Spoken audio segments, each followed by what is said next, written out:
seeds and lentils are on the very last row on the long row. And then grains for booze making and the sugar are in the other ones. The rest of it is veggies and whatevers.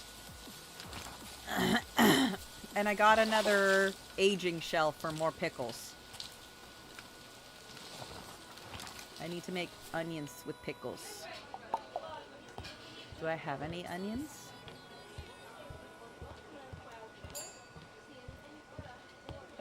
Yellow. No. Yellow at the counter.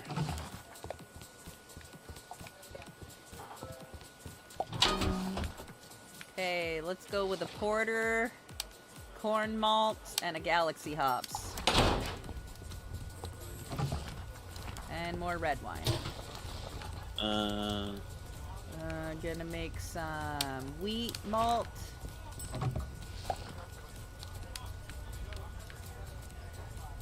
We got rice malt in the bin still. There's more finished alcohols in the bin at the back. Where? Right here. Where we're aged, like the purple bin in the kitchen. The orange label. They just go in the keg on the wall though. They don't go into the good one. Okay. I'm making more of those right now. What? Things for the taps? Yeah. When you're done, please hand them to me. Yes. I'm aging them right now. Could you go to... Oh, wait. Out of here. Gotta make more kegs so I can make more beer.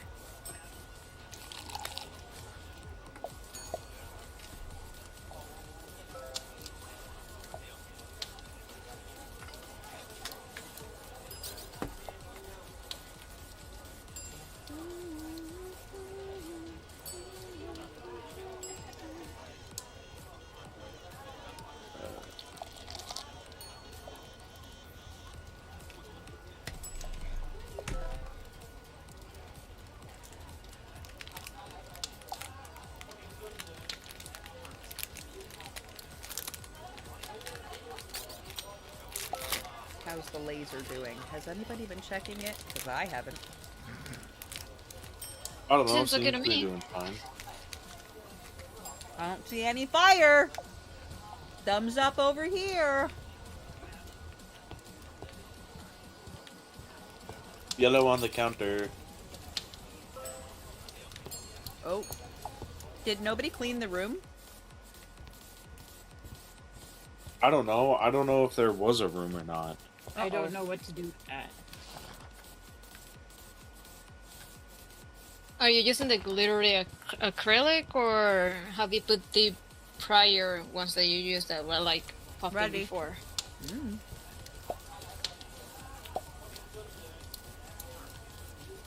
The glittery one? Oh, yeah. Okay.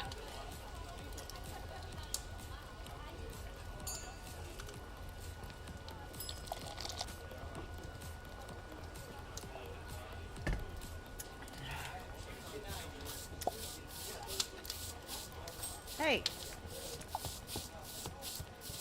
Stop doing the robot's job. I do what I want. Oh, calm Don't pet down. your cat. Tell me how to fucking live, you bitch. Ugh. So dark down here. We need another candle thing. Candelabra. Candelabra. Candelabra. And a bloogity bloop. I need a purple. Blabla. 11 billions. Uncultured swine. Yes, we love those.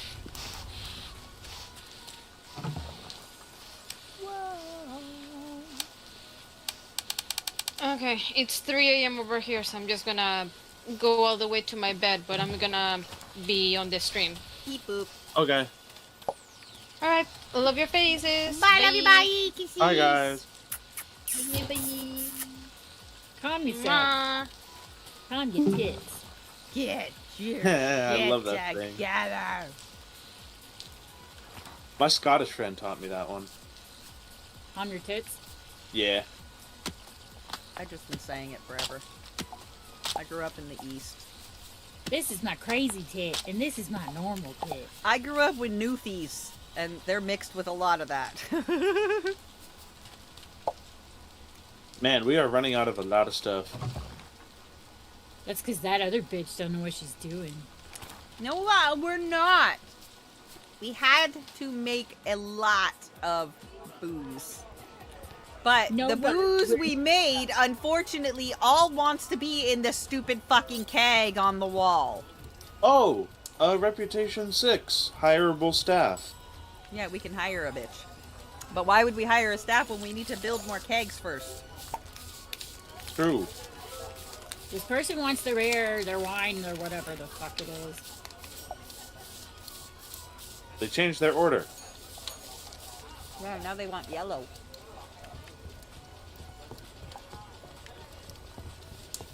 Just keep the purple on you for now. I do what I want. Oh, up here. You can serve this guy.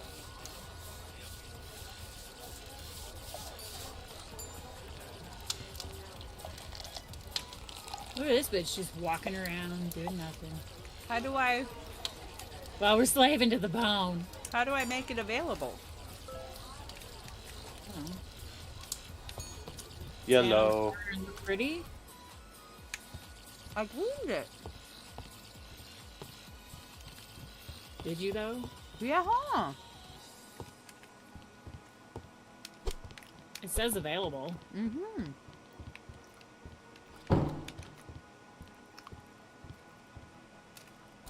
I don't know.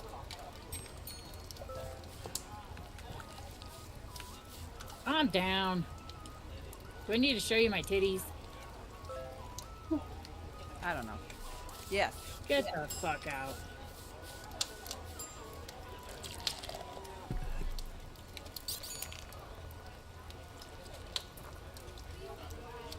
Hi, I love you.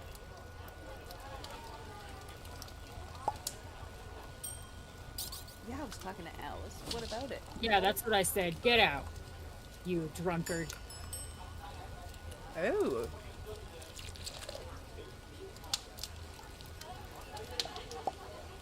Accept room service. Nice one. That Alright, guy's we might want to call last call. on your tits. Oh yeah, we should have called last call a long ass time ago. Well, you were just walking around. I was trying to make this turn on, and look what happened. As soon as it turned on, we got a dude come sleep at our house. Get the fuck out, you bitches. Quick, go to Okay, bed. to bed. Go to bed. Go to bed. What if I wanted to go to her bed? Come on then, bitch. I'm not gonna get there in time. I'm not gonna get there in time. Run fast! Ah!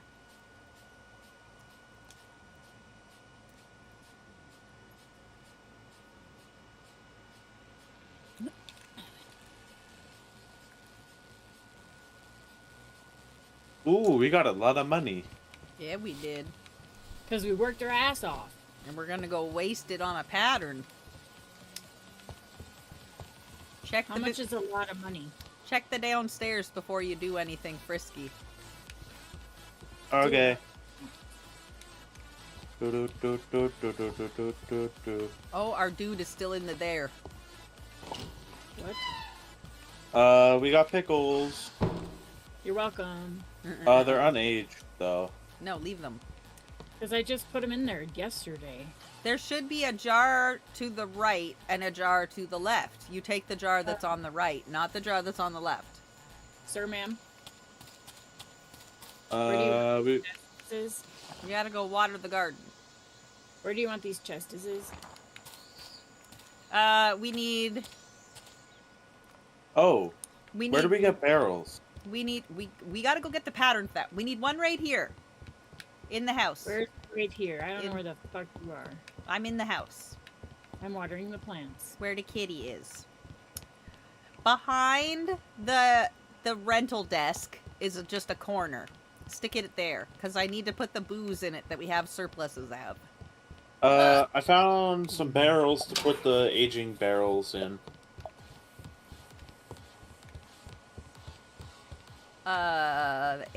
Aging barrels? Then they go to the cellar. But we need Yeah, I put them in there. Oh, okay, cool. We need more.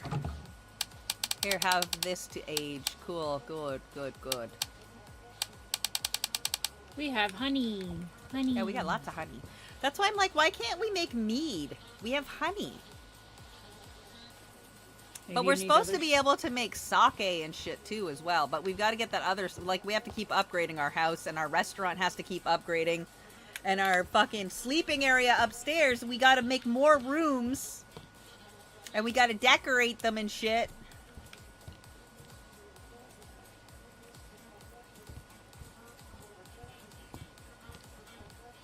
And you build them outside where we gotta put all those planks and nails in, so somebody's gotta keep fucking pumping out the iron like crazy.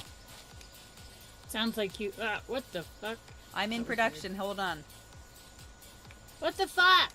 I was in there. Yeah, I need to make another room though. Put this in there and then kick me out. Jesus Christ.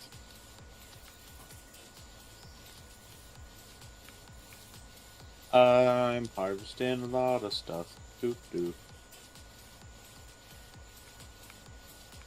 I'm doing forceful harvesting. Oh, Because some bitch evicted me. I was busy. Oh, the tavern is undergoing renovations. I can't enter. Yeah. See? It's like she thinks she owns the place or something. I'm making an independent room.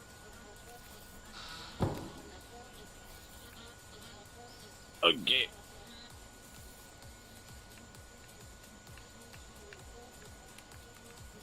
Am I making the wrong kind of floor?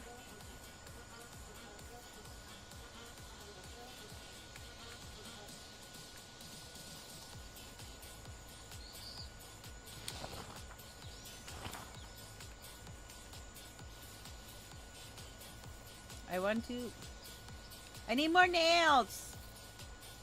Like personal problem.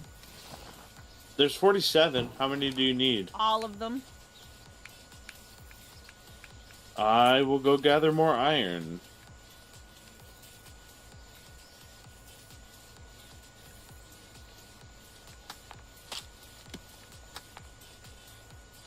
No, damn it. You'll have to go north for the iron.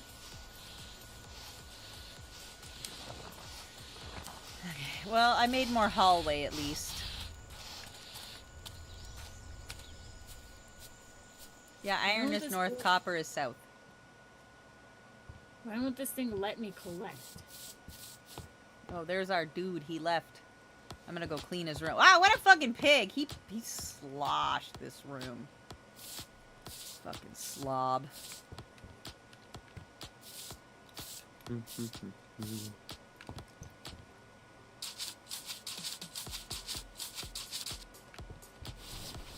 We need to decorate this joint somehow. Like a wall lamp and like a carpet or something. Why is this room empty? Because it's a storage room. How do I decorate again? Whoop, that's not the button.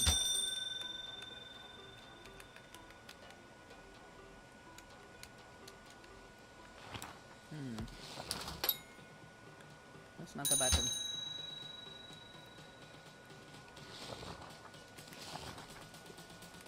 How do you tell if something is... Oh, I did not want to do that. Oh yeah, don't forget to spend your skill points. How do you tell if something is aged or not? Because it says it. It has a banner in the top right. And the little banner is colored. And if it's orange, It should be it's orange. good. And if it's not orange, it's shit.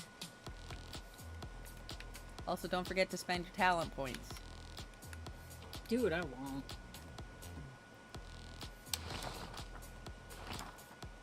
Ooh, I'm gonna make pasta.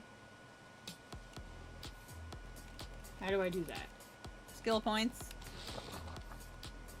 Where you check your inventory, push your L's and R's over to give you the other inventory stuffs. And go down to where it says skill points. Serve drinks faster. Yes, please.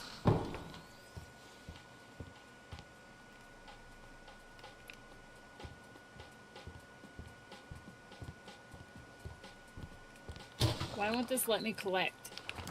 Somebody needs to chop the trees in the yard. I made yogurt.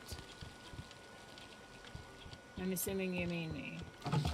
I'm making Anybody. Doesn't matter. Making That more other brandy. Making more brandy. You mean in the north or the south? Making barley north. malt. Oh, well, no, here. Like, the trees in this yard. Yeah, that's what I'm doing.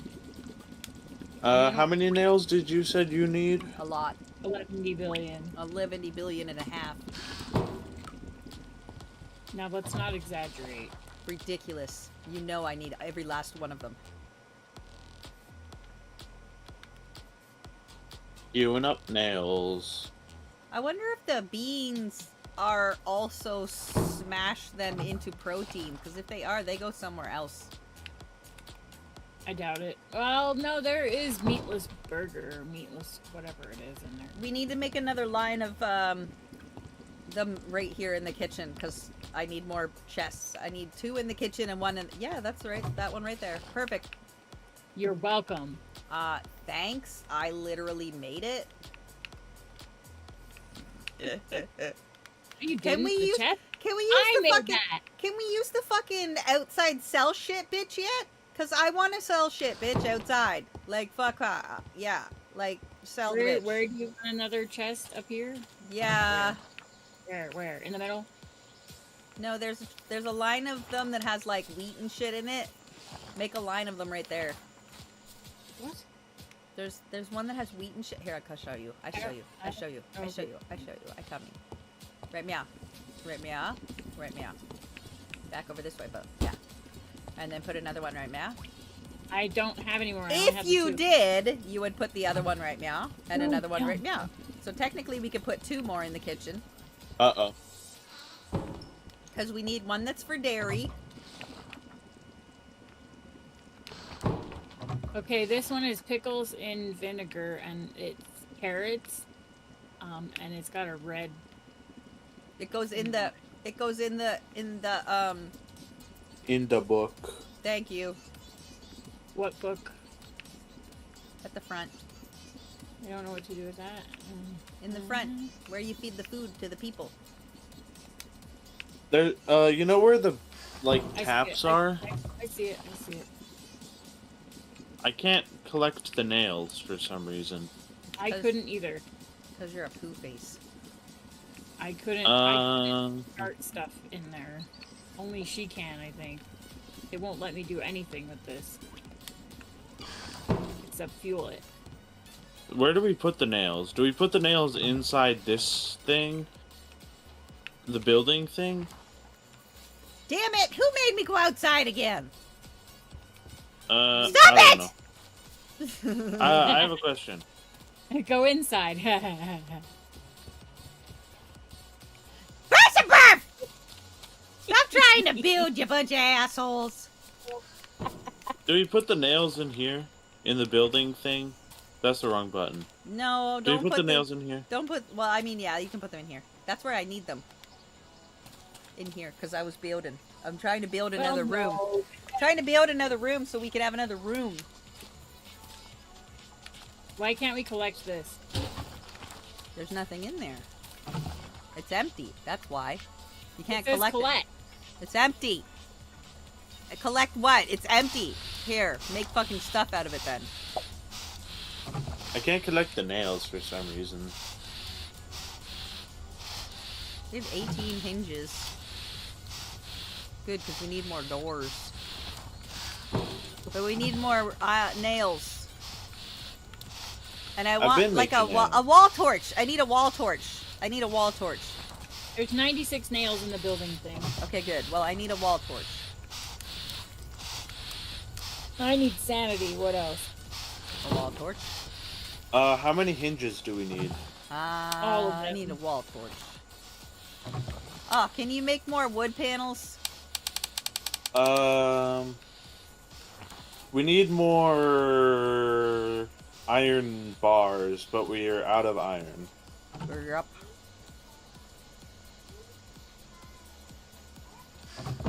Oh, I need to go inside because I need to make some Are we though? We're not.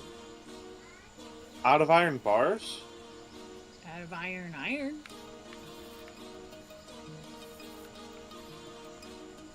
Maybe out of iron bars, but not iron. Fuck!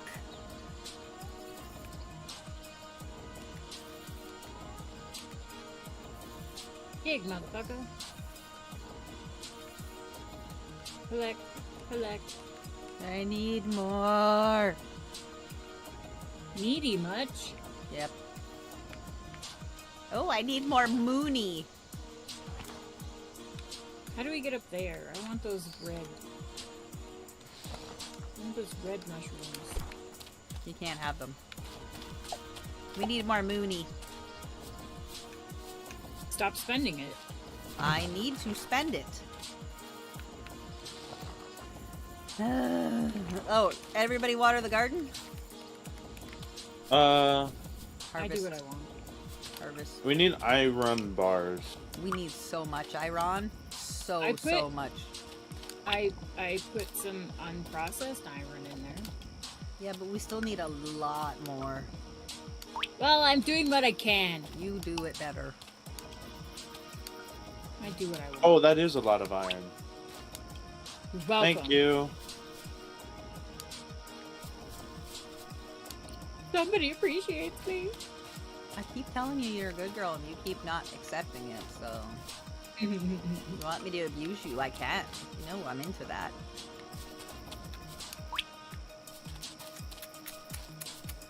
Alright, how do you fish? Okay, so, you bring on your fishing pole. Where are you? Up here. North? Yes. On our land or not on our land? Not on our land. North, did you know north? North.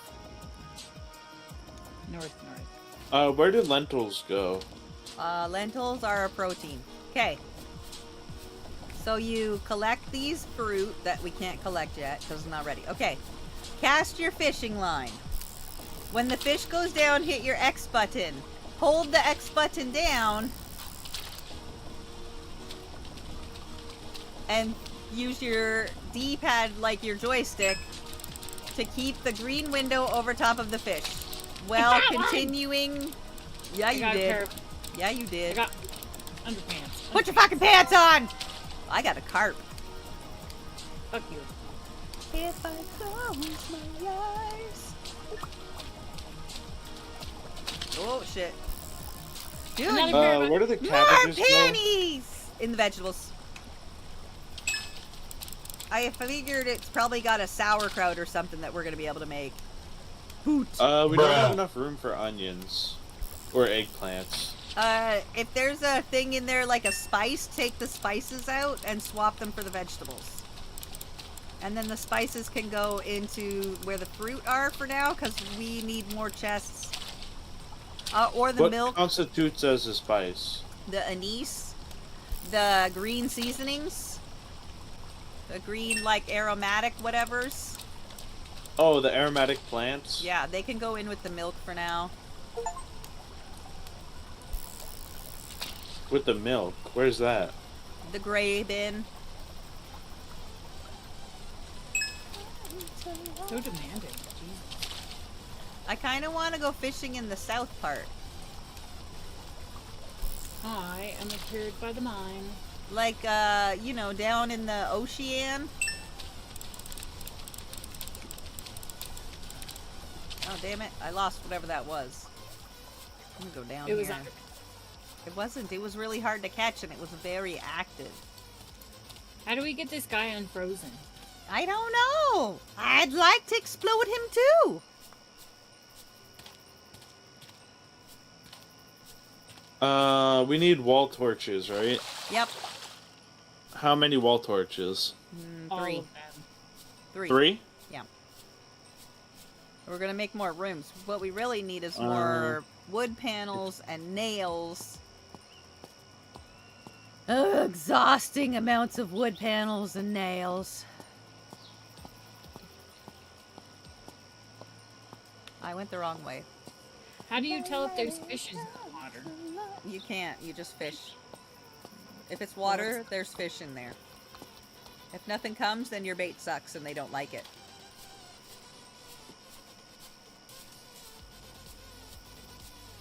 There's worms in the bucket by the garden. We need wood planks, I'm right? using grubs. I'm using grub. Yes. Like, we need nails more than planks, but we do...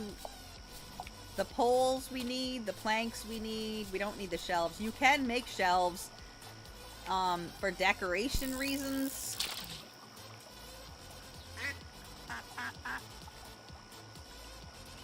It makes it pleasing to the visitors. There should be a bunch of cups in one of the bins. I don't know which one. Not in the kitchen, though.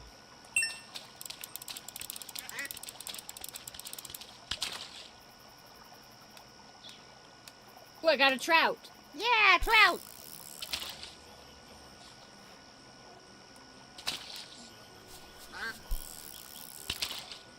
I got ducks.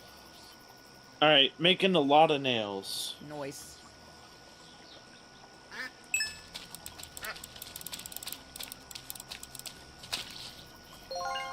A goby. And a goby? What the fuck is a goby?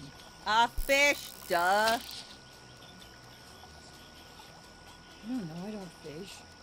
Well, I mean, it's obviously not a burrito. Where should I put the wall torches? I got a carp. One in the room where the jerk is, or was, if he's still in there. And the other one just leave in the inventory where the booze is in the kitchen. Like in the, where you serve the booze, where we put that chest behind the reception. It was like pink or purple or whatever. Allergy medicine vitamins, mama. There's like a pink or purple chest behind the reception desk by the bar. It's brown. Pink or purple. She's colorblind. Oh, somebody's in the room, so I can't put it in there right Yes. now. Okay, what do I do with the, fish? You put it in the meat bin, because we cook with it. Where the fuck is the meat bin? In the kitchen. It's the blue one. Why is meat blue? It should be red. Because the fish is in there, and I had more fish than I had proteins of any other. Good girl, Marianne. I love you. Hey, your birthday cake cookies came, so you can put one in your lunch. See, mine were lemon, and your birthday cake ones are over there.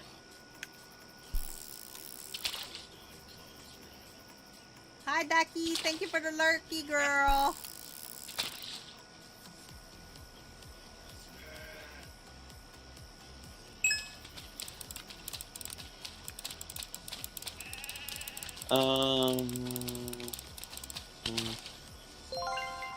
Another goby. Making nails. Uh-oh. Go to bed, quick. Wait, where are you? I'm Where coming are back you? from the south. Did you finish your homework so you can come and paint with me, or no?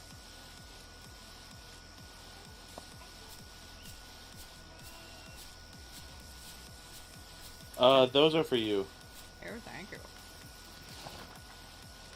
What? Lovely.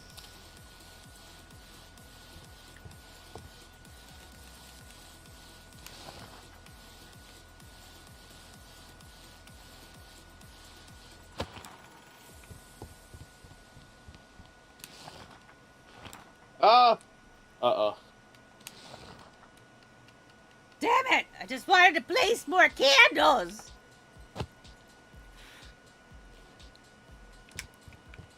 Oh.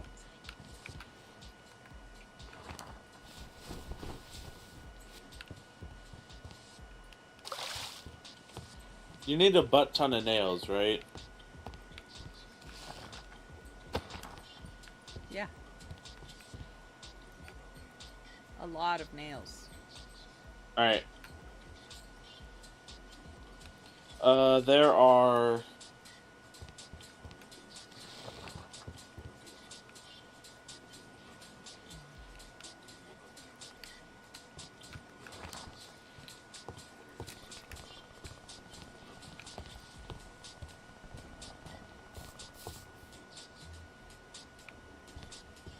Alright. The guy left the room. Filthy piece of shit. There are 149 nails in the building thing. Cool.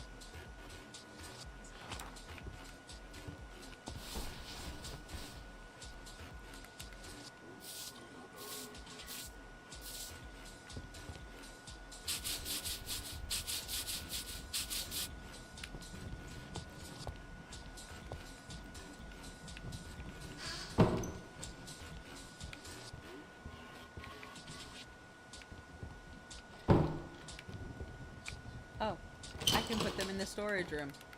When I finish building the next room, you can put one of the wall thingies in there. I still have to make a bed and shit still too. Yeah, it's red. I painted it. Friggin' Elsabeth. Trying to make me sound crazy. Bitch.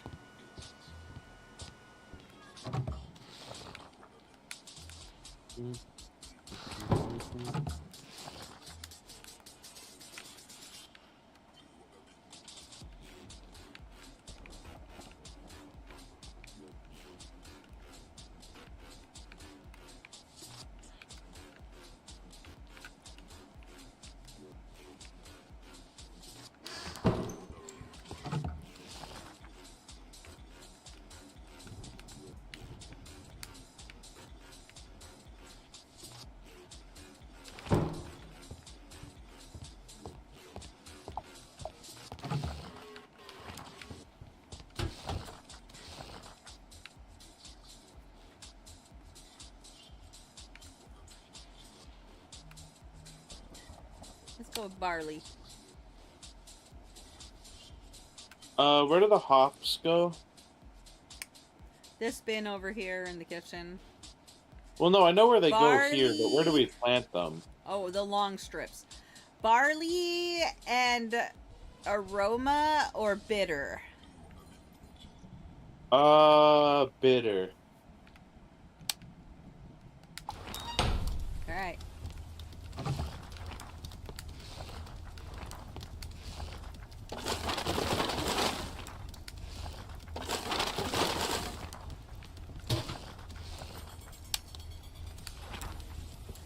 Alright, making more brandy.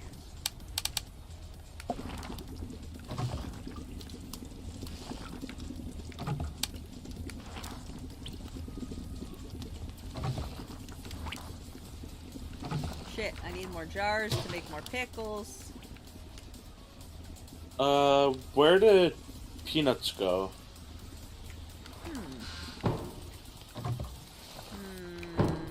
Yeah, we need bigger bins. Shit. Put them in the blue one. Because they're, Blue? they're technically a protein.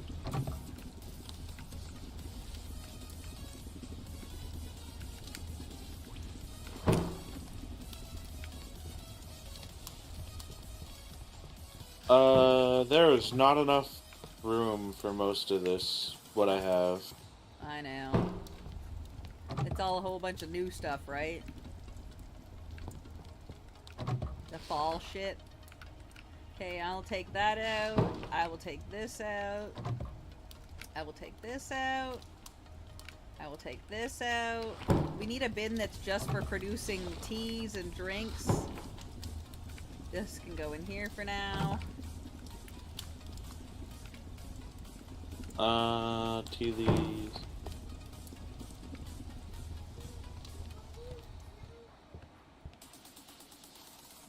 peanuts go with the proteins? Yep.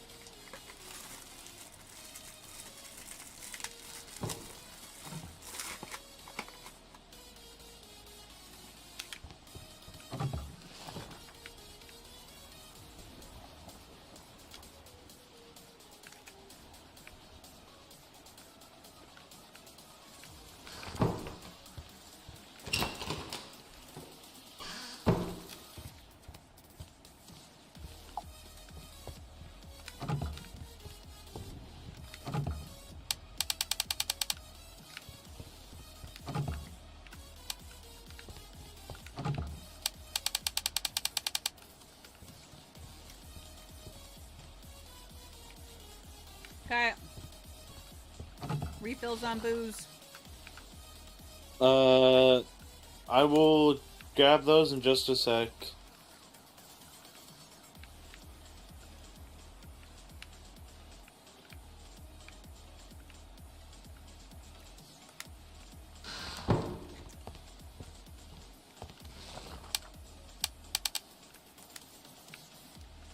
Ooh, we're out of food again in the bin. Okay, I'm gonna go cook some more shit.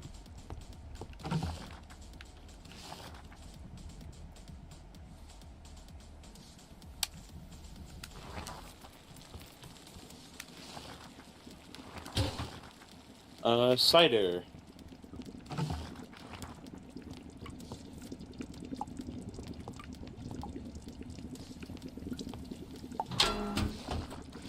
Lager. Wheat or barley? Barley. Bitter or aroma? Bitter. It's in. Bringing down more to age.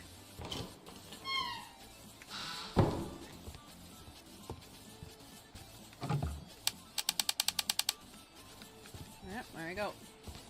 I gotta go get jars.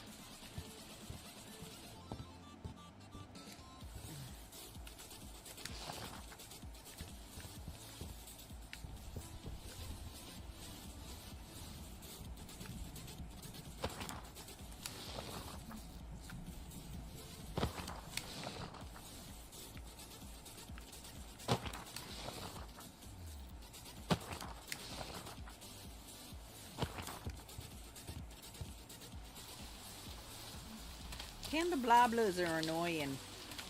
Candelabras, yeah. And our onions are not ready yet. Hey, yogurt with honey. I made yogurt.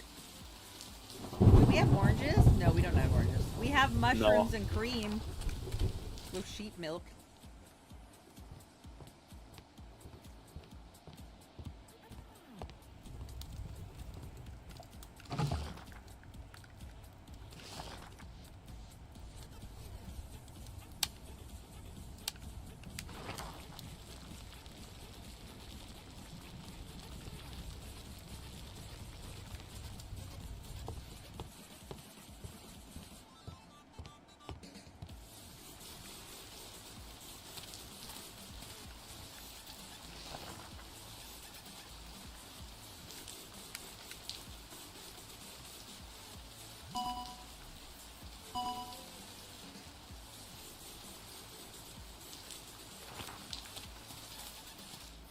Did I make sheep yogurt or cow yogurt?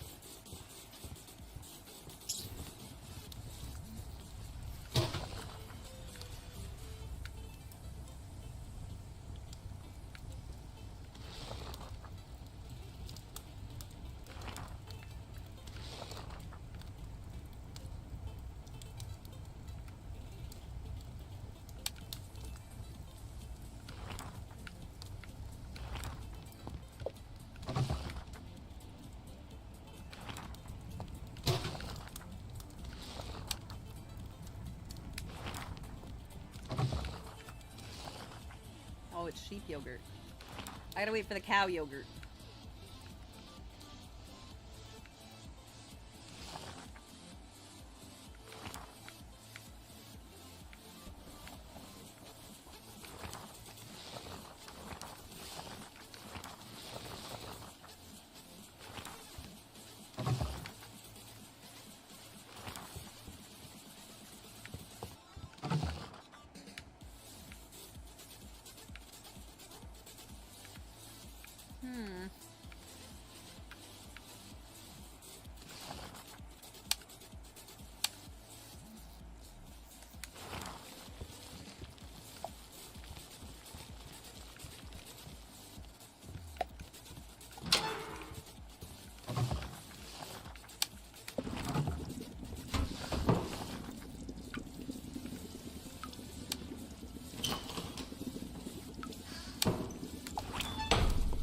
Got another logger in. Yay. Making malt out of barley.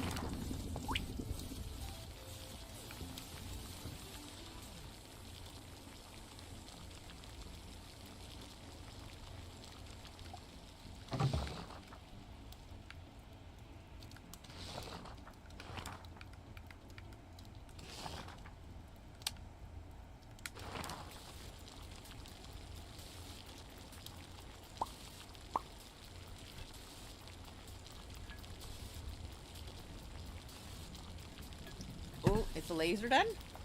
Let's see how it did. Oh.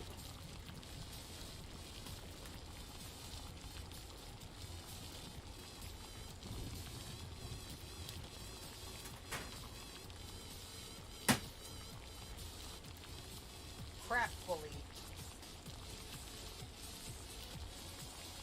Yep. It did ass. Uh-oh.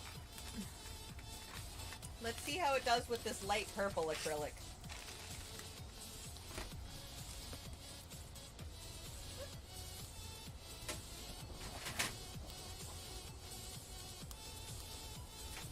I need to wipe my rails.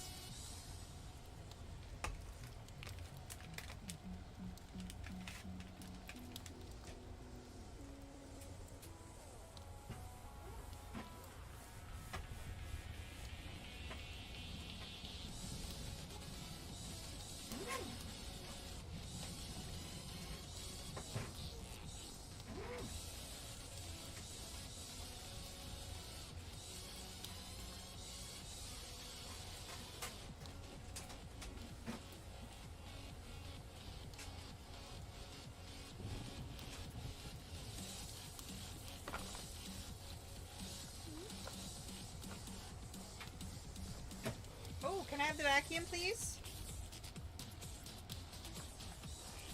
Unplug it.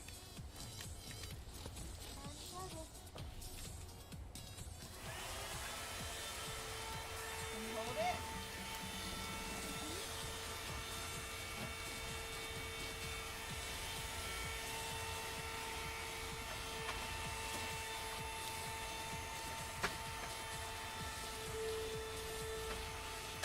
I need the pointy nose.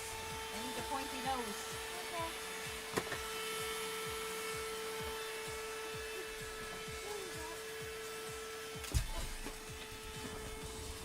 What happened to you holding it?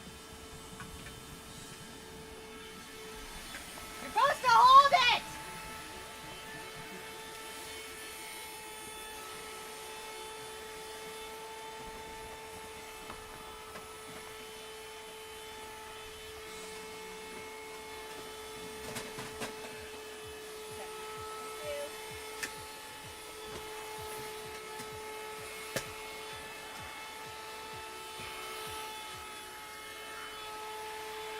Turn it off. Button.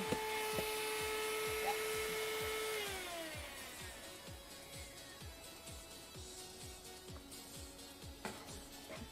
Oh, jeez. Here. Yeah. Ow. Hang on. Come here, Dad.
We got a lot of stuff ready to harvest. Oh, yeah. Oh, yeah, that's Oh, there you go. what's up? Hey, hello. Hello. Hey, how you doing?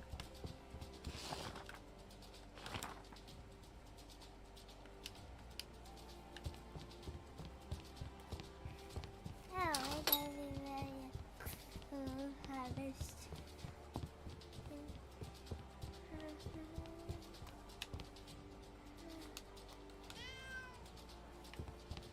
Oh, who's a good bird?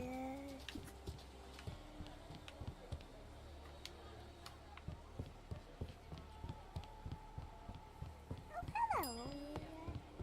Oh, hello. Oh, we're open. Sorry, I didn't realize. I was harvesting.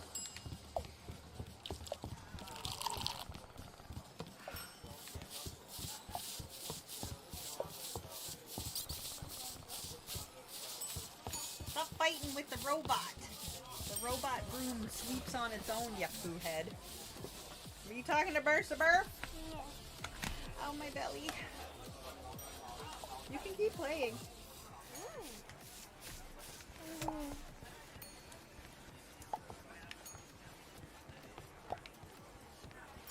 Okay, Mummy's gonna set something to print in the purple. What do you want to try to print in purple?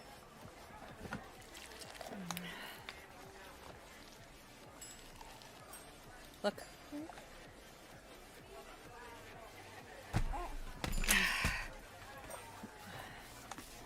Ow. Ah. Okay. Yeah, she got school tomorrow. It's only 6:51 p.m., so it ain't time for her to go to bed. Okay, let's see. If you rock around on top of my belly, I'll punch you in the side of the head, okay? Okay. Like I will just punch. Look, you see this punch? I will punch the punch out of your punch until you explode. And then you will just be... Okay?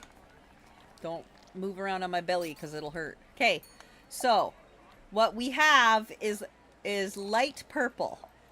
It's... Where's our markers? Okay. In the machine is this color. Hold on to it. Yes. In the machine is that color. Okay? Okay. Now, we're going to go through our patterns and see which one you want. Actually, yeah, you guys are fine running the restaurant, right? I'm doing it fine. We got a bedroom for rent. God. Yeah, all right.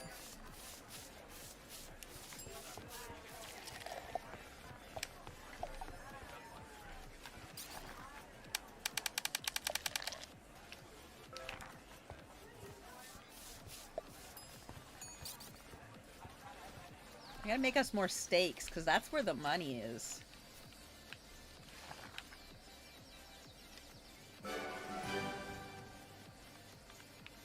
Bread out of corn.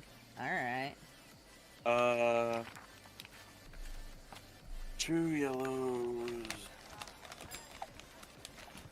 Cow milk with honey.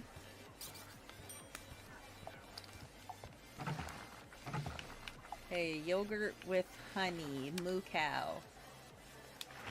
Okay.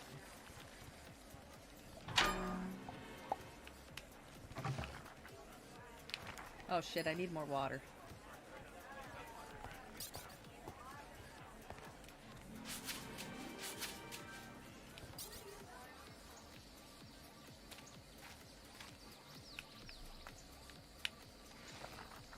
Corn bread.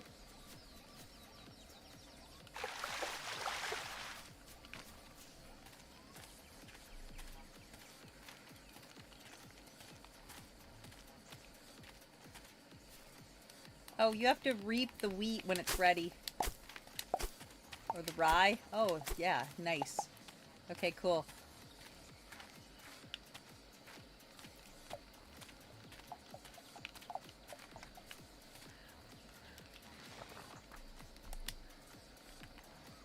Oh my god, I'm gonna make so much cool shit from this rye.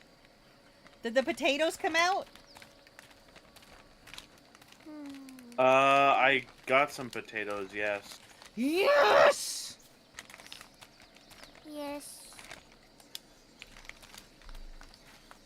Now we can make fucking vodka.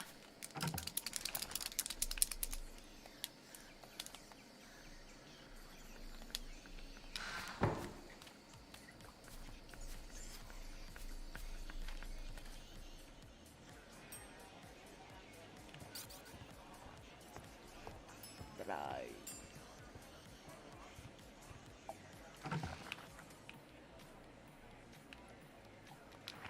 Oh, right, I need to make starter with corn.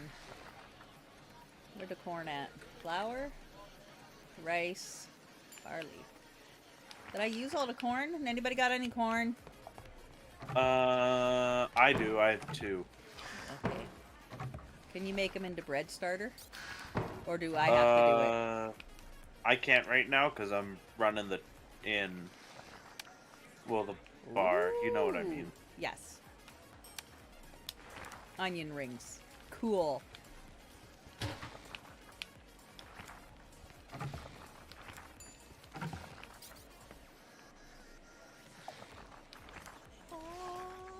Oh my god, the guy upstairs is a greedy bitch. Yes, he is.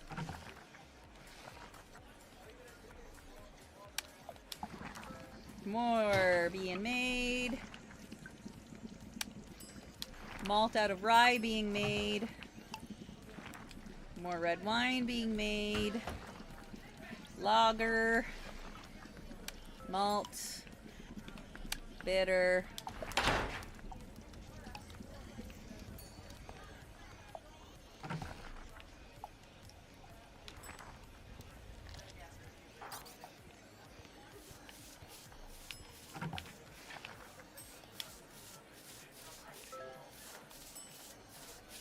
I'm coloring some 2 squirrels gold. Do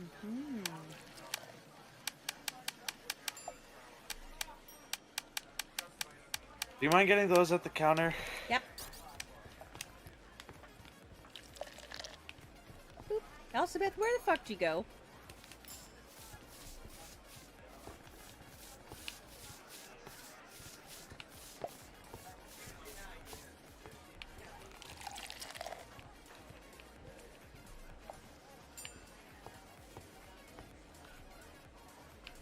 Oh, did he want this orange or that orange? Oh, that orange. Good thing I had that yellow.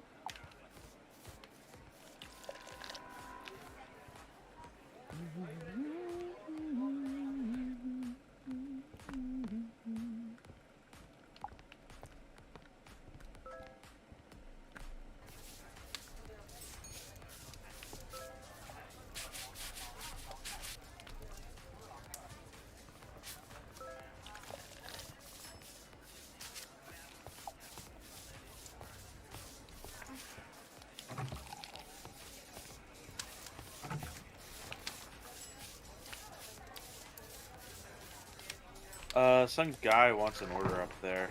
Okie doke. What is it he's ordering? I don't know. He wants food?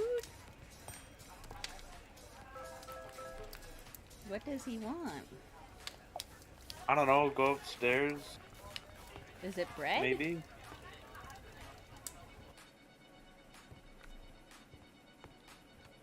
Oh, yeah. He just wanted me to go bring him some corn on a stick, I guess? I don't know. Oh, now he wants a blue. Okay.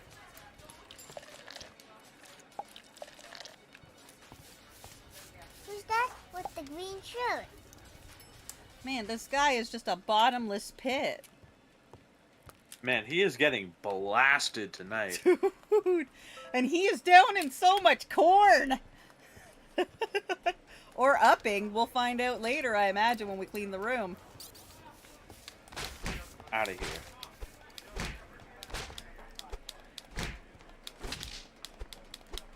Uh. Last blue. call.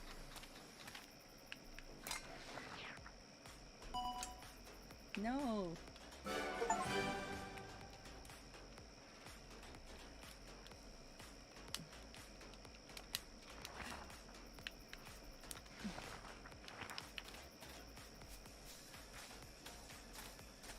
Alshabeth, did she quit? Did she leave? Yeah, she did, I think. Well, fuck. No wonder. Okay. Woo! Oh, he's occupied. Let's go to bed, quick! Okay. Oh, no, wait. I got more shit to put in the growers. Fuck. And I got some stuff I gotta put away. Oh, yeah. Vodka. We need distilling yeast and taters. Where do you want me to put the taters? Right, meow. Pineapple's going here. Can't open it while you're in there. Yeah, I'm putting, stuff in the thinger.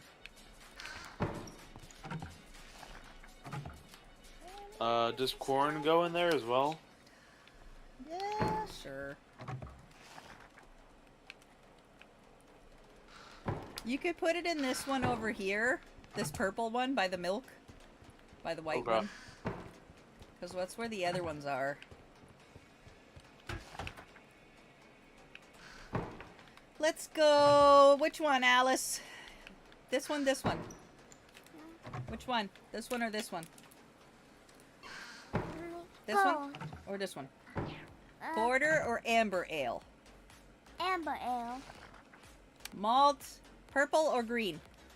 Purple. Alright. There is not enough room for all of this stuff. I don't know.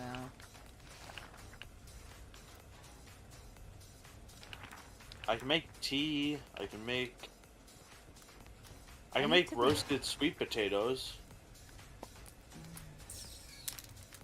I need to make flour out of corn. Hang on.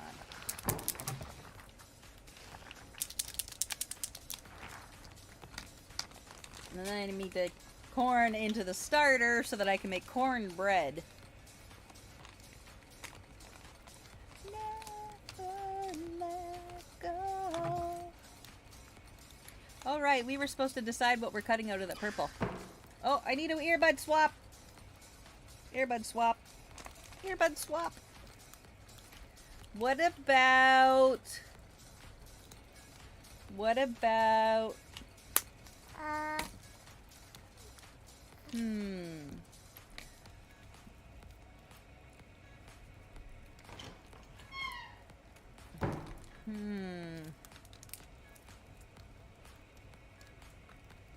Okay, well, it's purple. Maybe a flower? Maybe a flower? Maybe this one? Or maybe these? Maybe this? Maybe...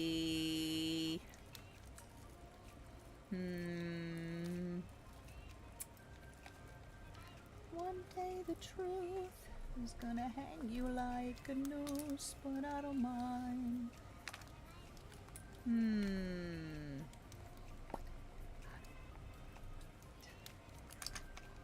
What about these?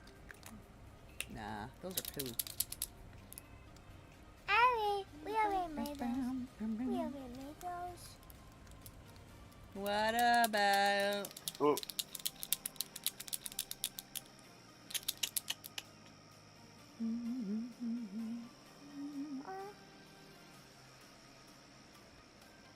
Look, we gotta make some bursa burfs. Mommy made lots of squirrels. We gotta make a bunch of Elsabeth raccoons. Oh, there's also sausage skeletons. What about... Jesus. I don't want to do any of those.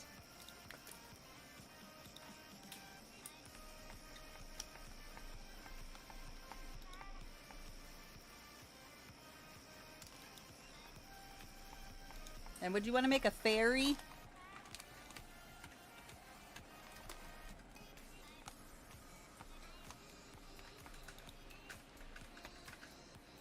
Look. Looking!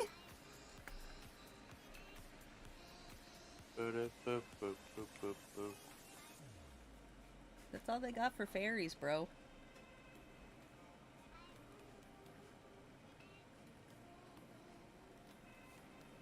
Meh. Maybe this baby unicorn? Okay.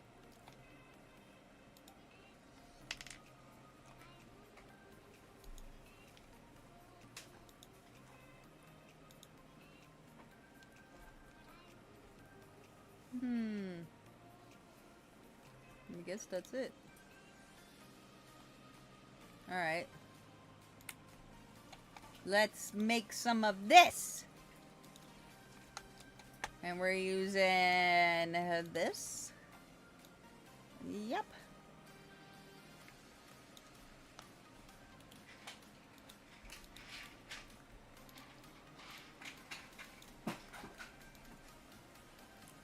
You don't belong here, but I don't mind.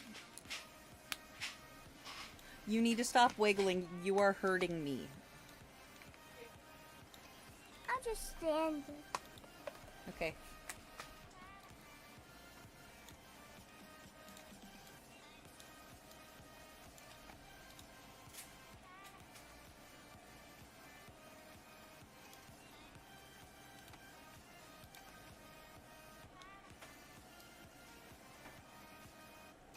Okay.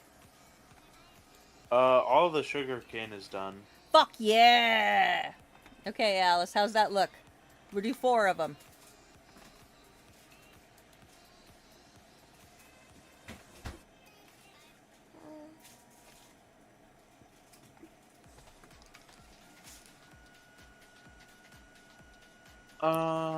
Here, I'll give you the Okay. sugar cane.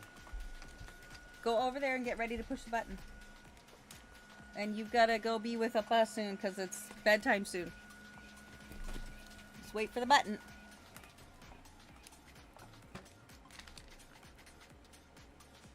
Did you remember to shake them up like a lot before you start painting with them? You got to remember to shake the crap out of them so they mix real good. And how come you're not painting the rest of your fairies? You didn't paint their feet or their legs or their chest or their hands or the other wings. I already painted these guys. These wings are not painted and their hands aren't painted and their skeletons aren't painted. But this There you go. skull is painted. Okay, Ra. I'll color the squirrel. The squirrel.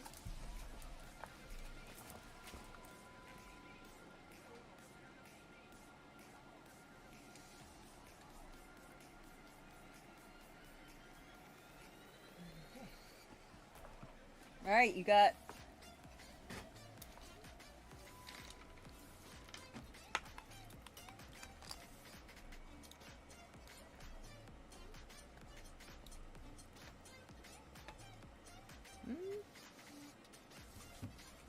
Seems good.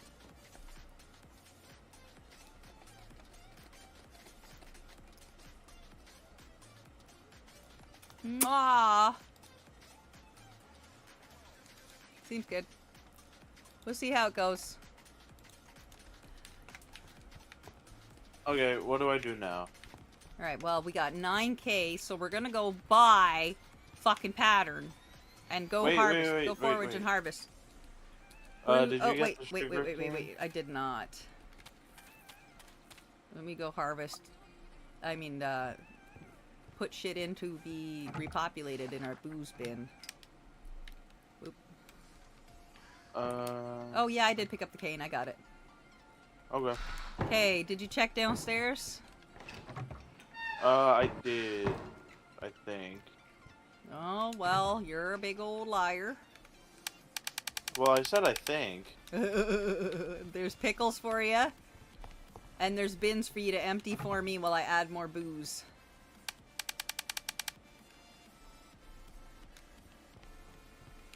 This one here. Hang on. Alice, go push the button. 1 hour, 43 minutes.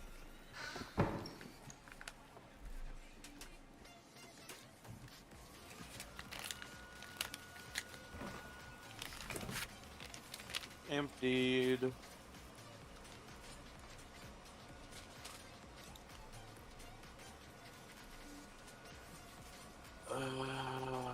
Don't push on it. You'll mess it up. Don't put your hands on it. If you bump the machine, it'll mess up the drawing. And it'll look like this, see? That's what happens when you bump the machine. It goes off the thing. And it looks like crazy people made it. Because they did. See? It'll look like that, and then I'll have to fix it later. I'm gonna fix them later. They just need to be etched.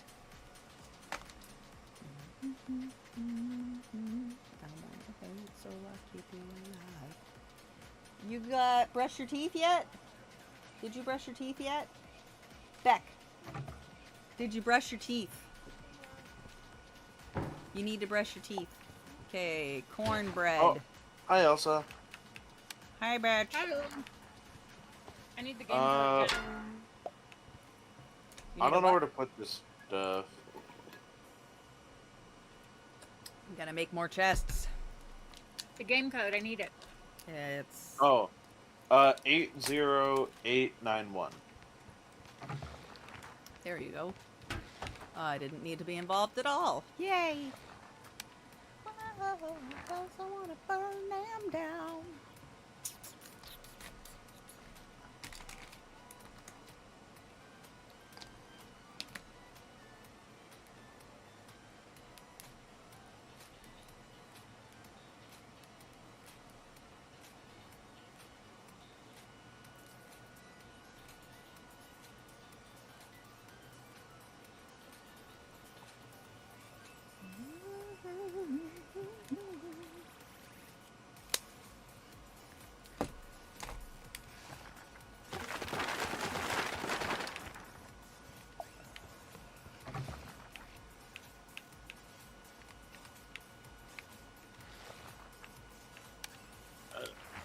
Okay, where do I... Cornbread.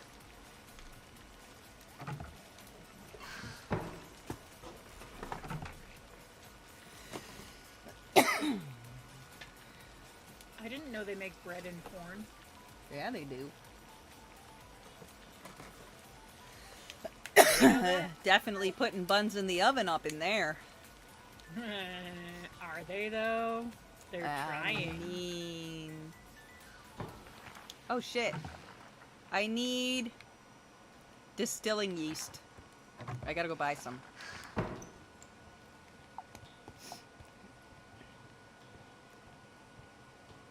We need more chests. There's just we just don't have enough chests.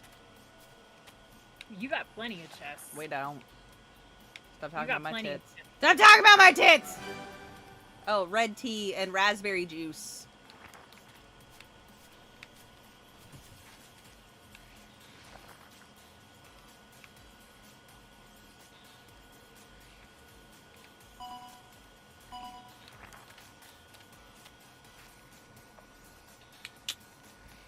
Fifteen, 5, 2.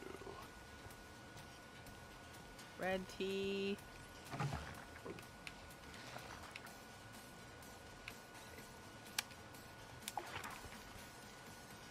Raspberry juice.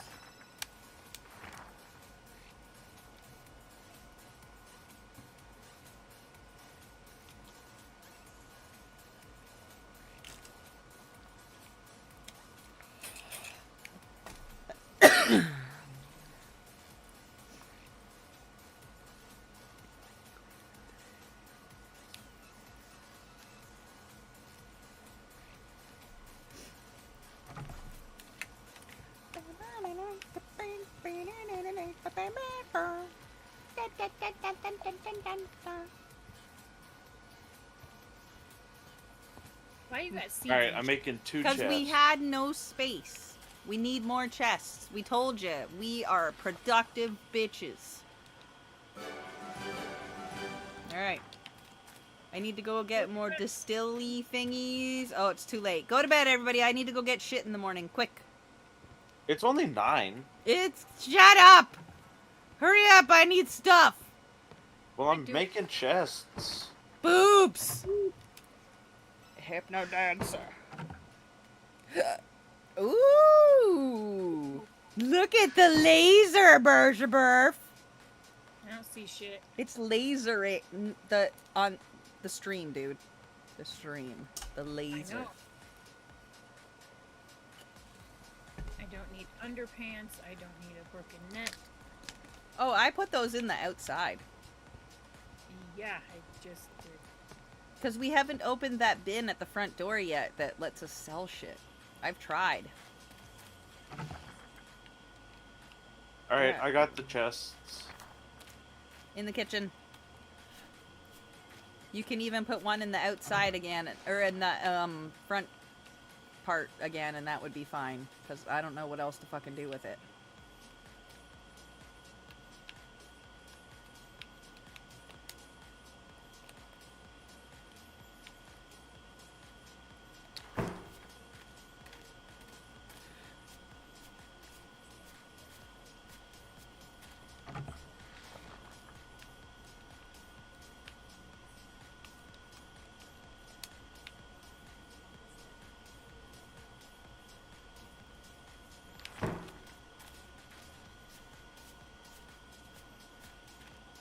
I'm just waiting in bed.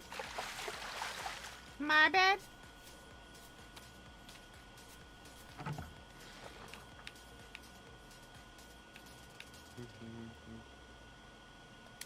Hmm.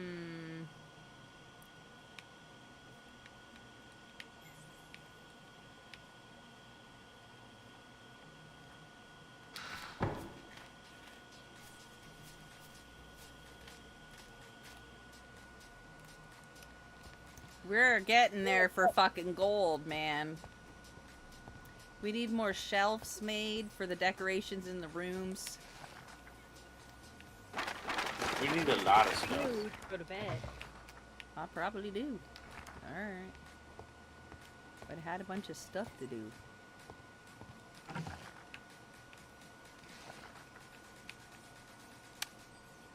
Should have did it in the waking hours, bitch. I can't.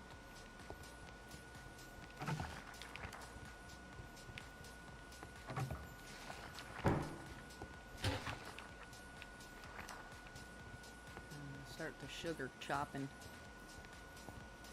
Alright. Ready.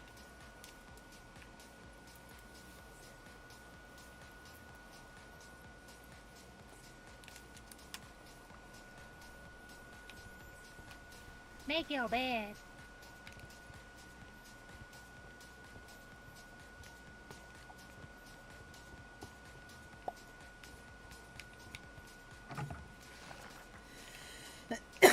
Yep. If you need to settle what's going on in the kitchen, however you feel comfortable, that's good. You go nuts and do it. Huh? Nobody was talking to you.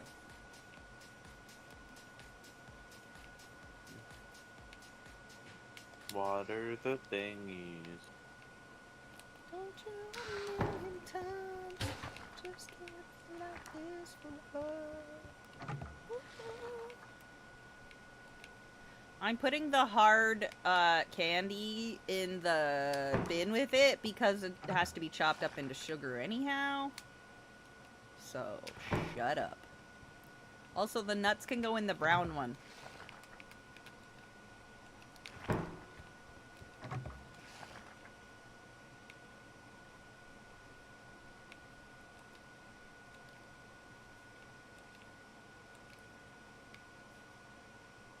Yeah, all the legumes and whatevers. Soybeans. Things that are clearly not a fish or meat.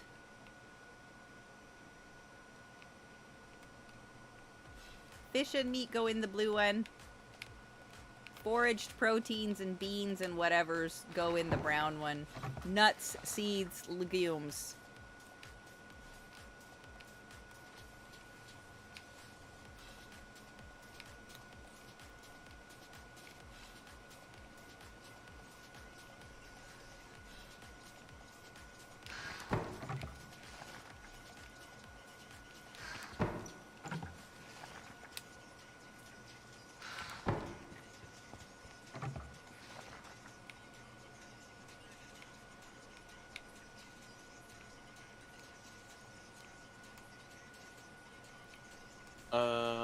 all the potatoes were ready to harvest. So I Fuck harvested all of them. yes! Bring them to the kitchen. I'm reorganizing. It'll make sense when you open it. Or it Will won't. it? Okay. Maybe. It might. When he opens it, because we had a system going. I'm gonna see if there's anything to go be, we need another chest, one that goes in the basement. Come. So make So make one. Don't tell me how to live, I have one. bitch. Oh, Okay. wait a minute. No, I don't. That's a lie.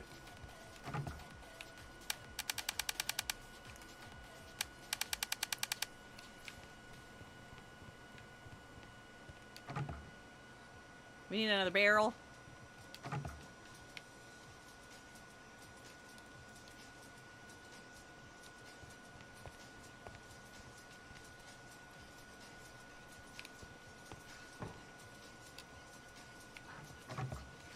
The potatoes... Where do the potatoes go? Wherever, because I'm gonna be making stuff out of them. They're going in the second veggie bin. Banging.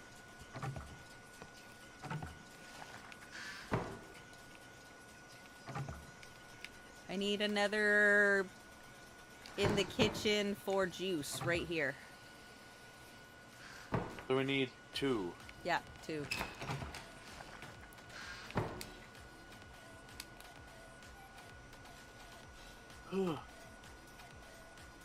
This is a lot of work. Uh-huh. That's the fun of it! That it's supposed to be a slow, methodical, enjoyable, you know, bonding with your friends moment.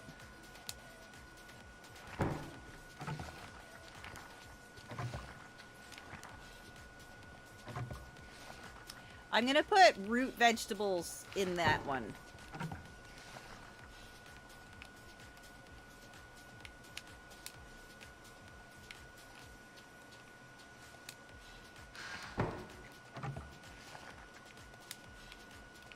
Tea has to come out there because it's gonna have its own bin.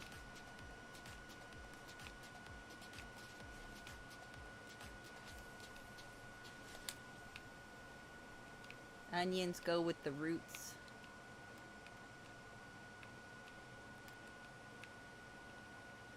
You don't want to. Okay, 2 chests are being made. Nice. Carrots go with the roots.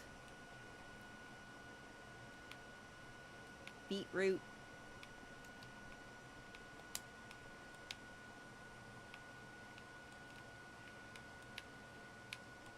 Turnip. Okay.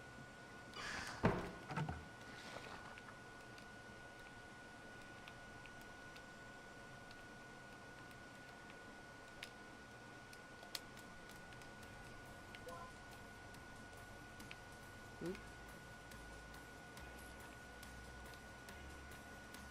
Whoop.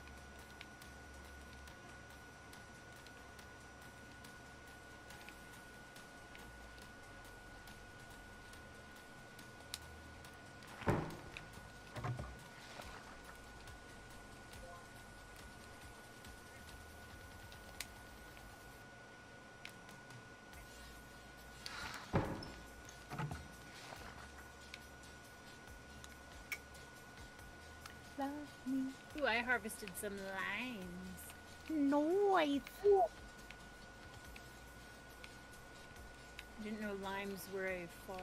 There's thing. fucking mangoes and shit too. We harvested them. It was weird. I mean, it depends on where you are in the world, right? They are here. They were harvested in the fall in California. Yeah, but that's California.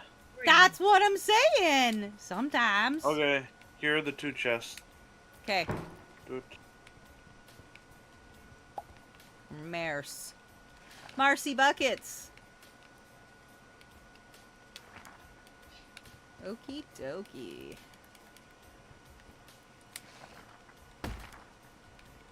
You shall be.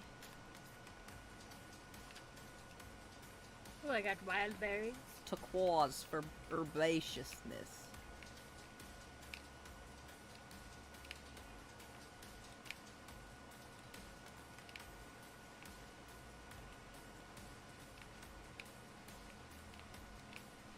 get to know me.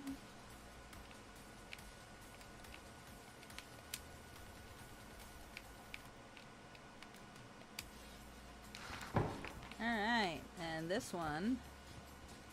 Ooh, foraging table. Do we already have one of those? No, ma'am. Yes. Maybe? I don't know. Should I buy one? Is it at the farm? Huh? Where... South.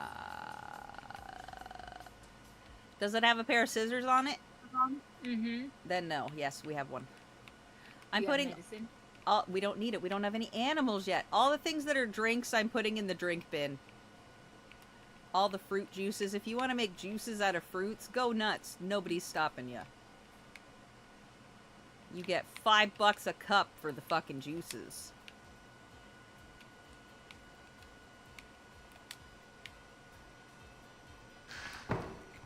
Can we build a barn? We need 25 gold and a lot more nails and a lot more planks. 7 gold. Pardon me, then. And these We cups... only need 13 gold for chickens. I know, but chickens... Whatever chickens. I'm gonna go... Did you put one in the basement for, whores? Put one of what? A bin? Oh, I gave them to you. Yeah, but we needed a third one for the basement for the baby drinks that haven't been, whatever yet. I will go make a third one. Okay, this How is going to dare be her yellow make a- instead. She can't make a bin, it's beneath her. What? I'm organizing them! Are you gonna organize them? Cause God, I have limits, you know. The purple one is just juices and teas and waters. They go in the kegs on the wall, not in the beer bottles.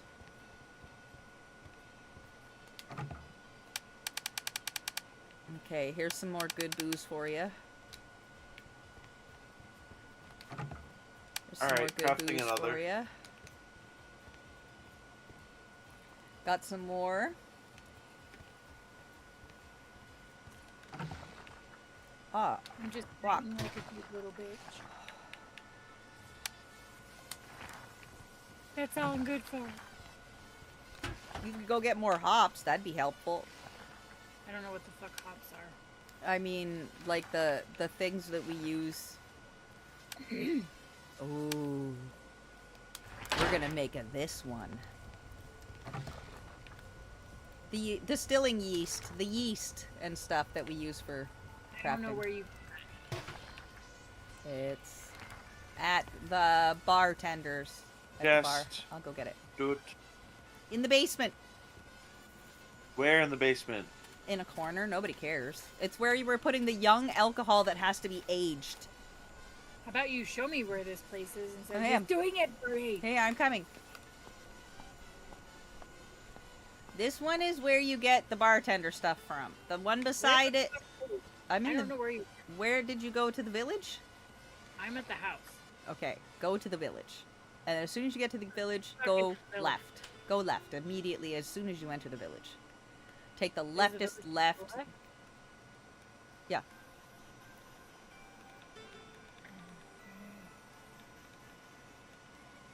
All the way left? Yeah. And the first one with an open door is where I am. Don't forget to get jars. Got With the barrels? jars. Yeah. This is the bar. Where you get the yeast and the empty jars and shit like that. What's up here? I don't know. Go investigate. I'm buying yeast. Ain't nothing up there.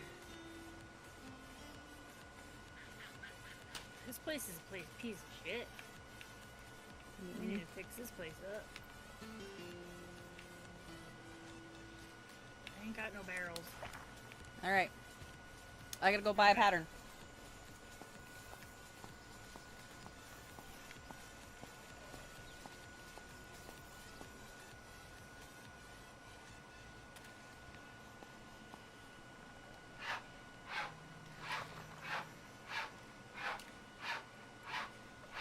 Ooh, brewing barrel ale yeast that what you're looking for? Big I already chest? got it. Yeah, I'm getting the big chest.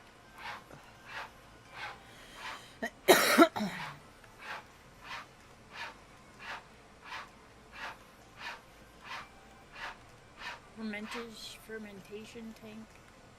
Yeah, we already have all that stuff.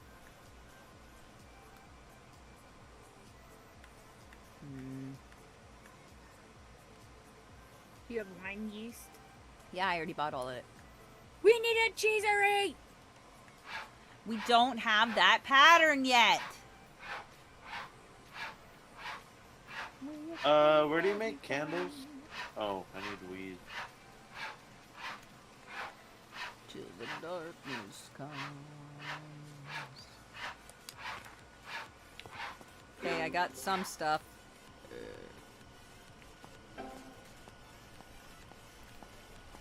Now we can make a fucking massive chests in the kitchen, so guess what you're gonna be doing instead?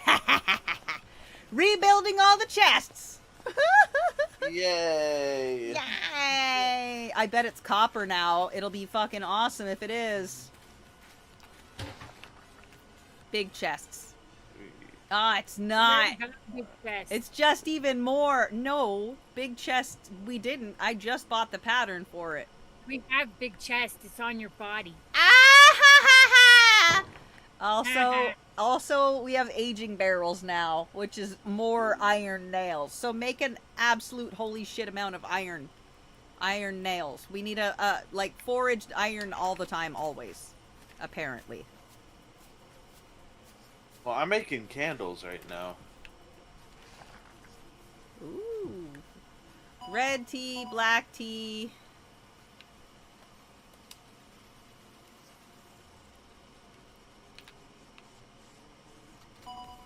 Red tea, black What is tea. it you want me to make? Big cow chest? milk. Yeah. Red tea, black tea, cow milk flan. Cow milk flan? Flan? Yeah. Flan flan? Honey flan. Oh, I need more cow milk. As soon as the barn is open in the morning, somebody grab more milk. Black tea, red tea, Flan flan. flim flan, moo moo cow milk. Vodka!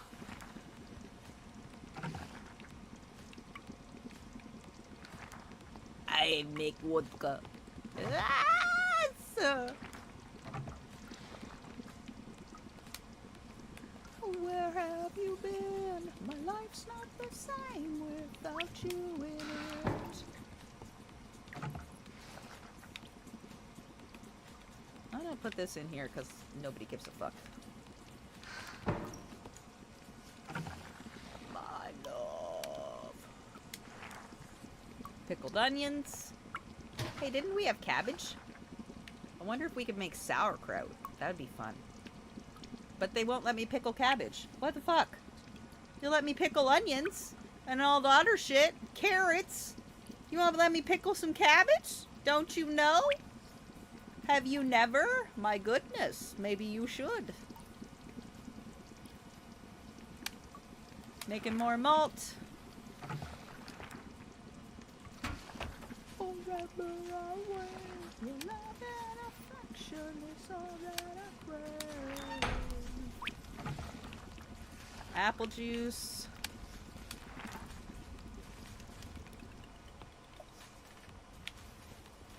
Cup of tea. Cup of tea.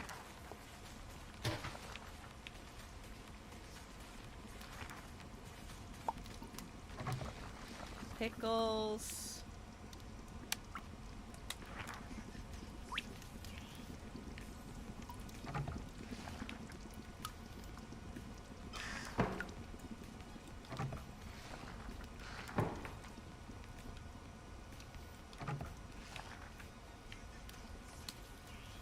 Oh, there's the vinegar.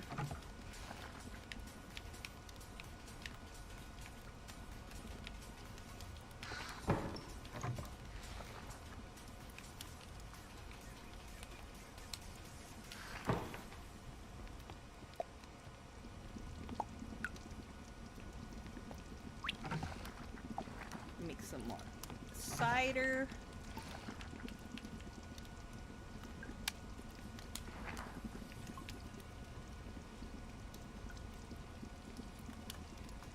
More pickles for the wall.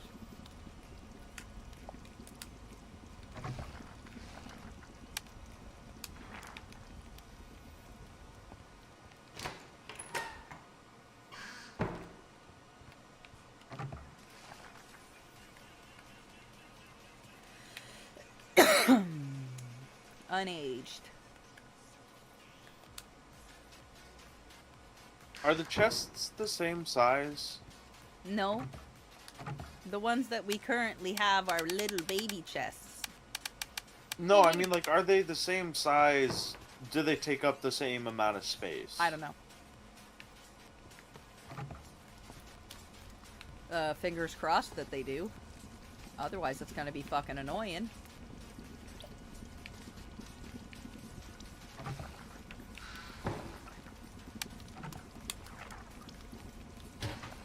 I'm bringing you more shit. Okay.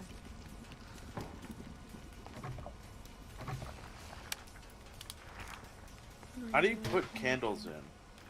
You toggle over top of the candle and you hit it like you're going to whap a bitch with your broom. You hit it like you mean it. I mean, what? Yep.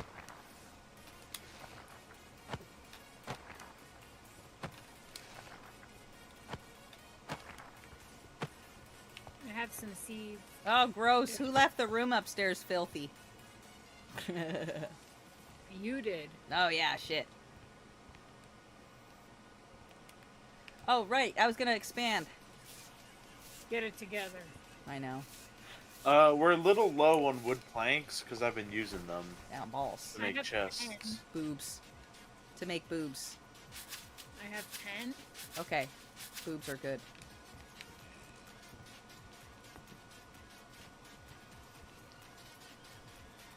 What? They need a quick sort button. This is annoying. They have a quick sort button. No, they don't. Not like the kind I mean. Well, it will You mean auto-disperse. say a cheater button. Stop No, lying. not a cheater button. Uh-huh. Other games have an auto disperse where you hit the button and it disperses everything into nearby chests. Uh-huh. That's called a cheater button. No, it's not. Cheater. I Fuck got you. more rye. I got more rye. And more seeds. I have some seeds as well. Plant them! I'm not sure. You're just. When you quack something and it seeds, immediately repoop the seeds. I bought these seeds. Oh. So Sexy. don't be a bitch. Don't be a bitch. Too late. I mean, you're not. Wink wank. I know what I am. Soil's too dry. Fucking dry soil. Nobody likes a Just dry put it soil. on the white one, on the wet ones. There's more booze for you. Oh, I got it in the bin just in time. Yeah!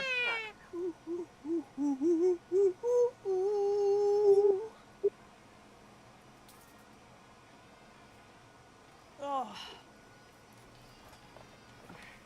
Yeah, and me forever.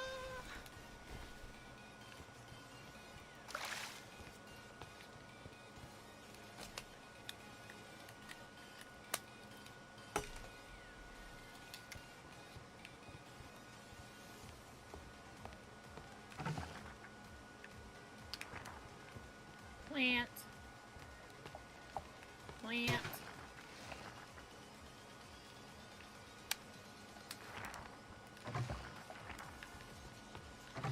Vodka!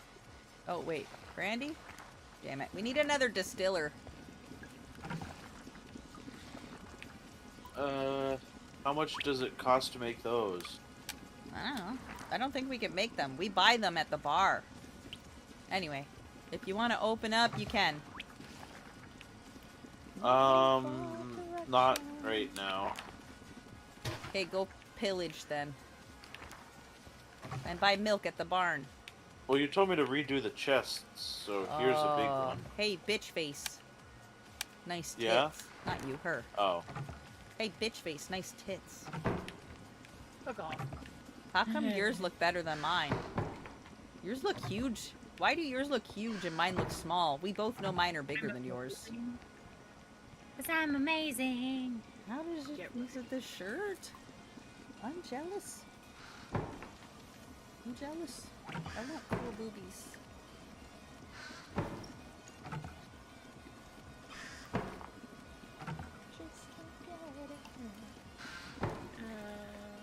So done stuff goes down here into the book, right?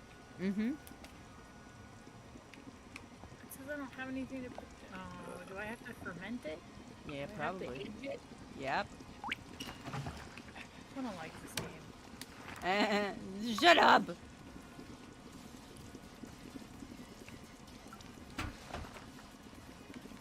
Ooh, let's make some more lager. We're gonna make lager.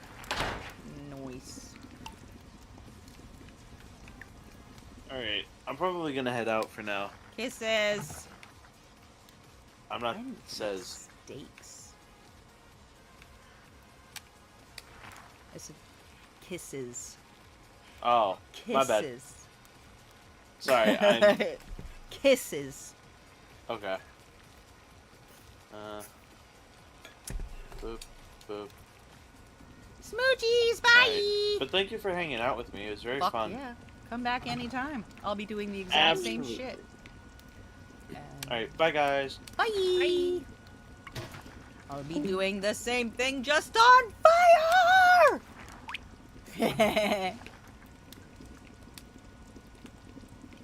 It's all for nothing.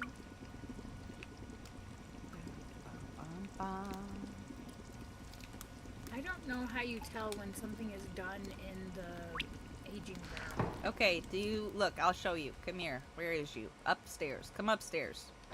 I'm downstairs. Okay, but when you're done, come upstairs. If you look in... Nope, you're not... I don't... Not that one note over there. That's the wrong place. Good try, though. If you come over here, the red bin is aged. No. Do you see the little orange in the top right corner of the square? The little orange Yes. banner? That means it's done. Blue is young, green is like almost, and red or orange is all done. Or like green What's is red? getting there. Purple. Purple. There's no red. Purple, I mean. Some of these look red and some of these look orange. No, they're all orange. The banner's Not the all orange. No, they're different kind of liquors, but the banners are all orange. No, they're not. Yeah, huh? Some are red, some are orange. I don't know then. Let me see. You have to get out of it. They're all orange. No, they're not. The banners on it are Grand Reserve. They're reserved. Grand Reserve. It means that they're aged all the way. Grand Reserve. If it says Grand Reserve, it's all the way aged. It gets the most amount of money. You can put any age on them. You don't have to Is it age just them. The drinks that get the Grand Reserve. These are just drinks. These are just drinks. They 'Cause don't. The pickles are red. Yeah, The pickles. drinks are orange. Yeah, pickles are different. Pickles have to be aged. They're different. They go in the over here unless they've been aged. This you can put you put the barrel stuff in. Okay, so what's in the top one and the bottom one? In the top one is what you can put in your keg or your heres. Your right heres, your lagers and your ales and your butt stuff. And in this one is juices and shit. So probably tea should go in there too. But I'm in the middle of making liquors. Oh, you got some more duns down here. I'll bring them up. Wait, so pickles can go where? Downstairs on the pickle shelf. But they're done. Then they go in the book on the counter. And wine goes in the chest? Yep. Because wine goes in the kegs on the wall, and we only have one keg on the wall. We I'm gotta just get. gonna put it in there. I'm just putting it in there. You can put it wherever the fuck it goes. We only have one keg on the wall, and it can only do one liquor at a time. So we gotta get kegs all the way along here. But that's just gonna make more work for us when we're serving liquor. So, you know, You put it fuck where it them goes. guys. It goes in there. It is where it needs to be. They're calling me on time. Are we opening or no? Yeah, go ahead. Oh, wait. There you go. I don't know how. There you go. Get the bitches drunk. You do the drinks, and I will serve. Okay.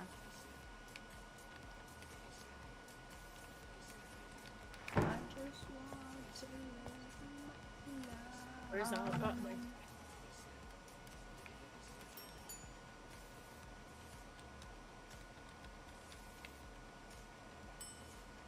Beer bitter hops.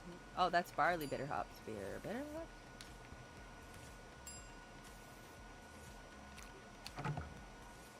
Oh. There you go. Oh. Whoops. That's a, this. Boop.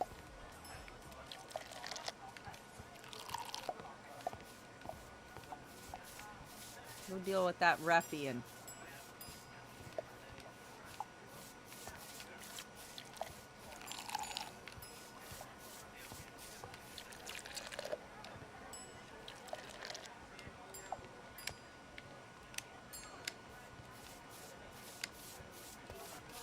where's our? Oh, there it is. I need a purple.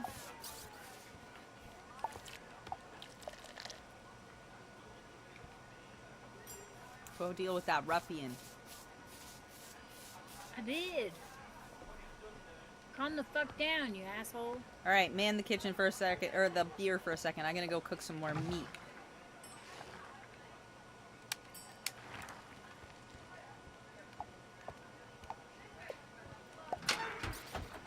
Make another lager.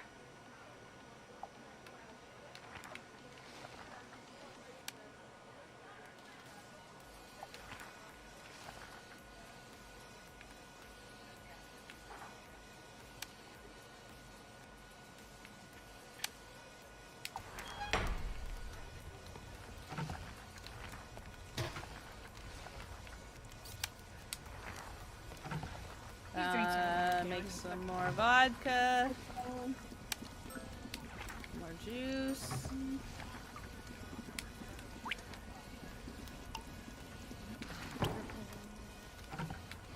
Red. Something's empty.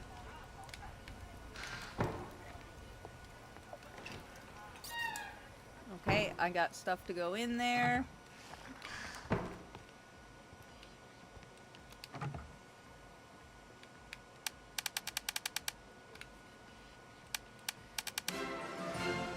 Ooh, important bitches!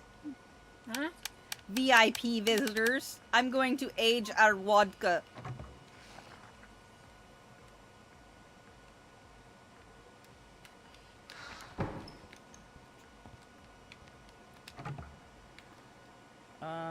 Have some porter. Get out of here, you asshole.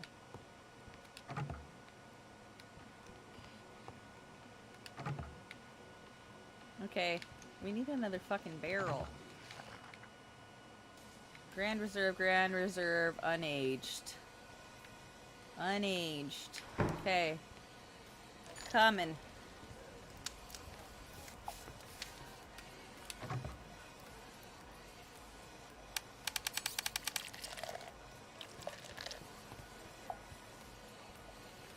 Nice. It's still got brandy in it.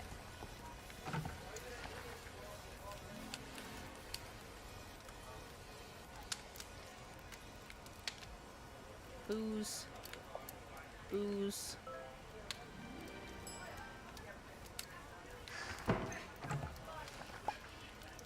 I could use some of your help.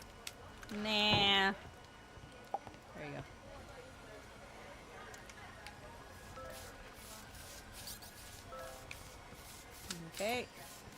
And a yellow. There you are, ma'am, sir. I'll leave that slap to you, because I know how much you like it. More steak in the thing. Oh, shit.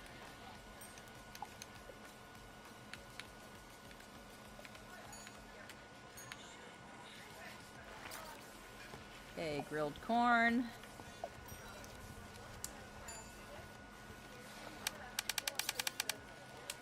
There you go.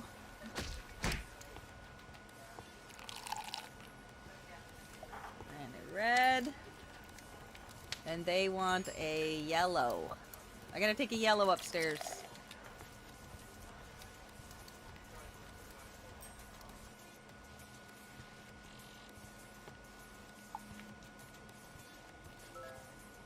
When they want food, you just, like, go up and click on the door or whatever.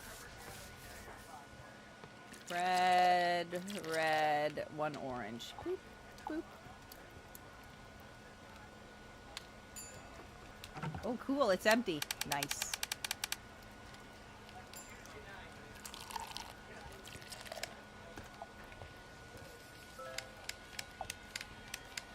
Receive!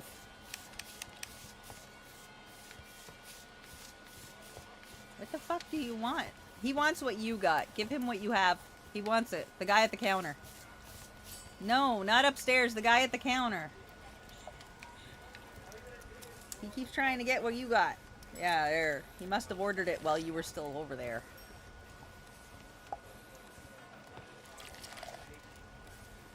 Upstairs wants food. Touch it while you're up there.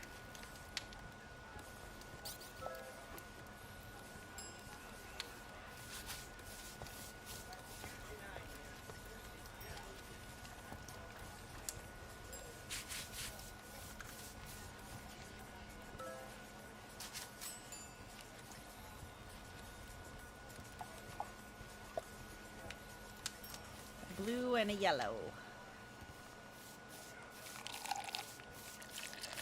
There you go. It's on the counter.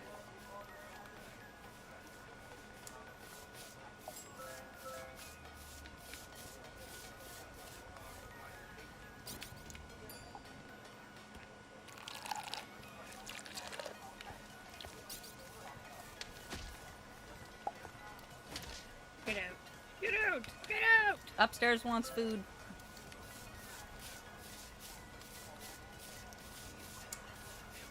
Oh, last call. 1 a.m. They can fuck off.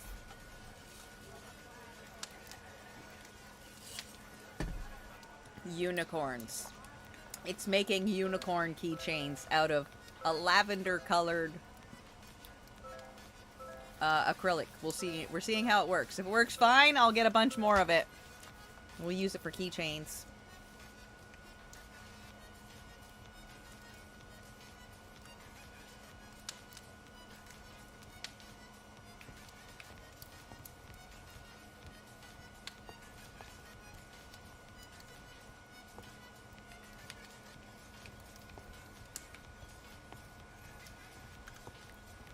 Okay, now that the restaurant's closed, I'm gonna go try to expand some of our shit a little bit.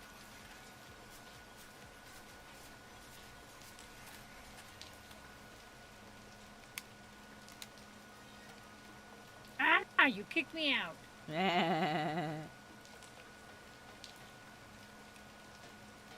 I'm trying to build our empire, okay?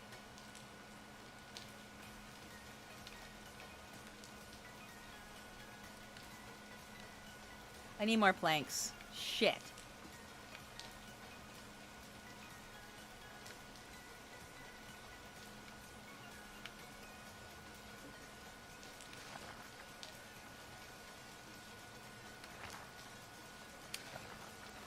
Alright. More planks. There we go. Just in time. Whoop, whoop.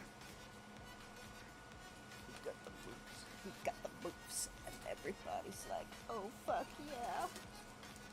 We got the moves. Elsabeth, we got the moves. We got the moves. We got the groove.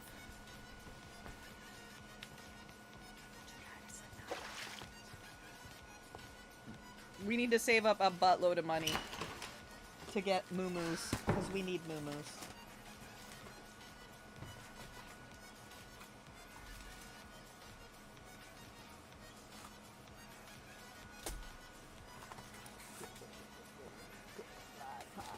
Everybody wants that hot vibe. There's too many cookies in my snack bag.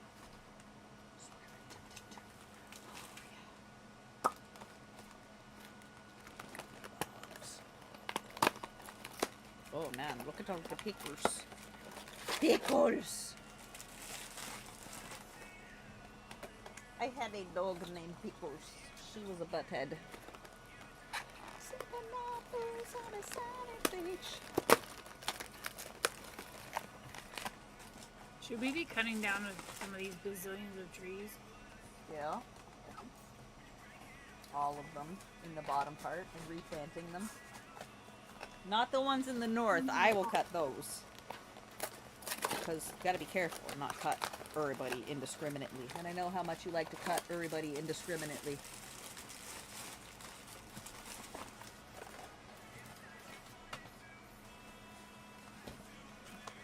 These are GF cookies that have extra protein. There's also no nuts and no dairy and no soy and all that shit.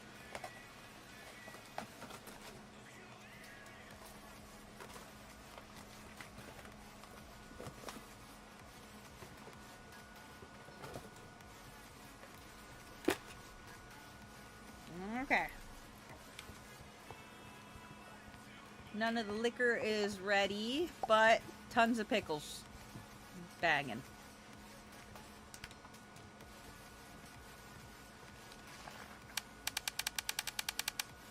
Excellent. Oop. Our upstairs room is fucking filthy. Oh, did you get more planks yet?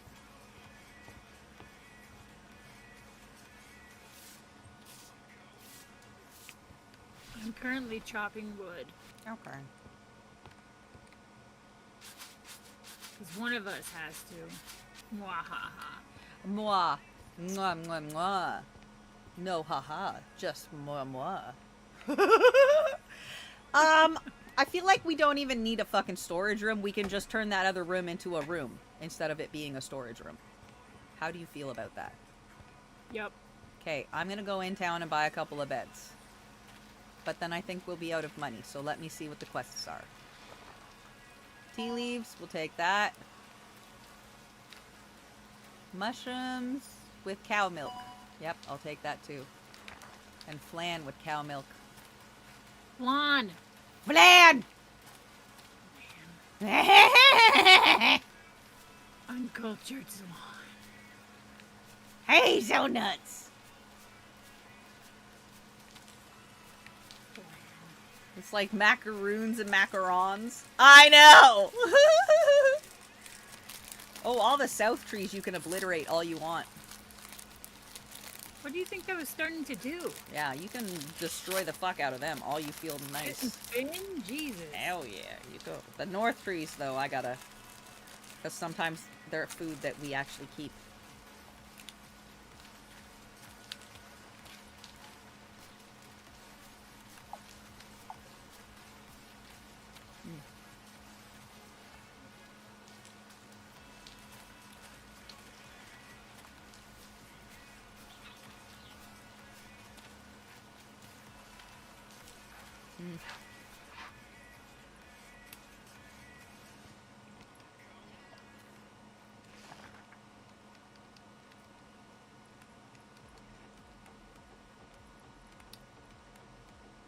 Yeah, I have all that stuff.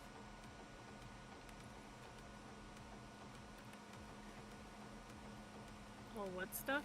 The stuff, the, forage table. The forage table and everything. I already have all that stuff.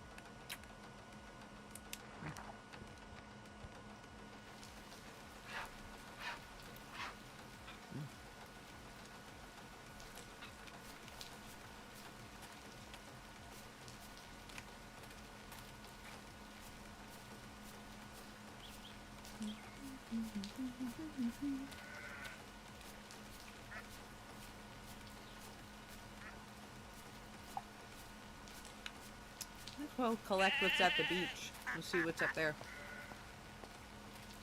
Ooh. Oranges! Oranges! South. Stupid sexy Flanders! Hi, Silver. Let me crank my headphones back up because they've been turned down all night. I just realized. Sorry. They haven't been on scare the ass off of you volume. My bad. Rude. I said my bad. Who do you think we are? I said my bad.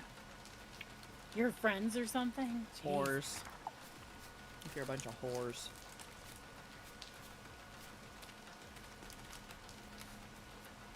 Turkey! Whack it with your broom.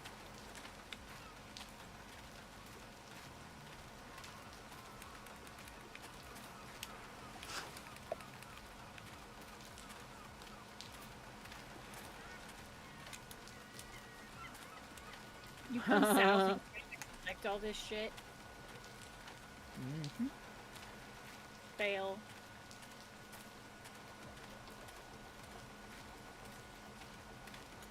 Because we have a massive amount of all of it. That's why. Do we though? Mm-hmm. I come south, where are you? At the fucking beach.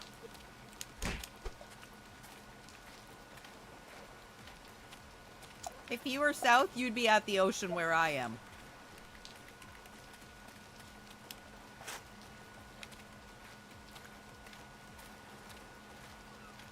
Woo!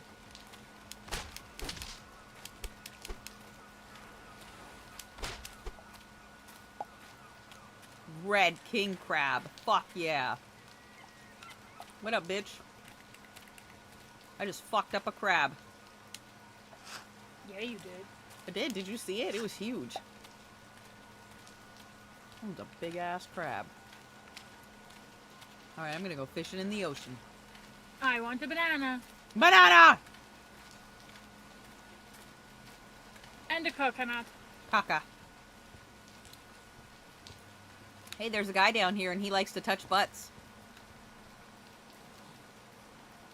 Not enough money. Fuck that.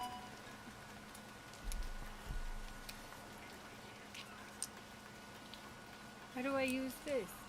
It says use. I can't use it. Use it the way it likes it. It says hit A to use, and it won't let me use.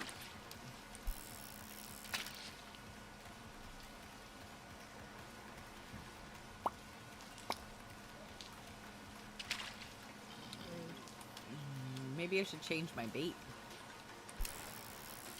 That guy's a liar. To meat! I changed my bait to meat. Why? Because it's meat.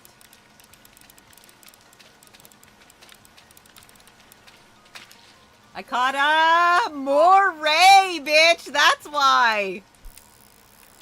Woo-woo! I caught an eel! Oh. A meat wad bait.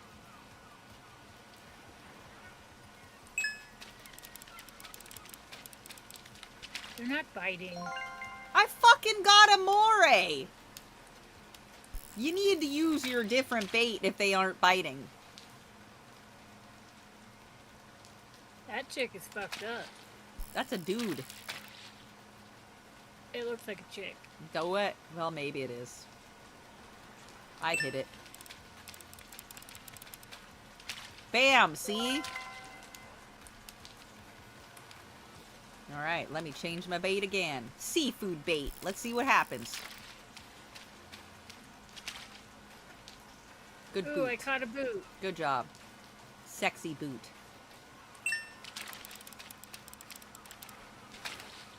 I got a eel. If you use meat, it's a moray. Not just love either. Ha ha ha That was so funny. I bet you nobody but your old ass and me got it though. That's S'amore. And the word hits your eye like a big pizza pie. It's not an eel. Woo! Nice. Talk with Buddy Boy. That's a dude. It looks like a girl. It's a dude. He's got one sleeve out, samurai style. Still Now looks you like a made girl. me not pay attention. Oh wait, I can get a better fishing pole. Yeah, I'll take that. Thanks. Oh, and that tack. Oh shit. I want can't. a better fishing pole. Buy the better fishing pole. What? Handmade? Yeah. I don't have enough monies. Damn.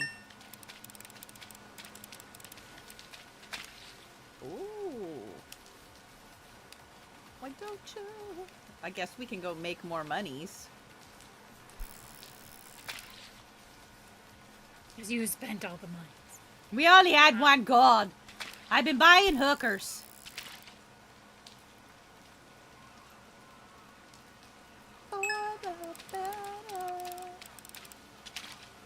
I got an octopi!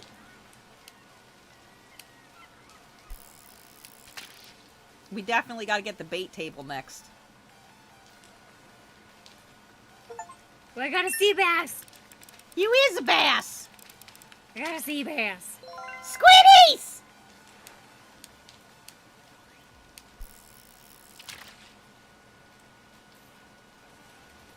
What the fuck? This one's like all over the place. Telling you, sometimes you catch weird shit. I got another sea bass. I got an aggressive boot.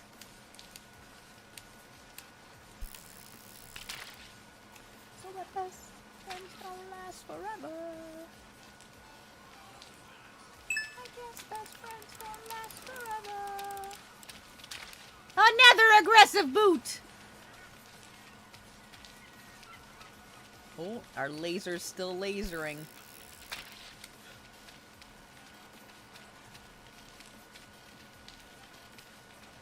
This fish is super all over the place. Maybe it's something cool. It's a meager. It's a cod. I'll come over here and steal some of your fish. Don't fish my fish, you bitch.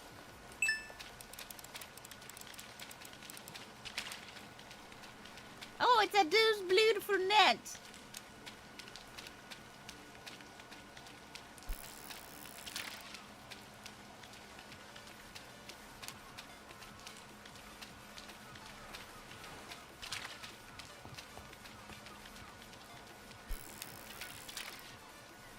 Ooh, that one's a gilt head bream. Ooh. I'm going back home. Damn it. I need worms. Because you ate them all. I ate them all. Yum. Delicious. Hey, bye. Bye. I'm on my way. Collect your shit on your way. I'm on my way. Hey, mushrooms. Yellowfoot mushrooms. Wow, berries. Walk fast or you're going to get caught. Don't tell me what to do. Some dude in the wilderness going to touch your bum. Oh my God, let me get back there faster then.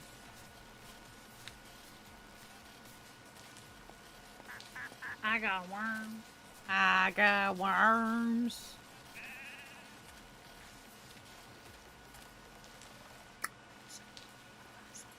And it won't let go.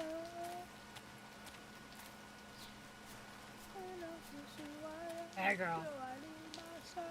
Hi, girl. In the heat of the morning, with the as you frozen, refreshing and burning. Alright, let me get my worms. Alright, I'm good. In the heat of the morning, Oh yeah, shit, I was making stuff. Whoops. Yeah, you was. Whoops. You used to could. Fuck. Okay, so it was black tea. Black tea. Hang on, black tea.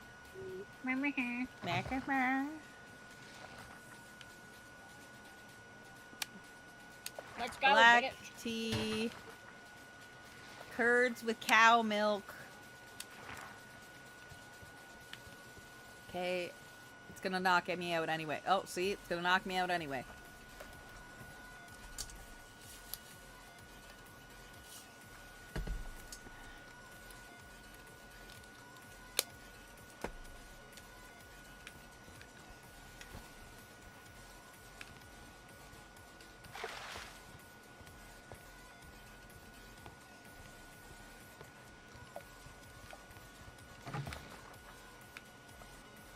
Wait.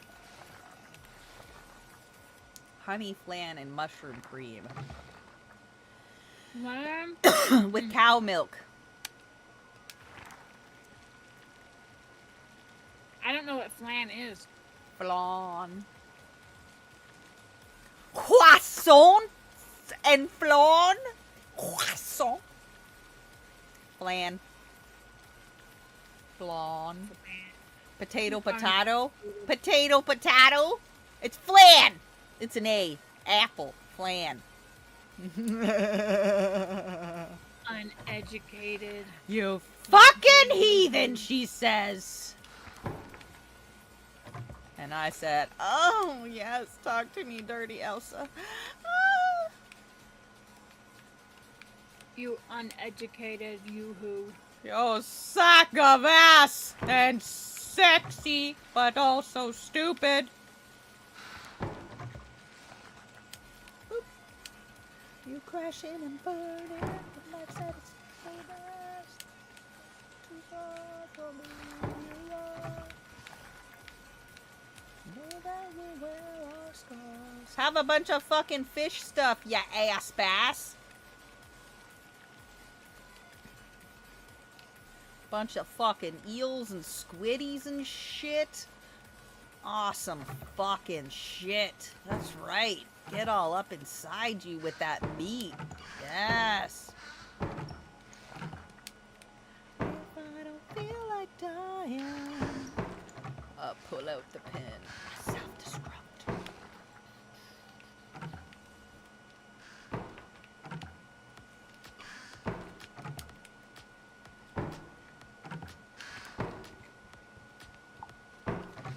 And whoop.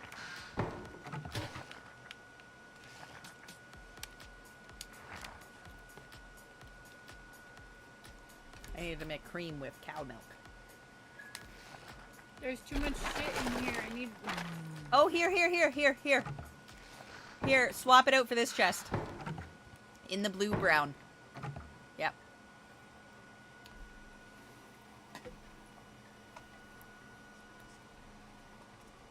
Swap the big chest out. Because we don't know if it takes up more space than the other one. We're still trying to figure that out, too.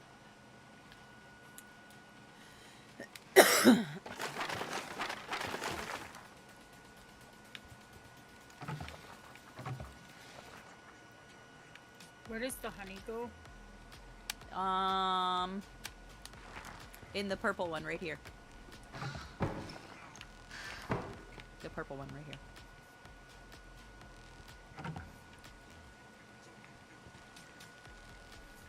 Oh, sorry, it's beeswax. Not honey. Oh, that goes outside. It's production. We don't use it in the house.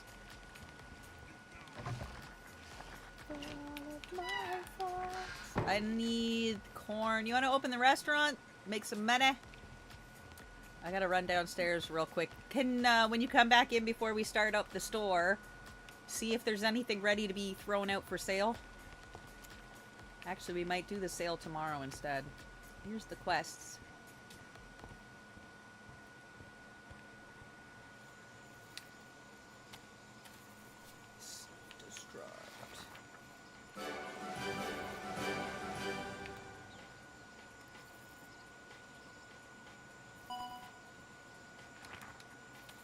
It wants corn porter. Did we make any corn porter? I think we might have. I have no idea. I need to go check downstairs.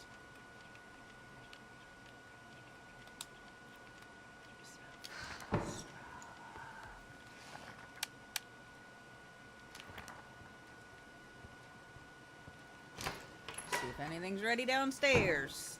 Self-destruct. Oh yeah, lots of shit are ready. Make more pickles. Gotta get more jars.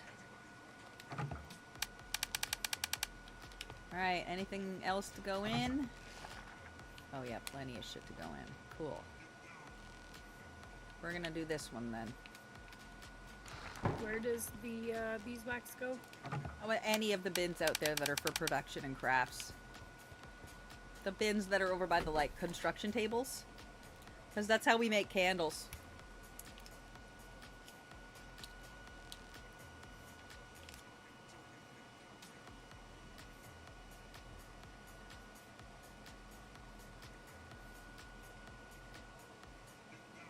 Okay, I need to go to bed.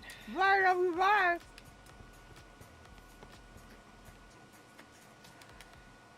Thanks for touching my butt. I mean, what?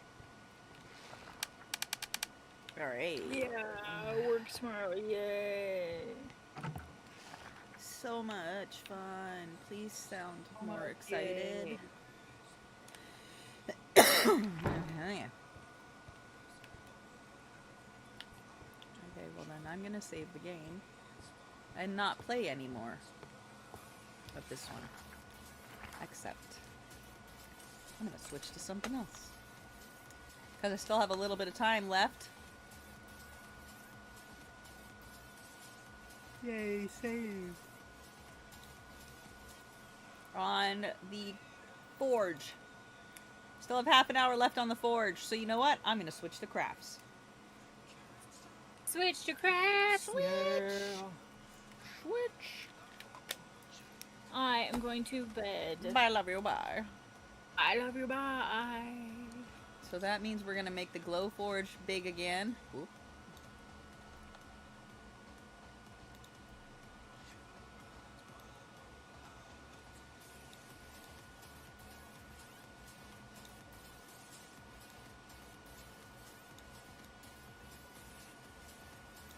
And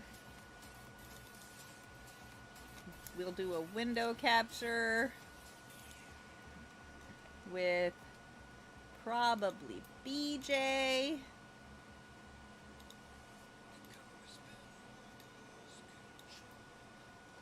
Did my live went off again? Whatever, I don't care. TikTok, get your shit together.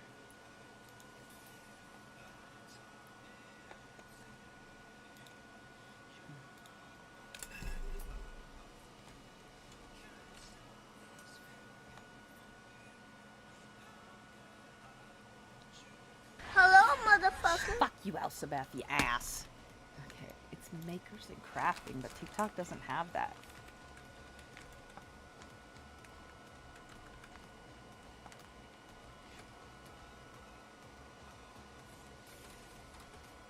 I don't know. IRL? No, it's not a game. TikTok, not everything is a game. I'm making shit.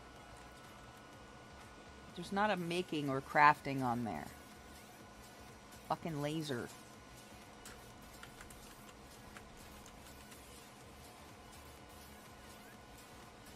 Which...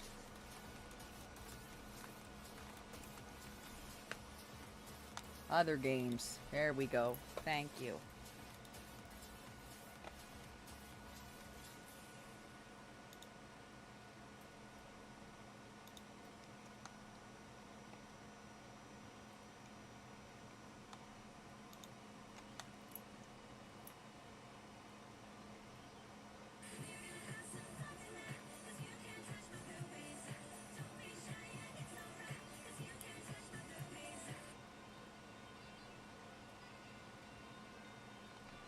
Did Charlotte have an update? No. Yes. Hey everybody, welcome Boop.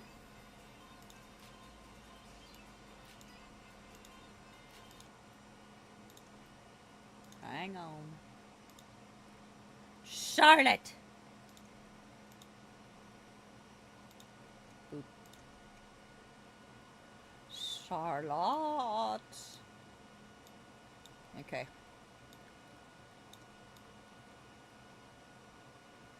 Touch my boobies. Oh, that's Bologna. That's because it's not on. I couldn't hear it at all. Here you go. Have it. We're gonna have some fun tonight, 'cause you can't touch my boobies.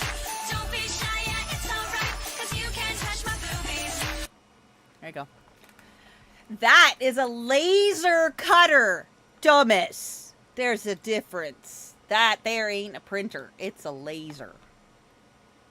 It's a fucking laser, Thomas. A fucking laser, bruh. Yeah, it's a laser.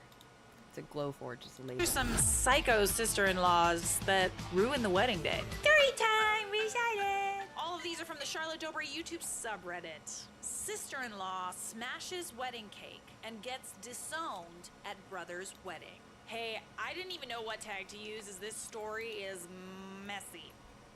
In every sense of the word, I assume.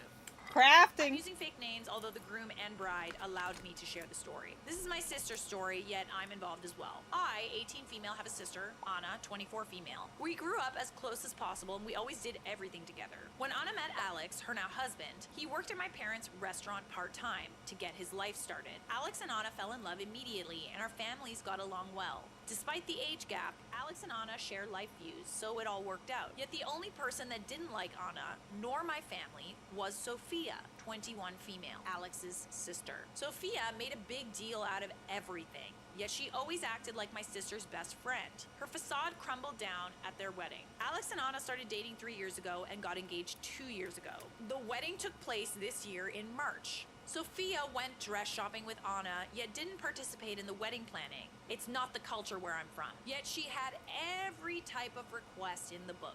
Vegan menu, no flashing lights, saying it would give her a seizure because of her epilepsy, which her mom denied her having. You liar! No smoke machine, as she would choke. No roses in arrangements or bouquets, as she was deadly allergic. As my sister planned the wedding, Sophia kept shooting her snarky remarks and was always rude, calling her every name in the book. And when my sister announced her pregnancy 2 months before the wedding, and the fact she named her kid after her best friend, whom I knew was an amazing woman, that sadly passed away in a crash, Sophia called her idiotic and unable to get over it, as to her, said best friend's name was ugly. What is wrong with you? Oh, she sounds fun. Alex agreed with the name as he liked it himself. Her reaction and hurtful words pissed me off, and no one was allowed to treat my sister with so much disrespect. So without consulting Anna, I changed the tulips from bouquets and arrangements to roses. Just to see if she'd fake it, as her mom always had roses in the house, and she seemed completely unbothered by them. Oh, that's the ticket. I mean, okay, like, I'm not sure if I would do this. Like, it's interesting to see, just to see, but I wouldn't outright do it at the wedding. You know what I mean? Because I feel like, what if she was actually allergic to roses? Then? You could, like, get her a bouquet or something and be like, Oh my god, sorry, I totally forgot. but even that, like, I don't know. I had EpiPens on me at the wedding just in case I was wrong. At the wedding, Sophia showed up in a baby blue dress, or so she said. To everyone, it was white. The whole wedding, she complained and seemingly didn't even notice the roses until Maya and Anna's aunt mentioned it. Sophia started panting and crying out, causing a big scene and grabbing at her neck, seemingly out of thin air. Why, hello there. It is time to give a quick shout out to the sponsor of this video, Bombas. You see that? You like that? That's a nice sock. That's a good looking sock right there. Y'all, when I tell you, these are the best socks I have ever worn. Mike actually introduced me to Bombas socks, and I used to like steal his. Don't worry, they were clean most of the time. So when they wanted to sponsor a video, I was like, dude, I already wear these socks every day, and I know they're good. And here's why. They are super good quality. They focus on premium materials like merino wool and extra long staple cotton. I'm active. I walk a lot. I work out multiple times a week. And since wearing these socks, no little piggies have come out to play. Bombas is also a great company. For example, did you know that the item that homeless shelters need the most is actually socks? Socks are an item of clothing that you can't really donate if they're used. I'm gonna give you one more look. Oh yeah.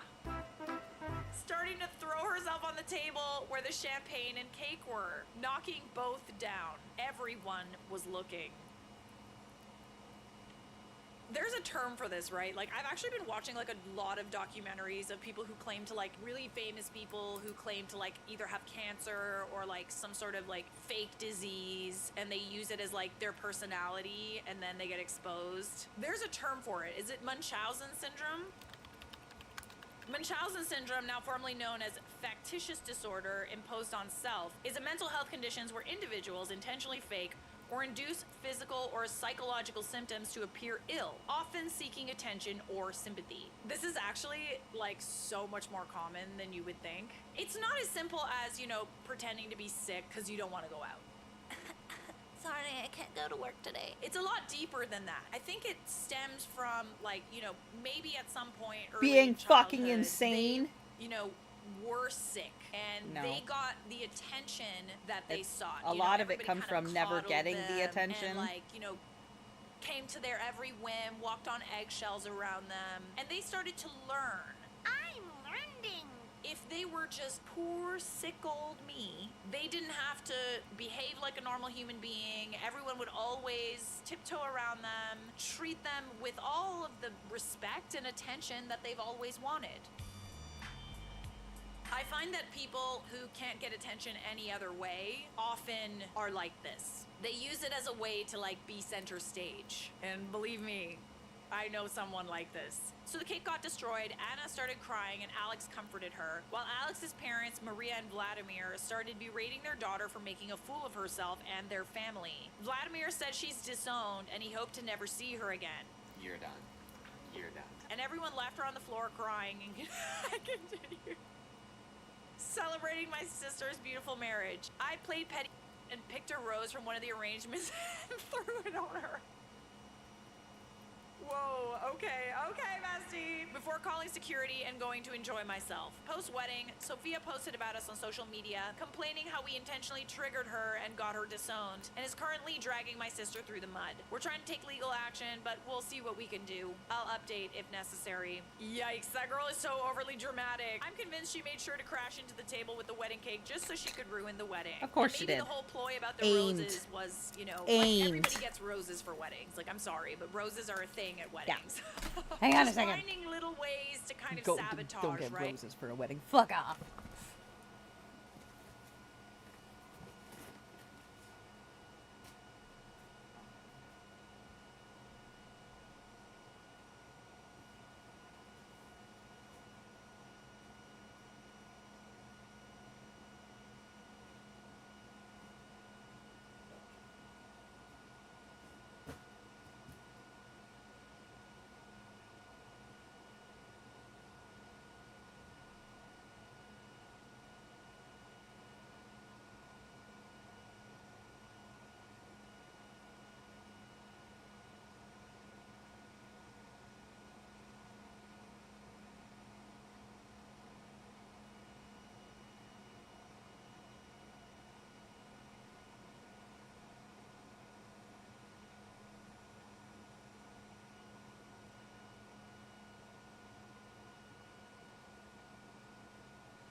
I'm gonna need this litter box for the earrings I'm making. And keychains. Oh shit, did I order keychain loopers? I think I did. Pretty sure I did. Mercifer, did you remember if I ordered And then she keychain loopers when I realized ordered all that you probably intentionally other shit? did that and acted think I like did. a psychopath. I'm glad your in-laws didn't enable her behavior and in fact disown her in front of everyone at the event. How are you not embarrassed? Yeah, some people are saying that this might have been fake because, you know, like as I said, what if she was actually allergic to roses? I understand the pettiness behind it, but like don't use this as like, oh, okay, I'm gonna do this to someone who says that they're allergic to something. Let's just get that out of the way. Should have used the EpiPen, better safe than sorry. Shut up. That would have been hilarious. Okay, settle down, settle down. My sister-in-law's wedding karma. Hey everyone, I've never posted on here before. Welcome. But after watching so many of Charlotte's videos on YouTube, I thought, Why not share my own story? why not indeed? Little background, setting the theme. My husband and I have a blended family. Don't breathe this. I have 3 children, and my husband has 2. His youngest is special needs. This is important to the story. The lie detector test determined that was a lie. My husband and I did not invite his youngest sister to our wedding. Why? Because she is drama. My husband wanted his brother to be his best man, and because of false accusations dear dramatic sister-in-law made, that ruined my brother-in-law's life before she publicly declared she did it for attention and nothing happened. I beg your finest pardon?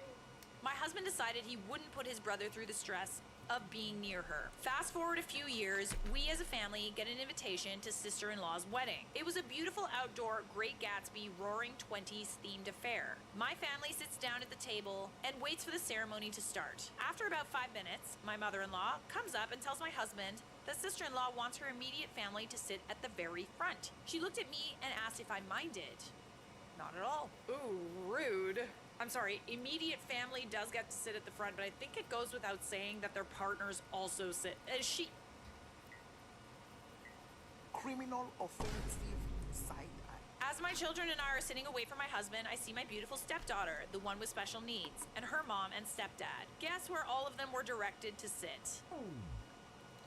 Yup, at the very front with the immediate family. Right.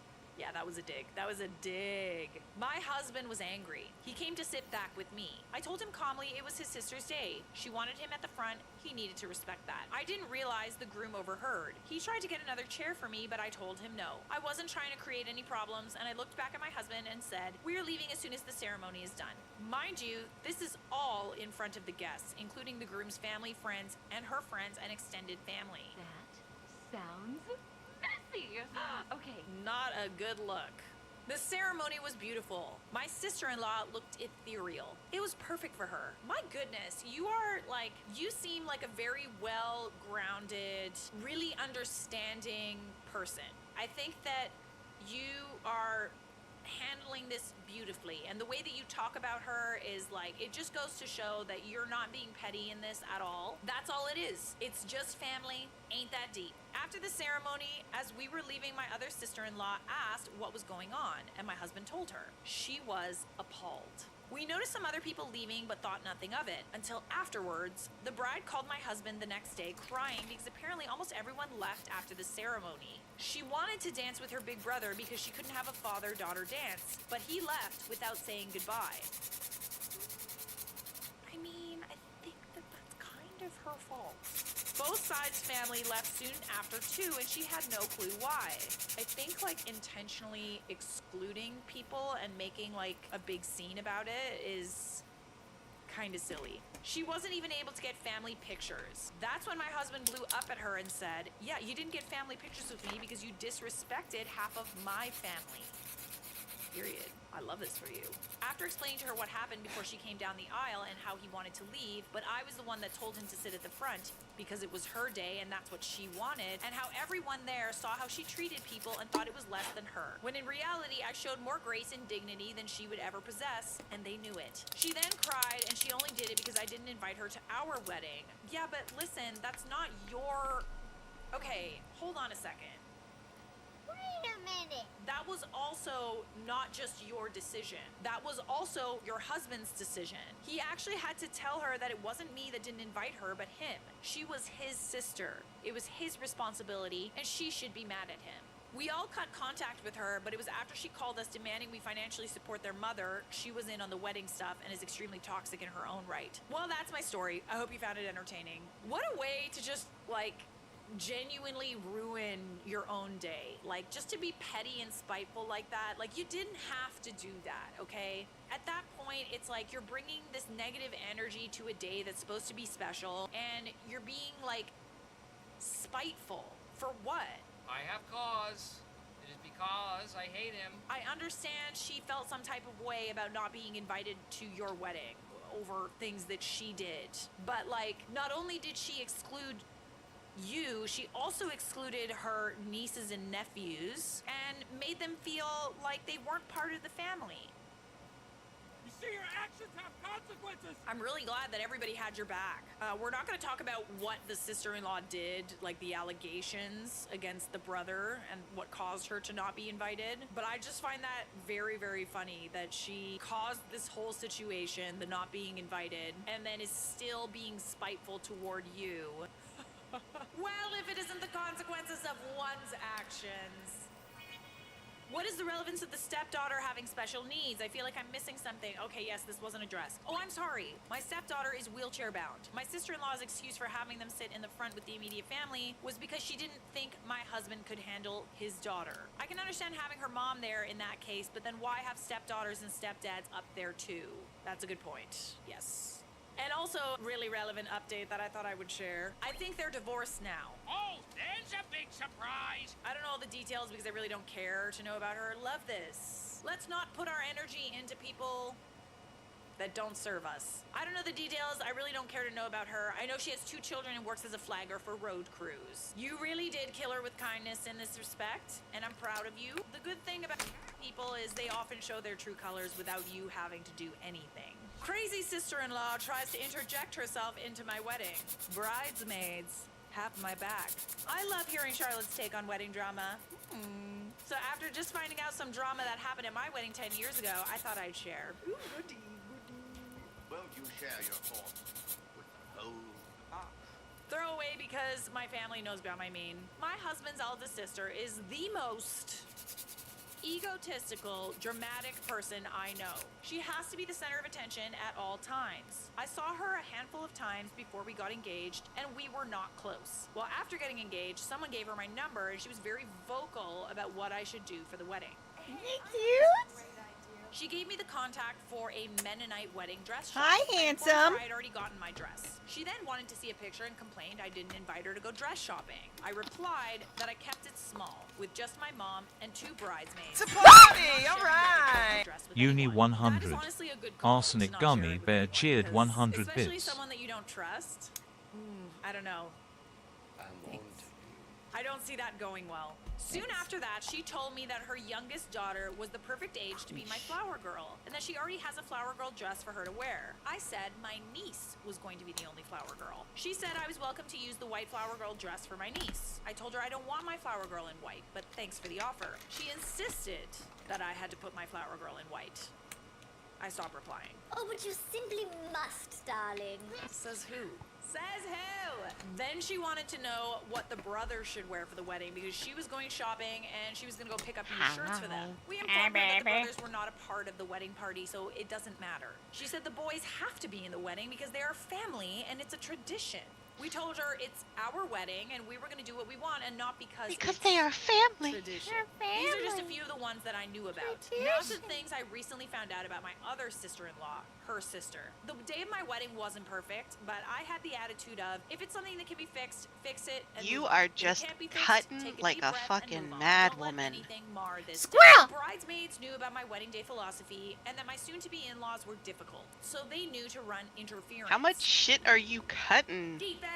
The best offense is a good defense. Well, is that the term? The team, a bit. Go team, go sports. For example, my bridesmaids and I were outside the venue getting pictures taken. I mean, when I the guess you in-laws have arrived. plans Mother for and shit. sister-in-law started to approach, and the 2 Keychains bridesmaids who and knew them went over and earrings, stopped and then them I'm from gonna coming throw over, them in saying a they only box had so much and time before the send men the ones that arrived, are so they could talk to me untainted and get to pictures together Bershaber, later. On to the and the ones sister-in-law that are trying to done interject to into the Snack wedding. Pack. We got our pictures done, and then I hid away in the bridal suite until the ceremony. My Okay, so I'll see it in bridesmaids like were 6 months. wonderful, Got it. helping to make Pretty sure much. everything was set up and A ready to go. massive They were fucking coming and box going of and them, though. It'll reassuring be me that hilarious. hilarious. Were here. Decorations Or were I up, will see etc. them What if they they didn't come tell to me Cali was that my before. Yep. sister-in-law was Or using me words, being words, absent to insist that her etc. daughter was one of the flower girls.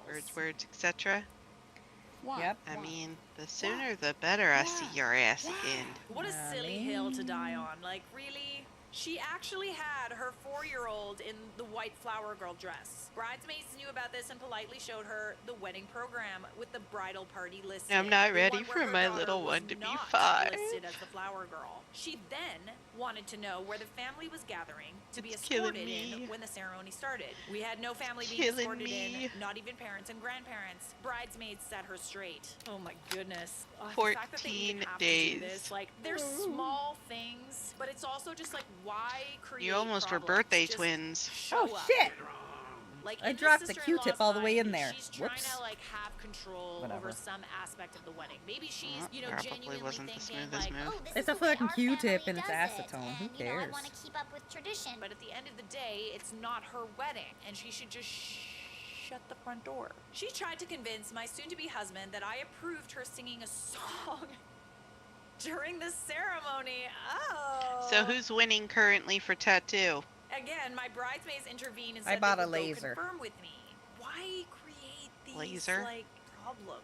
Like, just Yeah, I sit bought a back, laser. enjoy the party. Oh, so you're not She getting then a changed her tattoo. story We'll to see- her wedding gift We to will us. see how much can be generated Depends on how good she between is.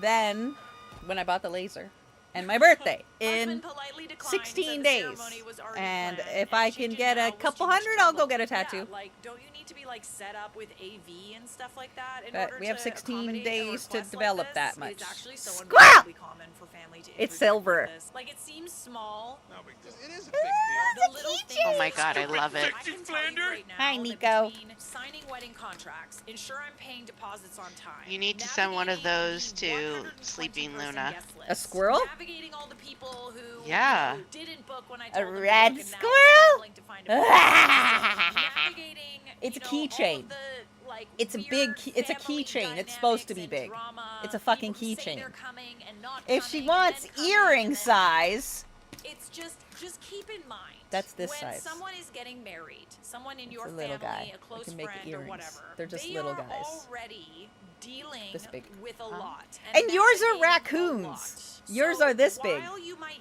think that, you know, just like a Not simple squirrels. request like this is an Yours are easy raccoons. thing, it These becomes are not squirrels. an easy thing because after a certain point, it's like, oh yeah, I found the raccoons. I gotta please go and get just, that Like, I don't need to another get thing on ready my to plate. paint. Can't you see I'm busy? But did you I find a already have possum? another full-time No. job planning a Yes, wedding and but it's accommodating wood. everybody. Like, please, just So I'm gonna try don't. cutting it, I'm but sure it, there's it more has things she tried to do shading. that I don't know about, That's but why these I'm are a the little 3 I worried just about found doing out it. from her sister, who I also just learned was asked Yeah, by my I want a husband to keep skull an eye on possum. sister-in-law the day of the So wedding. we might I have to get confirmed somebody with to one of my draw it bridesmaids for that us, she told me the bridal and then party I'll did stop incorporate mother-in-law it. from doing numerous things to bring attention to herself. They were happy to do it. Literally, and they were just glad need to that do I it like could have this. as stress-free of a wedding as possible. Bridal party for the Right? win. Like the Honestly, little- like, kudos to your friends. Yeah. Oh, and she also wore a This white guy. shirt with a pink skirt and tried to get her other sisters to wear white shirts so they would match in the Squirrels! pictures. Luckily, it's not something I noticed until looking back. All at the right, wedding I got pictures. another big I mean, squirrel. I'm gonna do listen, this one all of in these things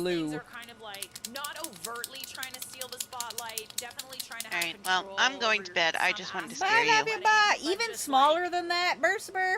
I don't just know, back man. off. Those were some psycho sister-in-laws that tried to ruin the wedding. It's sad that I found like quite a few stories. I think of only- Elspeth just doesn't want big things. Well, She's so used to small things. That's a her problem. Seriously. Seriously. You liking Embrace- tiny things are not my fault. Alright. Bye, love you, bye. I love you, bye. All right, BJ investigates. We're gonna watch some People versus Harvey Weinstein. The most important part of the Harvey Weinstein retrial is upon us. It is upon us, yes it is, and you didn't even know that, did you? Don't worry about the end of the video. You will know everything you need to know. We've caught up. So, prolific movie producer Harvey Weinstein, he's back. He's back on trial again in New York after his 2020 conviction was just overturned last year in 2024. And we're talking today about a different case than a remarkably similar California state case involving an Italian model on remarkably similar charges. We're not talking about that one. That's not the one. No.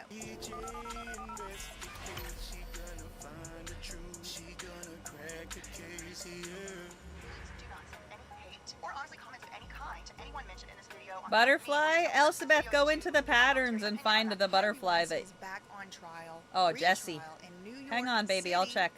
In the New York Superior Court, New York Supreme Court. I don't know. I'll put it. There's a. We'll put it somewhere, because I mean he's all over the place. He's also got one open in California, like I said. But Harvey, importantly, just want to put that out here. He has appealed also. He's also appealed that California case as well on similar grounds. Don't worry if you don't know what we're talking about. I'm just differentiating today. We're talking about the New York State case. It is back on retrial right now.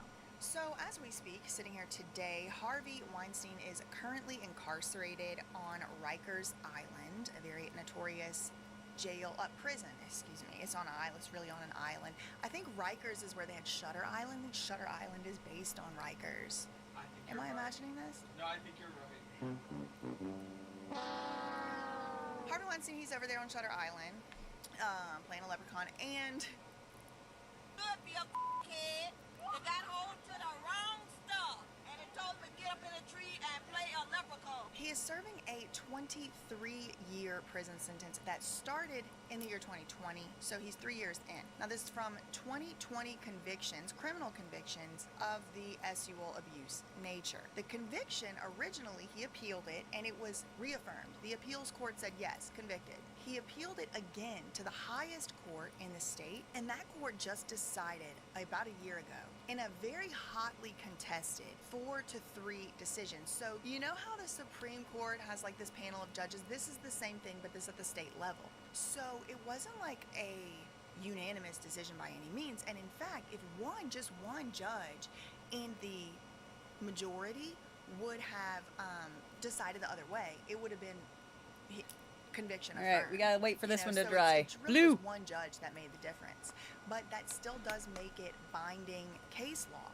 So the majority of the Good judges night, in this Burst case, Smurf. ultimate highest Let's court in check the land, for a they called butterfly. the conviction, quote, If you are talking to me on any of the other live feeds, I'm only really paying attention to the Twitch. Come chat with us over here. So Harvey Weinstein's So if you're conviction yelling in at New me and York I'm was missing it, overturned on I'm two sorry. grounds. I'm The sorry. first one are the so-called Molyneux rulings. Okay, let's The see. Molyneux rulings, this is where the trial court permitted 3 witnesses, to take the stand and testify about incidents of prior sexual encounters, alleged prior sexual encounters with Harvey Weinstein.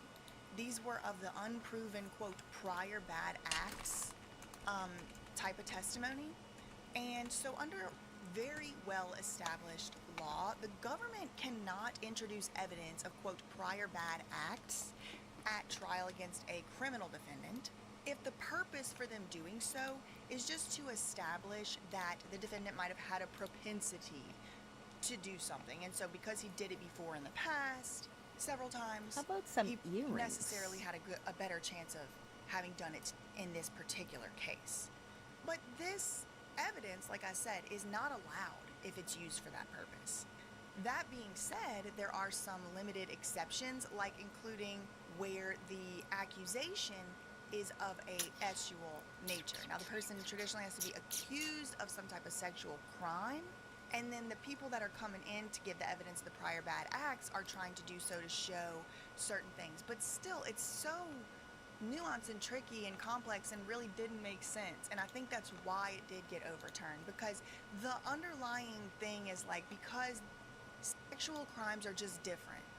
Victims of true victims of sexual abuse crimes will act in ways that might seem counterintuitive. Like after the abuse, they will go back and be with the person or again or whatever. And I think now we really have done a good job of kind of getting it out there through different ways that is something that might be expected in some circumstances. So I don't even necessarily think that that's like a good reason to uphold this law anymore anyway. But In this case, these women were allowed to come in and talk about previous encounters they had with Harvey Weinstein, but they were encounters that were not charged. They were calling them uncharged prior bad acts. So it was stuff that hadn't ever been proven. So, in a sense, there really was no hard evidence. If I could other get than the just clear their to work, testimony these would be really that any of the nice. stuff had happened. And it all was years and years and years prior that it had happened, like 2006 or 2013. So they let these I women might try to come get in these and talk prints. about prior experiences they had with Harvey Weinstein, which could or could not have happened. None of us know, we weren't there. And they let them testify about these things before the jury. Now, importantly, these were things that could be considered crimes, but were never charged, never even charged, much less convicted or proven. But they were just being allowed to speak on these things. These are called the Molyneux witnesses. The prosecutors had argued that the reason that they were submitting these 3 witness testimonies wasn't for the purpose of showing that Harvey Weinstein was a depraved sexual freak. It was for the purpose of showing that he had the mens rea. It's an element of the crime that they have to prove to the jury. The feds do. They have the burden to prove that to the jury. Oh, it's What was his mental state? Because lunar if moths. he didn't know Lunar that moths. it was non-consensual. But if I then it's can't not a get the crime. It's clear one of to the work, elements. It's one of the elements. If you don't have it, you can't convict. The mens rea is a required, a requisite, a prerequisite mental state. That is an element of the crime itself. So without the element, you know, defamation, there's elements of defamation. One thing is that somebody has to state a fact, a false statement as if a it were Luna fact. moth There's is so the many one with things the to little prove like within that. It dangly was a tail. The statement. It green, was false. the It wasn't green a fact, moth whatever, on right? my It was a hat. question. So it's not a statement kind of thing. Not In the this- purple in and blue this one. The case, green in one with Harvey the Weinstein's mushrooms. 2020 case, one of the things that had to be proven beyond a reasonable Hang doubt on. was Harvey's mental state. The requisite mental state for the crimes he was ultimately I convicted might of was cut that he them.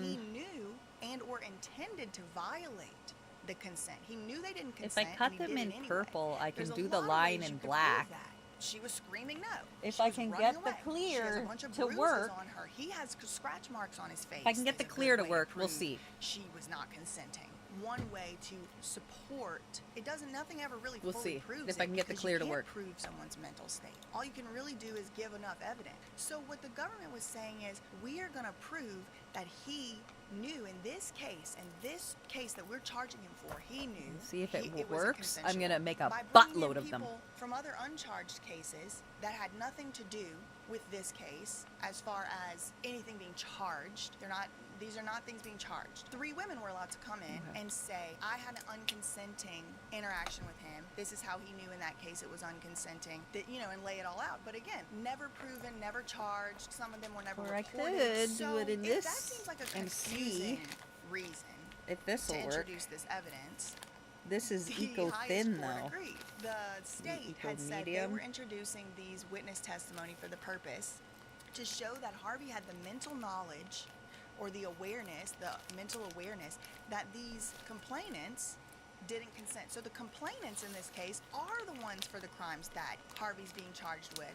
You might have heard their names, Jessica Mann and Mimi Haley.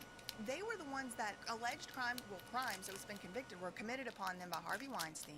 But then they were bringing these 3 other ladies, these 3 other people in to prove that Harvey Weinstein had the mental state in 2 other cases. So it boils down to this. Accusations and testimony of a pattern of behavior by 3 witnesses And in white. uncharged, unproven cases Silver. were used. These accusations were used by the Silver and prosecutors black. to support their theory that Harvey Weinstein had the requisite knowledge or awareness, which is an Golden element of the black. crime called mens rea, that these encounters in the Ooh, Jessica rose Mann gold. and Mimi, so other situations, Hang on. were not It needs to be consensual. So that's what was the green, accusations and the really, testimony 'cause were they're a being used. fucking That's the Luna evidence at moth. issue. So the trial court allowed the jury to hear that testimony by these 3 That's separate silver. supposed victims, and then there was a 4th witness as well, who then bolstered the testimony of one of these 3rd witnesses. According to the majority ruling in the highest 2 court, silver. allowing the jury to Both hear have this black. testimony about the uncharged prior One's bad brushed and acts one's in and of mirror. itself, that in and of itself was enough to need to demand a retrial, mistrial. He has to have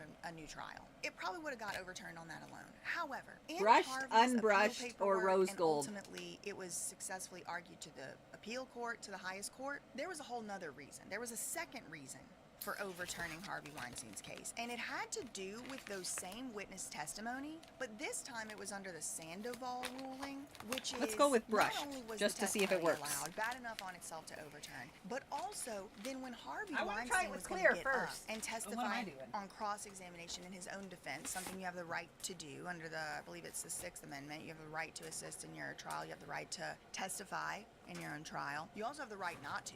That's the 5th Amendment. You have the right to remain silent. It protects you. That right to remain silent protects you all the way through trial. You never have to testify against yourself, and it cannot be held against you. And the jurors have to agree that they will not hold it against you. Like, it's very protected. But the second reason that the case was overturned was on this so-called Sandoval It didn't cut all the And way it through. was- Let Harvey me was see going if I to can be get it. questioned about those specific prior bad acts, incidents, even though they had never been proven, even though they, all of that. So it basically was going to turn into like some miniature trials, him on trial against, 4 people, 5 people, instead of, just the 2 or whatever. So that's the second reason it was overturned. The conviction was overturned last year, almost exactly a year ago, April 2024. And then by September, the New York District Attorney had brought the charges back. So April, it's overturned. And then by, the end of these, by September, by the fall, the charges are brought back, Alvin Bragg. Okay, so let's say Harvey gets out of this. Let's say he's able to somehow get a not guilty on this. He's not about to just walk free because he still has that 2022 California criminal conviction, which is a 16-year sentence. So on top of the 23 years he has in the New York case, he's also fighting this 16-year prison sentence. This is an Italian model who had alleged that Harvey threw himself at her in an unwanted as-you-will encounter in 2013. He was found guilty, sentenced to 16 years. So he's also appealed this conviction, and so that's working its way through the courts now. But what's interesting is the New York conviction, the one that now is overturned, it was used to sentence and probably maybe, it seems like it was used to sentence and also find guilty, convict Harvey. But now this decision has been overturned, the New York decision. So Harvey's saying in the California case, he's saying, look, you have to at least reduce my sentence from the 16 years because when I was sentenced to 16 years in California, I was sentenced based on what had gone on in the New York case. Well, the New York case has now been overturned, so now I need to have that reduced. And I said, the snake is eating its own tail now because guess what? The 2022 California conviction is now being used against Harvey in the New York retrial. It feels like whenever there was like 5 fake restraining orders that all got dismissed against me at once, and they were all trying to use each other's restraining orders to like bolster their bullshit restraining order. Now, I'm not saying this is bullshit. I'm just saying, like, underlying case has been dismissed. He is free and innocent in New York right now until they prove him again. But that New York case was used to get the California conviction and sentence. And the California conviction and sentence, he's now allowed to be questioned about in the New York retrial that's already been overturned. The 2025 retrial is upon us. Okay, jury selection began yesterday at the time of the recording of this video. Who knows when it's going to come out? But jury selection began Tuesday, April 15th, almost exactly a year after the original case got overturned. So Weinstein is facing similar criminal charges. Trying to again line it by up 2 of so the I same can accusers. We have recut Jessica it. Mann and Mimi Haley. Jessica Mann, to recap, was an aspiring actress in her late 20s at the time of the alleged incidents. Now, she accuses Harvey of assaulting her in a hotel room in 2013. She originally testified against him, resulting in a conviction, and she'll be testifying again. Now, the other repeat accuser is Mimi Haley, who also, I believe, was she was a production assistant. She alleges that Harvey assaulted her 3 years after Mann's incident. This one was a forcible oral encounter. Apparently, it was forced upon her, which would be interesting to figure out the mechanics of how that could, I'm interested to hear her testify. But she testified last time too in the first trial, and that resulted in his conviction as well. So in this retrial, Harvey is facing another new charge, another new set of allegations coming from a Jane Doe.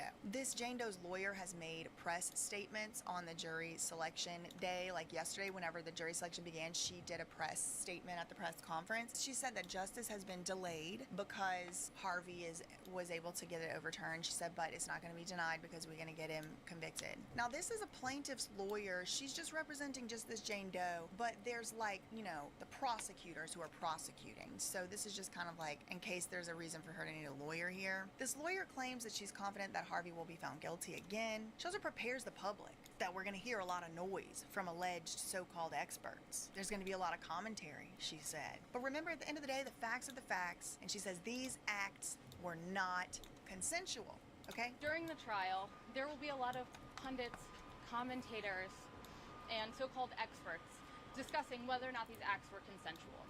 But what matters here is the facts. And I'm confident that a jury will find that these acts were not consensual, and they will convict.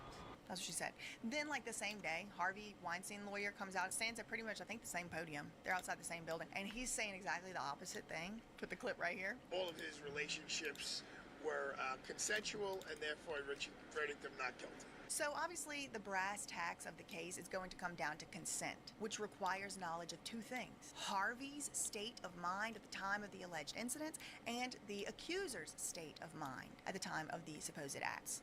Now, if the accusers, quote, wanted it or, quote, consented to it, it only then would turn over to Harvey to then be like, did he know that? Okay, so it's not only, the question isn't only, did they consent? It's that, did he know they didn't and violate that? So I'm hopeful for some type of fair trial here because the judge has now stated about this go around, quote, we're going to try the case on the facts and the allegations and nothing else. I'm like, well, no, what else would you mean? Okay, thanks, that's comforting. So if convicted again, Harvey is facing up to 25 years in prison on 2 counts of first-degree criminal eschewal act and 4 years in prison on third-degree R-word. Harvey would almost certainly not survive long enough to serve that sentence, as it has been widely reported lately by one of his representatives that he's rapidly deteriorating in custody. One of Harvey's representatives has recently disclosed to TMZ that Weinstein is rapidly deteriorating in custody, claiming that Harvey has gained 19 pounds this month alone. Another rep for Harvey, in the form of his lawyer, oh my god, this guy looks like a 1920s, like Atlantic City, I don't want to mess with this guy. Vetting the jurors, we're gonna go up there and do the best we can. You know what I mean? Type of guy. He was up at the podium too. Jimmy Lee's uncle. Jimmy Lee's like, yeah, who Jimmy Lee's trying to be? He said at a press conference yesterday, a few days ago, I think this was on Megyn Kelly, he said if Harvey gets convicted, he's gonna die in prison. Period. Amen. End of story. Good. You have someone's life in their hands, and if Harvey gets convicted, Good. he's gonna die in prison. Period. Amen. End of Sometimes story. that's when it happens. I do not want my lawyer, if I am Harvey Weinstein, saying period, amen, end of story. He's gonna die in prison. Period. Amen. End of story. Bruh. He did say a little bit at another press conference yesterday. Stop it! Talking about Harvey's health. You know, Harvey's been struggling with all kinds of physical ailments, all kind of health issues, but there's a degree of I'm trying to. Oh, you want to see what I'm doing? Sure. to finally have his voice heard and have his day in court under very different circumstances than 5 years ago.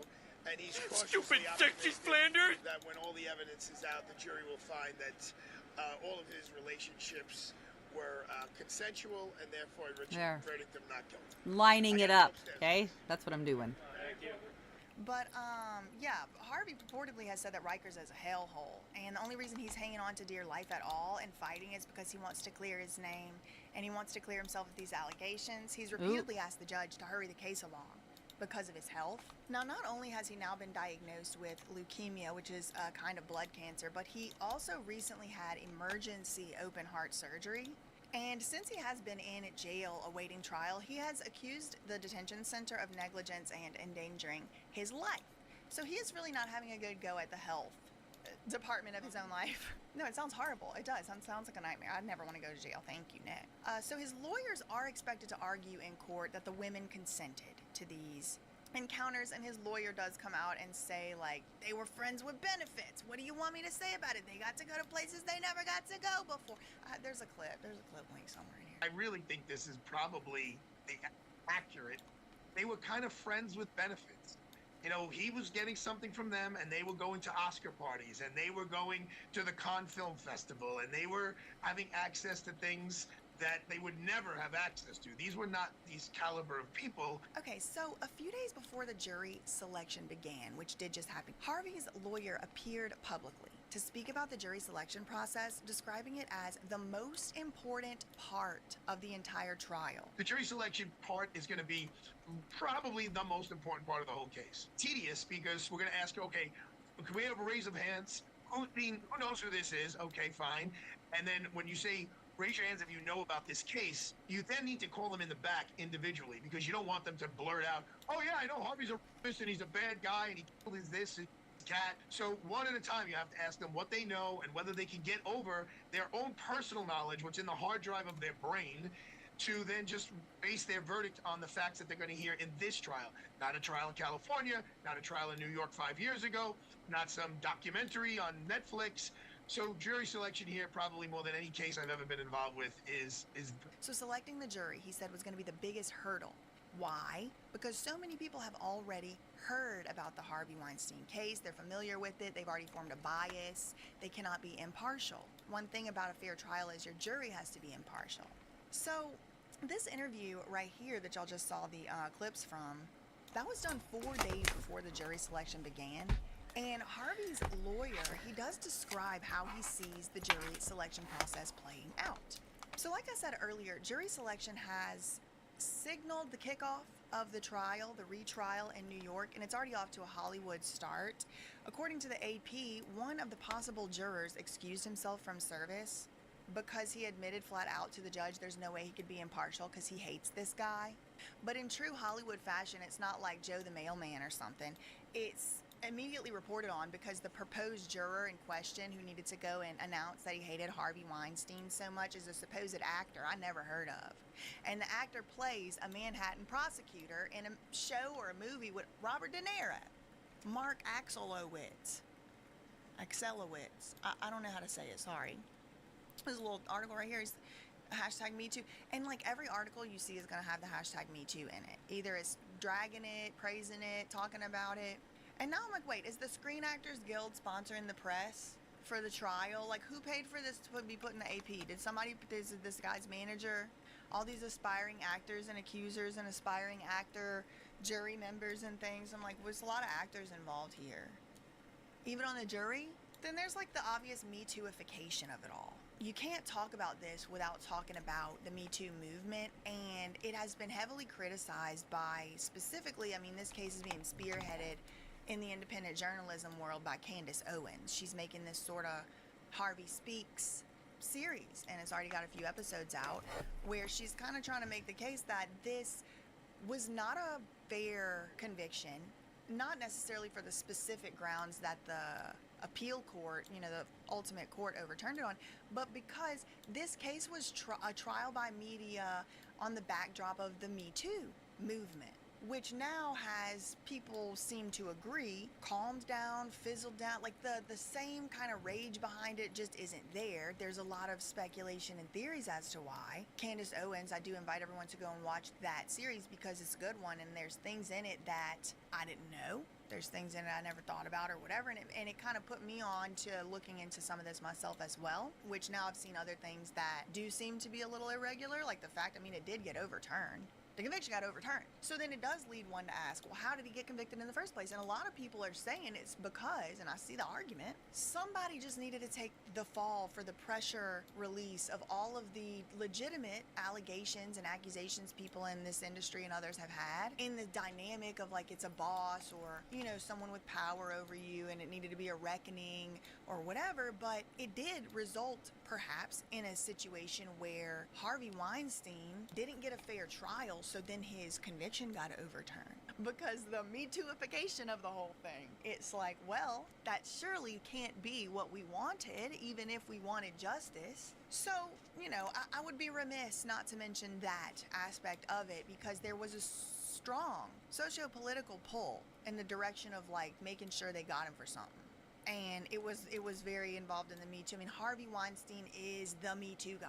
He's given credit, at least, for being like the big one. Him and Woody Allen, those two. Woody Allen for the Time's Up, and then the hashtag Me Too. And then it turns into these convictions. And really, all of these convictions have happened on the Me Too backdrop. Even R. Kelly, Bill Cosby, whose thing got overturned. The Me Too and Jeffrey Epstein, I mean, he died and there was no trial anymore, so I kind of forget about it. Or he supposedly died. I mean, I didn't go to the funeral. Anyway, so looking ahead what to expect. The opening statements are what happens after the jury selection, and they could begin as soon as today, Wednesday, today. The lawyer said this yesterday. Now, previous reports were stating that the jury selection was going to take 4 to 5 days. So that would have pushed opening statements into next week. But Weinstein's lawyer said in a press statement yesterday it could start as soon as today, Wednesday. So this lawyer has stated, other than jury selection being the most important part of the whole trial and the biggest hurdle to overcome, the second most important part of the trial is the opening statements. He said the most important part is the he said, she said trial is what Harvey Weinstein's lawyer said. He said it's no hard direct evidence. It's just he said, she said, Harvey's word against the complainants.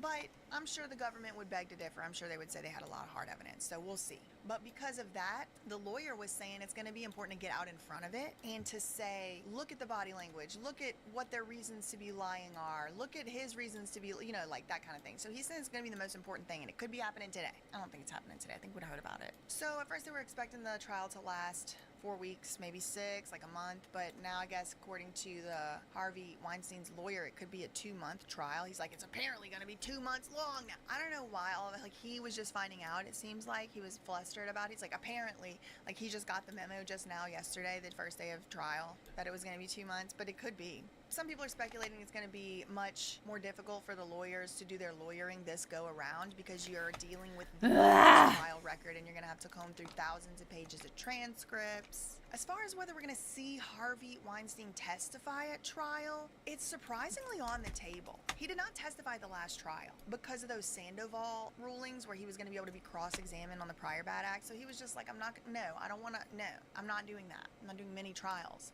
But now he might, because of the fact it's going to be his word against their word and who's more credible, and maybe Harvey's lawyer will think he's more credible. Now, as far as Harvey's lawyer is concerned, he's not even pretending like it's going to be easy. He said the best he could possibly hope for is that he hears a hung jury or mistrial at the end of the day. Here he is talking about the difficulty of the Manhattan jury pool. But a Manhattan jury pool where Donald Trump got 17% of the vote, I just think there's just so But inclined. it's not a Republican-Democrat thing. Republicans don't like crimes. I know, but they're all about believe all women. They were all about the Attorney General, Letitia James, believe all women, believe all women. They lean heavily in that direction. But as far as what Harvey wants, he wants to clear his name and get out of the hellhole that is Rikers. According to his lawyer at this press conference, he's feeling cautiously optimistic. And he's cautiously optimistic. And that's all you really need to know to get started on the next steps of the Harvey Weinstein trial, which by the time this comes out, opening statements could have already taken place. That's all I really had for this one. In the meantime, if facts ain't defamation, love you, mean it, okay, bye. The most important part of the Harvey Weinstein, is it Weinstein? Are you gonna say it with the It is Weinstein. I don't know why, like at some point I stopped knowing which one was Epstein and Weinstein, and I just am like, Harvey Weinstein. They do say that. They do say Weinstein. You can do a quick check if you want to see what they say. I'm gonna probably say it both ways. You know the Supreme sorry. It's one of my favorite movies. I saw it when it came out. I feel like Shutter Island really gets somehow like left by the wayside because of Inception. Because Leo, was he in both? I just feel like people like Inception so much that they kind of just like are like, oh yeah, and Shutter Island too. And it's like, Shutter Island was good. it was good. I love that movie. Anyway, so you know who else it reminds me of now that you say that? Diddy. All the cases are being used against. Example, I totally didn't even think of. Have you read that Whitney Webb? Yes, I did. Hats off to that girl, lady, woman, investigative journalist. Whew. And the other one, Sir Ethan or what? It's two Arthurs. Oh, it's two authors? It's two authors. Oh, I didn't.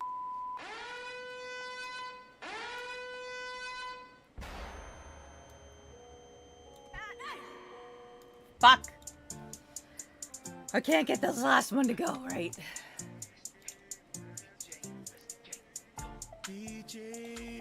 Oh, right. I was watching DJ. She gonna crack the case here. It's not a lie when it's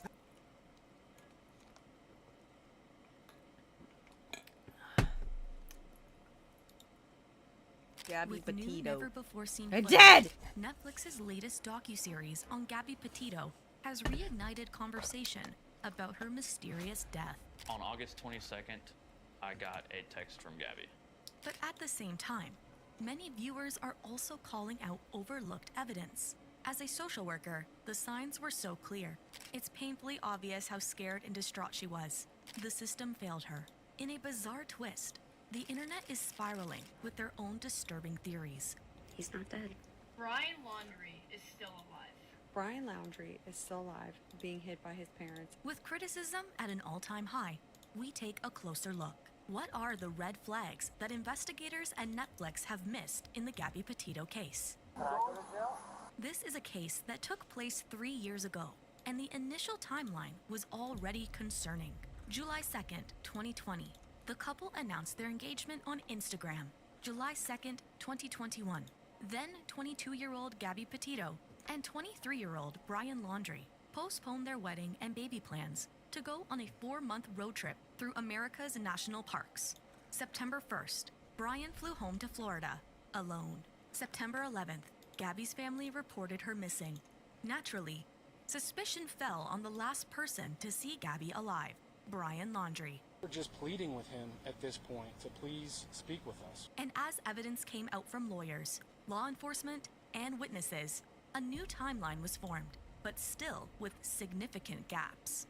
August 12th, a witness called 911 to report a domestic dispute between Gabby and Brian in Moab, Utah. Police later found the couple in their white van. What's going on? How come you're crying? I'm sorry, we've just been fighting this morning. Some personal issues. And deemed Gabby the aggressor. So at this point, you're the victim of a domestic assault. I'm not going to pursue anything as much. My fiance, I love her, it's just a little squabble. I'm sorry that I had to get so public. They separated the couple for the night, taking Brian to a hotel and letting Gabby stay in the van. August 17th, Brian took a flight back alone to his parents' Florida home to get some supplies as the couple were thinking about extending their trip. August 19th, Gabby posts their first vlog on their YouTube channel, Nomadic Static. Brian is still in Florida at this time. August 23rd, Brian flew back to Salt Lake City, Utah to rejoin Gabby. August 24th, Gabby FaceTimed her mom and told her she was leaving Utah and heading to the Teton Range in Jackson, Wyoming. August 25th, Gabby made her last post to Instagram. August 26th, 2 people witnessed Brian alone. The first time drinking at a restaurant near Spread Creek Dispersed Campground, and the second time parking the white van in an undesignated spot at Spread Creek Dispersed Campground at 8:10 p.m. The weirdest part about it was that there was no indication that there was anybody actually at the van. Usually small van people have their doors open, they're outside, they have a hammock, something, but we didn't see any signs of actual life at the van. August 27th, Gabby exchanged texts with her mom and more witnesses. First, Brian and Gabby had a blowout fight at a Jackson, Wyoming restaurant at around 1 p.m. They were fighting with the hostess. She was hysterically crying. And she walked out and she was crying and she was staying on the sidewalk and I was watching the whole thing unfold. Second, their white van was still parked in Spread Creek Dispersed Campground at around 6 to 6:30 p.m. We were going to stop and say hi because we're from Florida too, but the van was completely dark. There was nobody there, so we decided to continue on our way. August 27th is also the day autopsy reports suspect Gabby had been murdered. By strangulation is homicide. August 29th, 2 different people picked up Brian while he was hitching alone. The first vehicle dropped him off near Jackson Lake Dam, Wyoming at 6:09 p.m. He said he was hiking along Snake River, which is up here, and it kind of like goes down a little bit. And he said he was gone for multiple days, and he had left his fiance, never called her by her name, back at their campsite, which he said they camped in a dispersed campsite, so it's not a regulated campsite. And he was gone for multiple days without her, and he was sleeping on a tarp. The second witness dropped him off at Spread Creek Dispersed Campground around 6:30 or 6:40 p.m. August 30th, Gabby's family received their last text from Gabby, which read, "No service in Yosemite," which contradicts Gabby's text from a week prior, claiming she would be heading to the Teton area, around 800 miles from Yosemite. August 31st, Brian's mom canceled a camping trip for two to Fort DeSoto campsite she had planned for September 1st to 3rd. September 1st, a license plate reader showed Gabby's white van exited the Interstate 75 to Northport, Florida at 10:16 a.m. Brian drove the van alone to his parents' Florida home, where Gabby also lived for a year. That same day, Brian and his parents traveled in the family Mustang to visit Brian's sister, Cassie Laundrie. It's also important to note, within the past 3 days, from August 30th to September 1st, Brian allegedly used a debit card and PIN for accounts that didn't belong to him, for charges of $1,000 or more. The indictment did not specify if the account belonged to Gabby. September 4th, Brian opened an account with AT&T on a newly purchased phone. September 6th, Brian and his parents went to Fort DeSoto campground and checked in until September 8th. However, they told their attorney they left the campsite together on September 7th. September 10th, neighbors witnessed Brian and his family back in the neighborhood. September 10th to 11th, police were called to the Laundrie home 5 times. One of the calls made by Gabby's father. A report was marked the situation as problem settled, no police action required, and agency assist. September 11th, Gabby's family officially report Gabby as missing. September 13th, witnesses allegedly saw Brian leave his home in a Mustang. September 14th, the Laundrie family's attorney released a statement supporting the search for Gabby. September 15th, the family Mustang was found abandoned near the Carlton Reserve, and Roberta drove it home. September 17th, Brian's parents report Brian as missing, claiming they haven't seen him since September 14th, later correcting the date to September 13th, the day Brian left with the Mustang to go hiking. September 18th, police close off the Carlton Reserve in Venice, Florida, to search for Brian. September 19th, Gabby Petito's remains were found in Bridger-Teton National Forest in Jackson, Wyoming. October 2nd, witness Dennis Davis claimed he spoke to Brian at a deserted road near Appalachian Trail in North Carolina. Brian allegedly appeared dazed and was looking for Gabby. October 19th, the Laundrie parents asked FBI and Northport police to join the search for Brian at the Carlton Reserve. October 20th, the Laundries arrived at Myakkahatchee Creek Environmental Park, which is connected to the Carlton Reserve. Within 30 minutes, Brian's dad discovered Brian's belongings. Shortly after, Oh, how convenient. law enforcement found Brian's partial skeletal remains.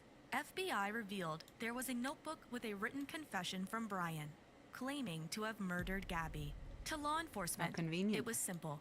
Brian's written confession solved the mystery leading How up to very Gabby's death. convenient! The Laundrie family attorney adds that Brian's parents are hopeful that these findings bring some sense of closure to both families. But to the public, there were still gaps in the story, and it seems Netflix felt the same way. 3 years later, in February 2025, Netflix released a 3-part series, suggesting there's more to this story, especially the dark nature of Gabby and Brian's relationship. But was what happened to be the end of this mystery just the beginning? While the internet had long speculated that Brian may not have been a caring partner, his behavior is such a red flag. The belittling comments about her goals, hiding her phone, the jealousy and possessiveness, and dismissing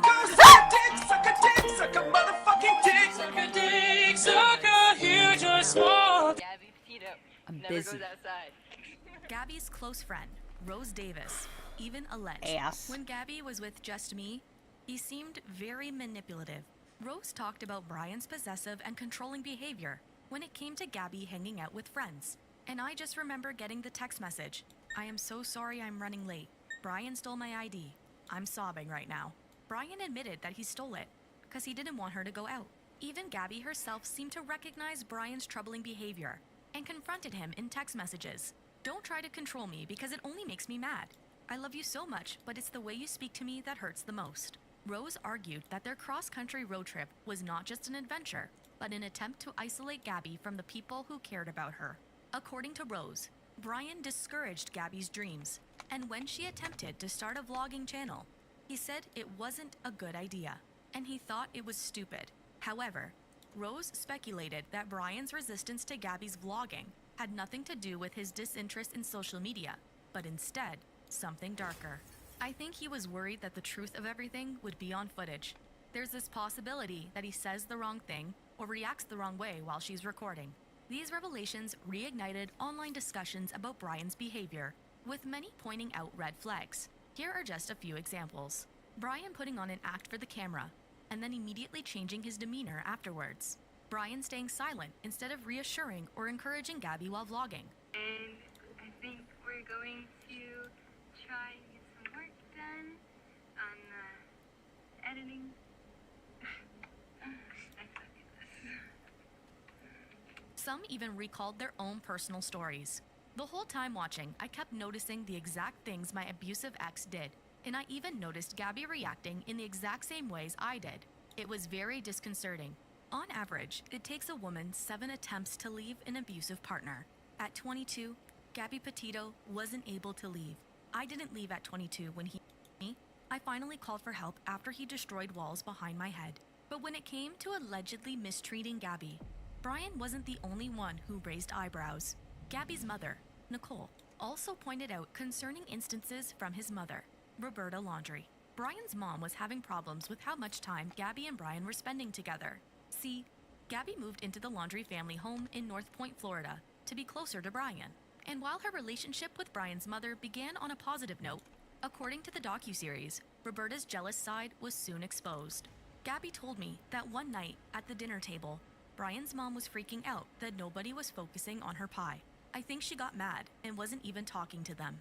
While this may seem trivial, the docuseries shed light on evidence that was released in May 2023 that would paint Roberta in a disgusting light. After Brian went missing, FBI searched the Laundrie home and found a letter that Roberta wrote to Brian, titled, "Burn After Reading."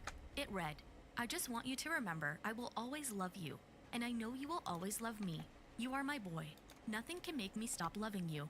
Nothing will or could ever divide us. No matter what we do, or where we go, or what we say, we will always love each other. If you're in jail, I will bake a cake with a file in it. If you need to dispose of a body, I will show up with a shovel and garbage bags. If you fly to the moon, I will be watching the skies for your re-entry. If you say you hate my guts, I'll get new guts. Did you catch that? If you need to dispose of a body, I will show up with a shovel and garbage bags." To viewers, this was twisted, and they wanted Brian's parents to be investigated. Why are they not being tried as accomplices to murder? Roberta Laundrie needs to be locked up in prison now. Strikes me as written after Brian killed Gabby. Some even criticized Roberta's parenting. She was enabling and concealing his crime. A few people noticed the bird on the front of the letter, explaining it is a direct reference to his favorite book he always shared about, Lullaby. For context, Lullaby is a horror satire novel where the main character accidentally killed his wife and child by reading a deadly lullaby and struggles between destroying it or abusing its power. This reference only made the situation more creepy. Yes, many believe Roberta should have been prosecuted for allegedly aiding and abetting her son's crime, which under Florida law, statute 918.13, concealing or removing evidence with the intent to impede a criminal investigation is a third-degree felony, punishable by up to 5 years in prison, a $5,000 fine, and 5 years of probation. However, after the letter was made public, Roberta defended herself, claiming the letter had no connection to Gabby's death. She stated, "I truly loved my son, and simply wanted to convey to him how much he meant to me, and how much I loved him. I am sure people use phrases all the time to express to their loved ones the depths of their love. But when parents online discussed whether they would go to such extremes for their own children, the general consensus was disagreement. You can still love your kids unconditionally and turn them in for murdering their fiancé. I'll do anything for my child as long as they are being a good person. If they harm another human being, then that is everyone's business, as it is a legal issue." People also pointed out the very instructions of the letter, which were suspicious. Why would he need to burn the letter after reading it if it was all common family sayings? The backlash against Brian's parents only grew stronger as more bombshells about their actions during the investigation dropped. When Gabby went missing, her actual mother texted Roberta, "I was just wondering if you'd heard from the kids. I haven't heard from Gabby in about 10 days, and I'm getting worried as she has been consistently in touch. I tried Brian as well, haven't been able to get in touch." But Roberta did not respond. The Laundries also refused to cooperate with authorities at every turn. I know you've already said you don't want to speak. Well, if you guys know anything, it would let the parents at ease and go from there. We're not. It makes it very odd, don't you think? From my point of view, Okay, Chris. fine. For now, You can call our attorney and give your phone number. Online, people called out the seemingly suspicious behavior. You only immediately lawyer up when you know you're guilty. As soon as they knew Gabby's parents were looking for her, they should have, at the very least, responded to them that Brian was back. They did not know where Gabby was and then referred them to the lawyer. But the backlash wasn't just directed at Brian's parents. His sister, Cassie Laundrie, also came under fire. See, Cassie originally claimed she had no idea what was going on with Brian or their parents. We are just as upset, frustrated, and heartbroken as everybody else. And I am losing my parents and my brother and my children's aunt and my future sister-in-law on top of this, and you're not helping. Why your Gross. parents? Why Gross. You're talking about Because Christmas. they're not talking to us either. Why aren't they talking to you guys? If I knew, I would say. I don't know. Initially, some users sympathized with her. I feel sorry for her. It's almost like her parents prefer Brian over her. The sister doesn't have anything to do with it. The parents probably always looked at the son as their golden boy. But when text conversations between Cassie and Roberta surfaced in the docuseries, the truth seemingly came out. Cassie had allegedly been in contact with her family all along. In the messages, the mother and daughter even I joked almost about had Roberta it and then that some revealed police ass. lost track of Brian because they mistook Roberta for him. Roberta. The Northport police said Brian and I have a similar build. Boy, Brian would not be happy about that. Cassie. Yeah, everyone's laughing at that remark because not even remotely close. Roberta. Short, pudgy, and big-bottomed. Or short, sassy, and shapely. Pear-shaped. Cassie. LOL. Must have just been the hat. Put their top-notch guys on surveillance. Immediately, the public turned against Cassie. These texts sound like Brian's mom and sister are spectating this entire event, just like everybody else. And the bottom text from Brian's sister saying, put their top-notch guys on surveillance, to me, seems like she's bragging about it. Like, yeah, look at what our family did. She is clearly speaking to her parents. She lied. This family should be charged. Cassie later responded to the backlash with a public statement on Instagram. No one from any family contacted me until Detective Barry called me. Detective Barry gravely miscommunicated what I told her in the phone. If you're new here and just started to attack me today, I've been non-contact with my parents for almost 2 years. Have fun. But after reading those texts, well, the internet was unsympathetic. Joking with your mom while Gabby was missing. Your parents knew what he did. Absolute horrendous people. Girl, we saw the text between you and your mom. You're not innocent. Read the room and shut the hell up. You and your family deserve to suffer the way that poor girl and her family did. But as shocking as these revelations about Brian's family are, they still don't answer the question that haunts this case. What really happened to Gabby in her final days? Well, someone she turned to during that time might just hold the key to understanding what happened before her tragic end. The Netflix docuseries revealed for the first time Gabby's ex-boyfriend, Jackson. On August 22nd, I got a text from Gabby. Gabby texted him, I'm sure I'm the last person on the planet you want to hear from. I would really love to talk to you. I'm only alone until tomorrow. Jackson was happy to talk. The two caught up over a phone call, where Gabby told Jackson she had a plan. She was going to leave Brian. She just had to figure out when to do it. But there was something about the way Gabby was talking that hinted at something more sinister. I think that she, wasn't sure of what he would do, or what he could do, Jackson said. Just 5 days later, on August 27th, 2021, Gabby made what is believed to be her last attempt to contact someone. I had gotten a phone call from her. I was at work and was unable to answer it. The docuseries also showed the surveillance footage from a Whole Foods in Jackson, Wyoming, which captured Gabby and Brian together for the last time. The extended CCTV was made public by Law and Crime in October 2022, years after the case. In the footage, Brian appears visibly agitated as he slams the door of their van. Meanwhile, the internet noticed Gabby's body language was restrained as she walked with her arms crossed, potentially hinting that she was uncomfortable. This is the last known footage of Gabby Petito before her death. With this timeline in mind, the internet quickly began to piece together a possible motive behind Brian's actions. The Whole Foods video captures Brian slamming the car door, and this was around the time Gabby tried to call her ex. From my past of abusive relationships, I have this feeling that Brian knew that she was contacting the ex. I truly think that Brian saw or found out she contacted her ex and was wanting to leave him, and I think he became uncontrollably angry and ended her out of anger. But even with all of these clues, one crucial piece of the puzzle was still missing. What really happened in Gabby's final moments? The answer, or at least Brian's version of it, would later be discovered. In January 2022, the FBI revealed that a backpack, a notebook, and a revolver were found near Brian's remains. There was a confession in the notebook that was later released by his family's attorney. "Gabby, I wish I was right at your side. I wish I could be talking to you right now. I loved you more than anything. I will always love you," Brian allegedly wrote. "I'm sorry to everyone that this will affect. Gabby was the love of my life, but I know, adored by many. I'm so very sorry to her family, because I love them. I am sorry to my family. This is a shock to them, as well as a terrible grief. They loved as much, if not more than me." But then, his voice shifted from apologetic to eerily clinical, as he detailed what he claimed happened in Gabby's final moments. Brian claimed Gabby had fallen into a creek in Wyoming, had injured her head, and was slowly freezing to death. "I carried her as far as I could down the stream, when my knees buckled and knew I couldn't safely carry her. I started a fire and spooned her as close to the heat. She was thin, had already been freezing too long. Laying next to her as she said, little lapsing between violent shakes, gasping in pain, begging for an end to her pain." He claimed he then did what he believed was right in the moment. "I ended her life. I thought it was merciful, that it is what she wanted, but I see now all the mistakes I made. I panicked. I was in shock. But from the moment I decided, took away her pain, I knew I couldn't go on without her." Of course, many believe Brian fabricated this mercy-killing story to frame himself as a hero, rather than reveal what he allegedly was, a cold-blooded killer. "I think he hurt her, and she wouldn't calm down, so he ended her.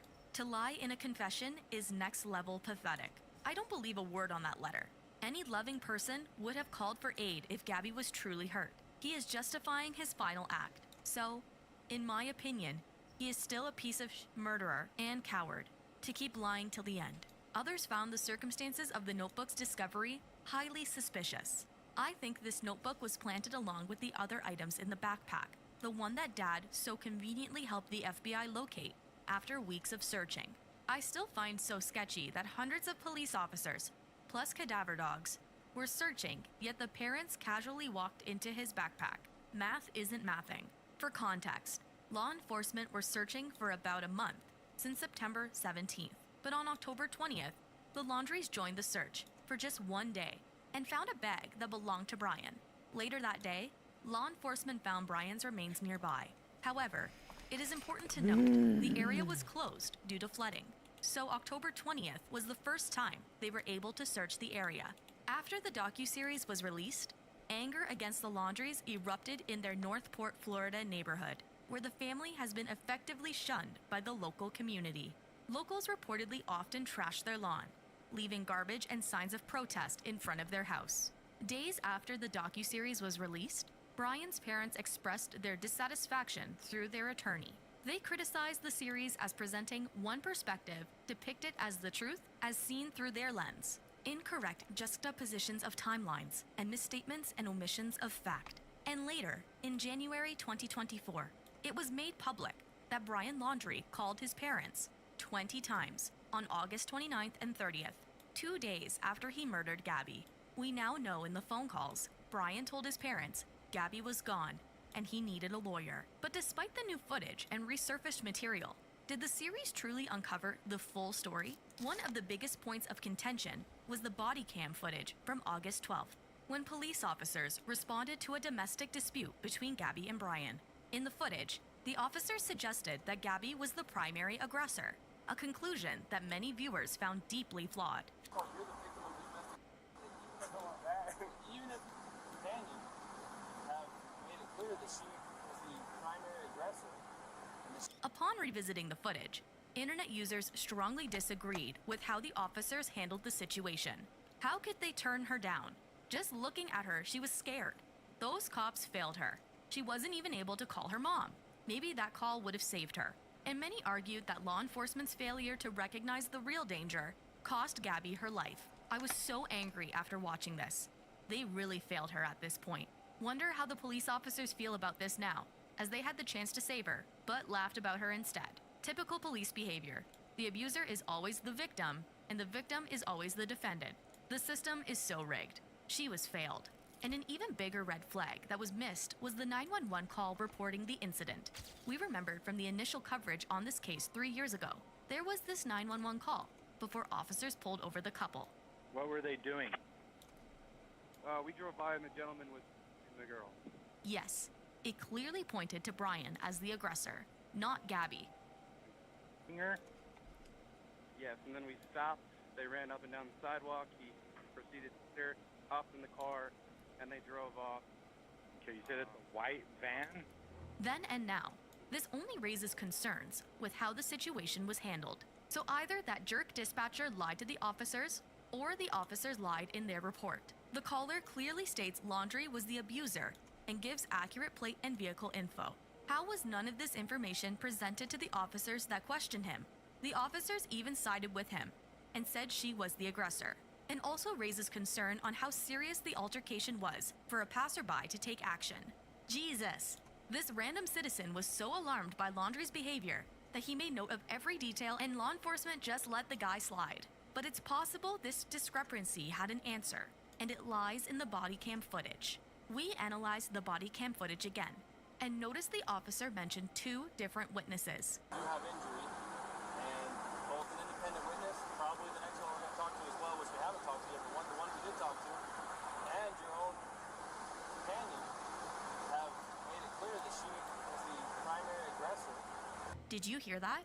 He said they didn't speak to the second witness yet, and assumed the second witness would report the same thing as the first witness. Saying the witnesses, I never saw him hit her, I saw him shove her, but I couldn't tell if it was an aggression against her. So, it's safe to say, this was not the witness who saw Brian allegedly strike Gabby, a description that could have drastically changed the way these officers handled the case. In fact, moments within their first encounter, it seemed the officers already made up their mind. You're not in any trouble right now. Because of this, it seemed officers were more concerned with Brian's injuries than Gabby's, despite Gabby's injuries being just as alarming, if not more. Yes, one of the biggest moments we remembered from our coverage 3 years ago was this heartbreaking moment. Because, you know, I guess, yeah, but I first. where did he hit you? Don't worry, just be honest. He, grabbed my face, like this. He didn't hit me in the face, like, he didn't, like, punch me in the face or anything. Did your face or what? Well, like, he, like, grabbed, like, with his nail, and I guess that's why it looks, I definitely have a cut right here, like, a few, like, Yeah. For it to burn, Brian would have had to use a lot of force, something officers didn't question further. And officers even noted the injuries on Gabby's body several times. Yeah? Is there something on your cheek here? Looks like, did you get hit in the face? Kind of looks like something like in the face. And over on your arm, your shoulder, right here. That's new, huh? It's kind of a new mark. Yeah, I don't know. Can I see the other side of your face? So, what happened here and here? I'm not sure. It was I was just trying to get in the back of the car and the backpack on the back. Got me. So, the backpack got you? Some even felt Brian's shifting behavior was obvious in the body cam, claiming that's why he stopped being nervous and full of joy when they told him he was the victim. His whole demeanor changed after he learned that. If we look at his behavior before cops made their assumption, he was stuttering, avoiding eye contact, and appeared nervous. Tell me what's going on. You see this gets worked up sometimes, and I try and really distance myself from it, so like I locked the car and I left away from it. What happened this morning is that just trying to set up like your own little website blog and all this stuff. Like every time we really had a nice morning with everything, but she just worked up as we were trying to get going, get her day going before we go like ours. Okay. You want to tell me about those scratches on your face? Compared to his behavior after the cop made their decision, Brian seemed more easygoing. Your own companion have made it clear that she was the primary aggressor and that she was striking you and you just received injuries. You have been striking her, she has not admitted to you striking her, the witness did not see you strike her. So at this point, you're the victim of the domestic even if you didn't want to pursue this, we don't have a choice. Yes, he smiled and laughed, and even tried to play the hero when the cops explained if they didn't agree to separate for the night, Gabby could go to jail due to the no contact order they put in place. So she's not in that tough spot. Unless you have an idea about how she could not go to jail and be separated, you have friends in town, somewhere she can stay. Tomorrow, if you want to, it's up to you. You can go to jail. You can't because you don't have a charge. Brian was seen easing up even more during this important conversation. If you wanted to, you could get with her again tomorrow. Take your break. If you wanted to be with her. Others also pointed to some more unusual things Brian said in the body cam footage. One of the first things that Brian says in the body cam is, "I hope she didn't say anything too bad about me," as if he was probing if she gave too much information about how he treats her. If we rewatch this moment from the body cam, I suppose fingernails, but I'm not complaining. I'm not complaining about fingernails. Is it bruised or tender or anything like that? I'm fine, and I look good. I hope she doesn't have too many complaints about me. immediately after that, you can hear him stuttering. And right after mentioning the complaints, he redirects the topic back to the altercation. I feel bad that I think it's so public. I was just trying to be loud. This is, I just trying to make her calm down and be like, look, everyone's watching. There were also the potential red flags Brian shared publicly, dating back to 2020, that the docuseries did not cover. While Netflix did mention Brian's interest in photographing skeletons, and shared never-before-seen photographs he took of skeletal animal remains the day before Gabby's passing, they did not go into Brian's now-deleted Instagram and Pinterest. 1 year before the couple left for their trip, Brian shared several art pieces he made which contained dark themes and blood. In one art piece, Brian wrote, "Grim Reaper leading the sheep to the slaughter," and a mouse trap. In another post, he shared the bird that appears in Chuck Palahniuk's novel Lullaby, which is the same bird that appeared on Roberta's Burn After Reading letter. You know, the one about accidental murder? At the time, people highly suspected the princess in the post may have been symbolic of Gabby.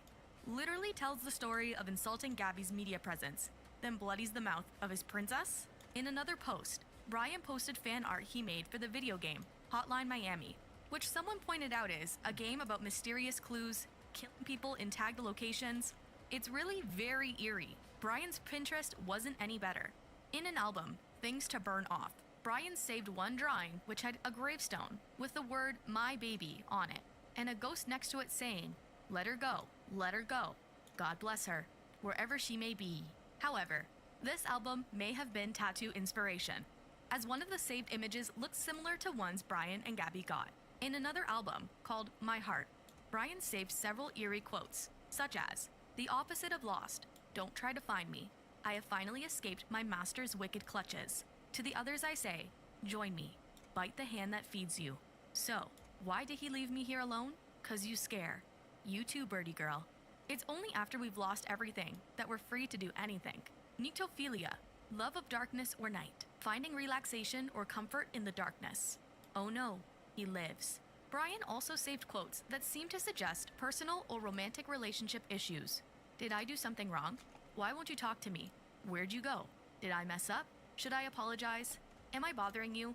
What did I do? Sorry? Are you busy? Is it my fault? Are you okay?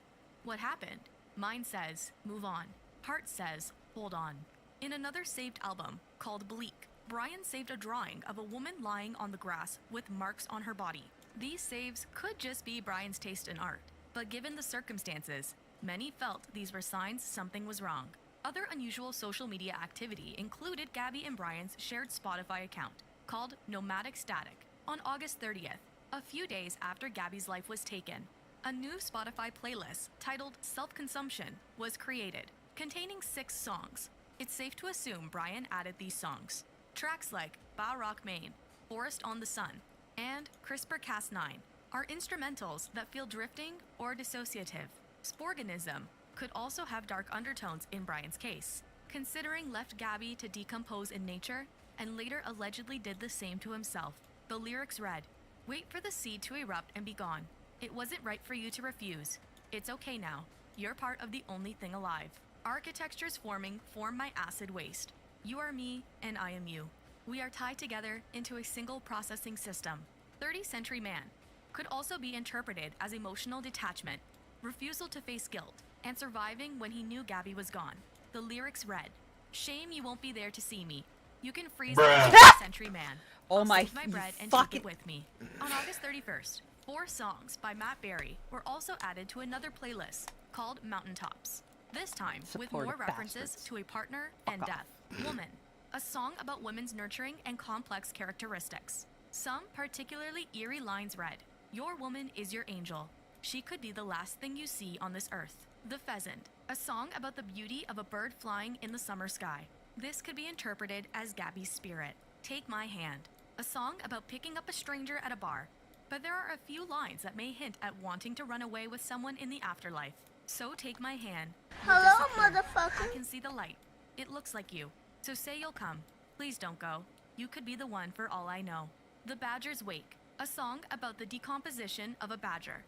But in Brian's case, could be about Gabby's murder and her spirit leaving. The lyrics read, "Deep as solitary stone, in gray and crimson and greens, in slumber of blood and bone, the badger lies still as he dreams. And so the evening it dies. If you look there, you'll see the last time, in time for the badgers to wake." However, Brian's Instagram artwork and Spotify playlists aren't something law enforcement could have worked with. Rather, this was more of a glimpse into the mind of Brian Laundrie and potential red flags about his mental state. But something law enforcement could have done was keep a closer eye on the Laundrie parents. While Netflix did cover the suspicious Fort DeSoto trip, there was one other incident that also caught our eye. See, a week after their family camping trip to Fort DeSoto, Brian would leave his home for the last time. But this is where it gets suspicious. Brian's mom, Roberta, initially claimed the last time they saw Brian was September 14th, when he supposedly told them he was going to hike at the Carlton Reserve and left in family Mustang. However, a witness claimed they saw Brian leave home the day before on September 13th in the Mustang.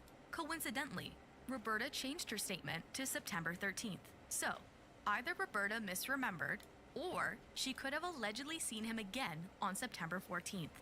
Then, on September 15th, the Laundrie parents claimed they were concerned Brian didn't return from his hike. So they went to look near the Carlton Reserve where he said he would be, and happened to have found the Mustang at Myakkahatchee Environmental Park. The Laundrie parents decided to leave the car there in case Brian came back. But when Brian still didn't return the next day, Roberta went back to the scene. And guess what she did? Roberta drove the Mustang home. Yes, she claimed to be concerned about Brian, but didn't continue looking for him and took away his means of transportation to get home. However, there was allegedly a warning notice left on the car, so it's possible she was worried about getting ticketed or towed. Furthermore, despite claiming to be so concerned, the Laundries waited one more day before officially reporting Brian missing on September 17th. Why did Roberta misremember the dates? Why did Roberta drive the car home knowing Brian would need the car to get back? And why did they wait one day to file a missing persons report? We also don't know what the family spoke about a week prior during their 2-day camping trip at Fort DeSoto, which could have led to this turn of events. And that wasn't the only thing the docuseries didn't cover. Perhaps the most chilling conversations to have come out of this case came in the form of a theory. See, online, people were asking, what if Brian Laundrie wasn't gone? An official autopsy report appeared to confirm that the remains found near Brian's belongings were in fact his. But for many, the details surrounding Brian's remains raised more questions than answers. First, the speed of decomposition. Brian's parents reported him missing on September 17, 2021, claiming they hadn't seen him since September 13th. Roughly 5 weeks later, his remains were found, completely decomposed, reduced to skeletal remains. Naturally, the internet had questions. How was his body so badly decomposed so quickly? Wasn't Gabby missing longer than Brian?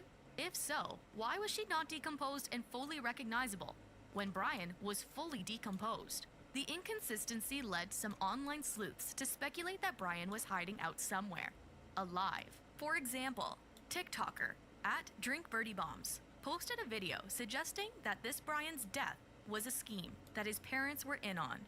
I don't think that Brian Laundrie's parents were cooperating because they were giving him time to fake his death. Brian not being at home changes absolutely everything about this case, and you can't tell me otherwise. As for the remains, those were likely real. They just didn't belong to Brian. Brian had his pew-pew, and Brian probably went and found a male solo hiker and pew-pewed him, and again, although painful, he could pull one of his teeth and leave it with the remains. The body decomposition from in September when that would have happened would make way more sense and line up with everything in the autopsy and all of that with the remains that were found. This video has over 240,000 views and nearly 1,000 comments, with many agreeing that the situation seemed off. This makes sense considering the fact they were so quick to cremate him and didn't even have any kind of funeral or memorial for him. They never even had a funeral for him either, and that speaks volumes, because they know he's alive.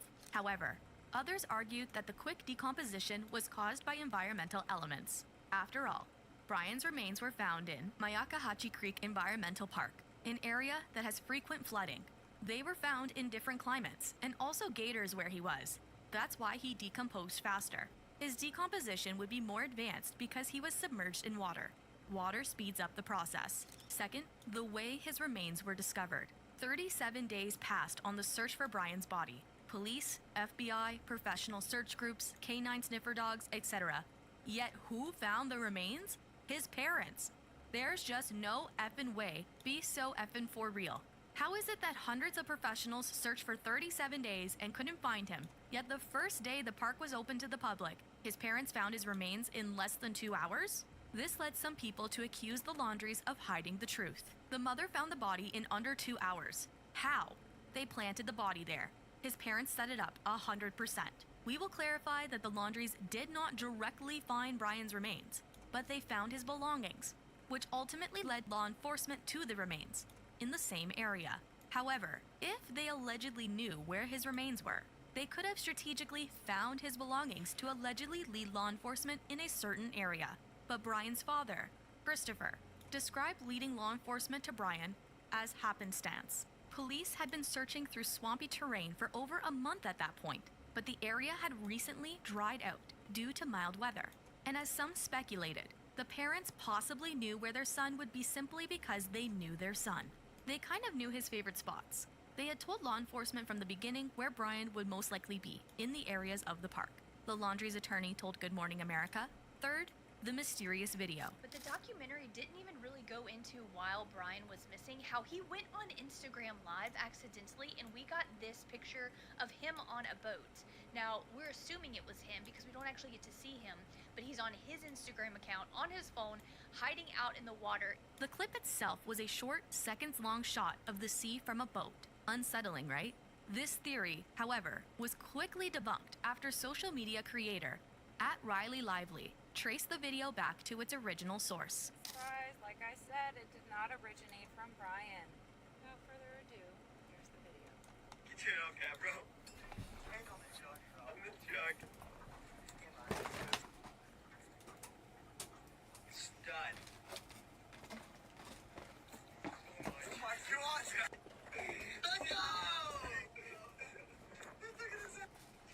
Video never originated from Brian. The creator who uploaded it said it was from Brian has been trying to monetize Gabby's death.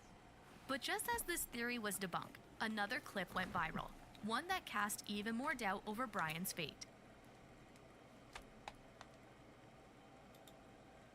A lot of people are starting to suspect that Brian Laundrie may be hiding under his parents' flower bed.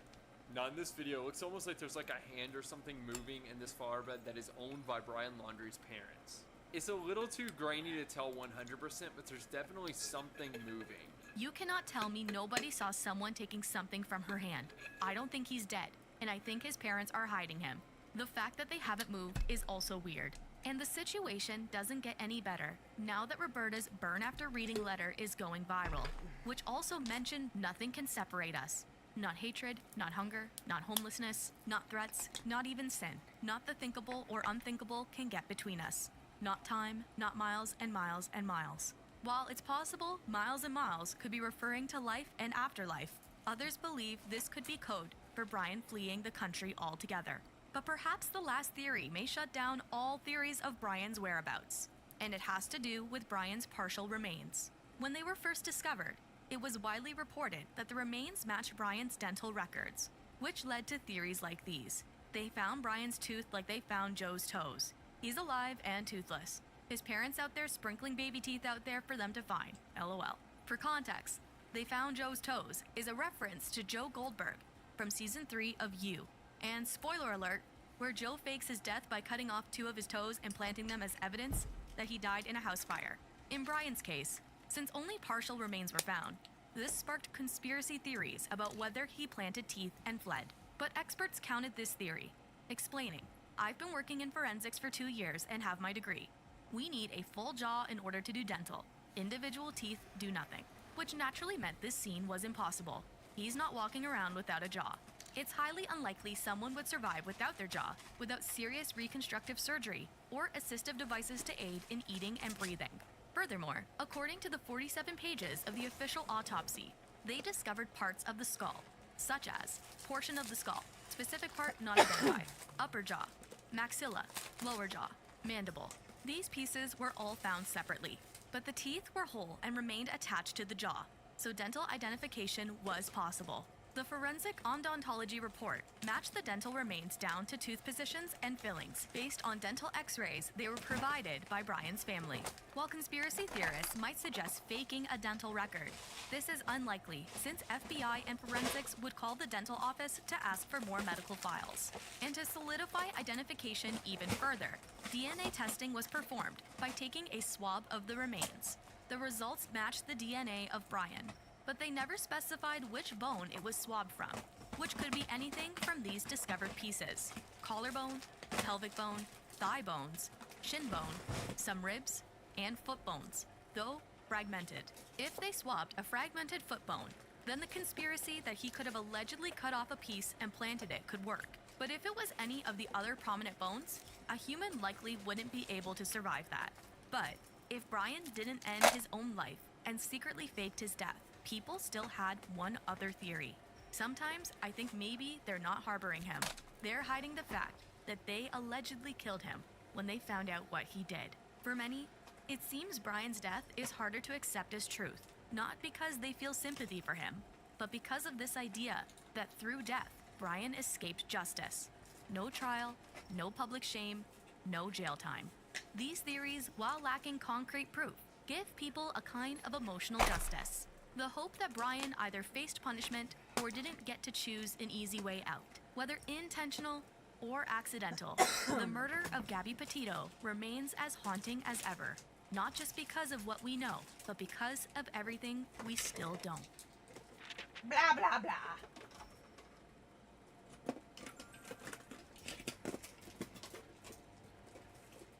Murder.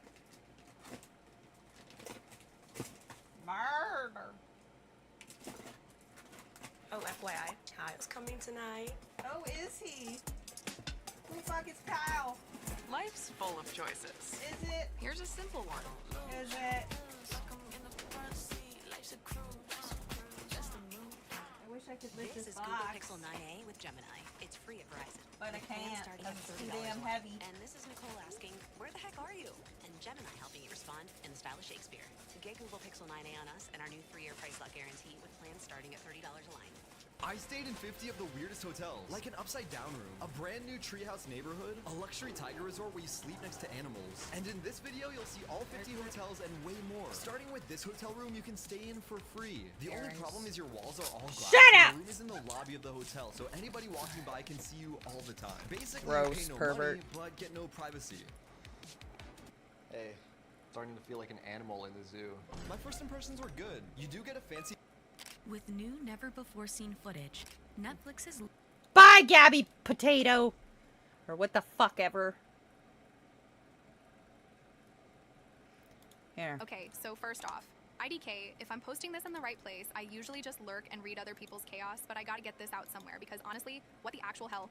If you've ever had a moment where you're just like, am I the only one saying this? Watch Please YouTube. let me know, because Shut I up. swear I started the night thinking I was just being paranoid. Shut up. But by the end, I wanted to dropkick someone, and I do not mean that as a joke, so anyway. Some context. Me, Haley, 27F, hi. Plus Douglas, 28mem, BF of almost 2 years, if you can call it that now. I Have been had to living go get together the for like earring 13 months. pieces. It's not a cute OMG, we moved in for love thing. It was mostly practical. His lease was up and my place was falling apart.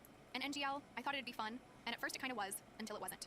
I'll come back to that. So this weekend, we get invited to this party. Wasn't even our friends. It was the daughter of our landlord, Claire, who's like, hey, you guys are always super chill. Why are the rents? We've been Hey, speckled on. I only met Claire in person one time. She's big on group text for rent reminders. Not for but Douglas is all over it, saying it'll be good for networking. For what?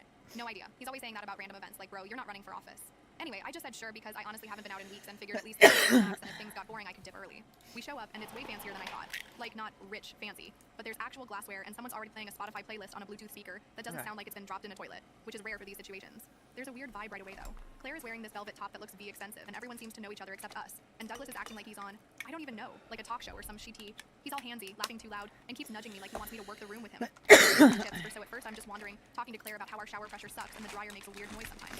And I notice Douglas is already drinking fast, like second cup in his hand by the time I finish my first. I make a joke about him, going hard for a Saturday, and he just shrugs and says something about how he needs to loosen up after a week of dealing with my nagging. Not even a smile. Ooh, IDK, gross. it stung, but I just brushed it off because, whatever, right? What He's a always got a snarky cunt. comeback, but lately it's like, more pointed. I know I can be a little Ew. too on top of things sometimes, but if I don't remind him about bills, guess who gets the angry text from Claire? Spoiler, not him.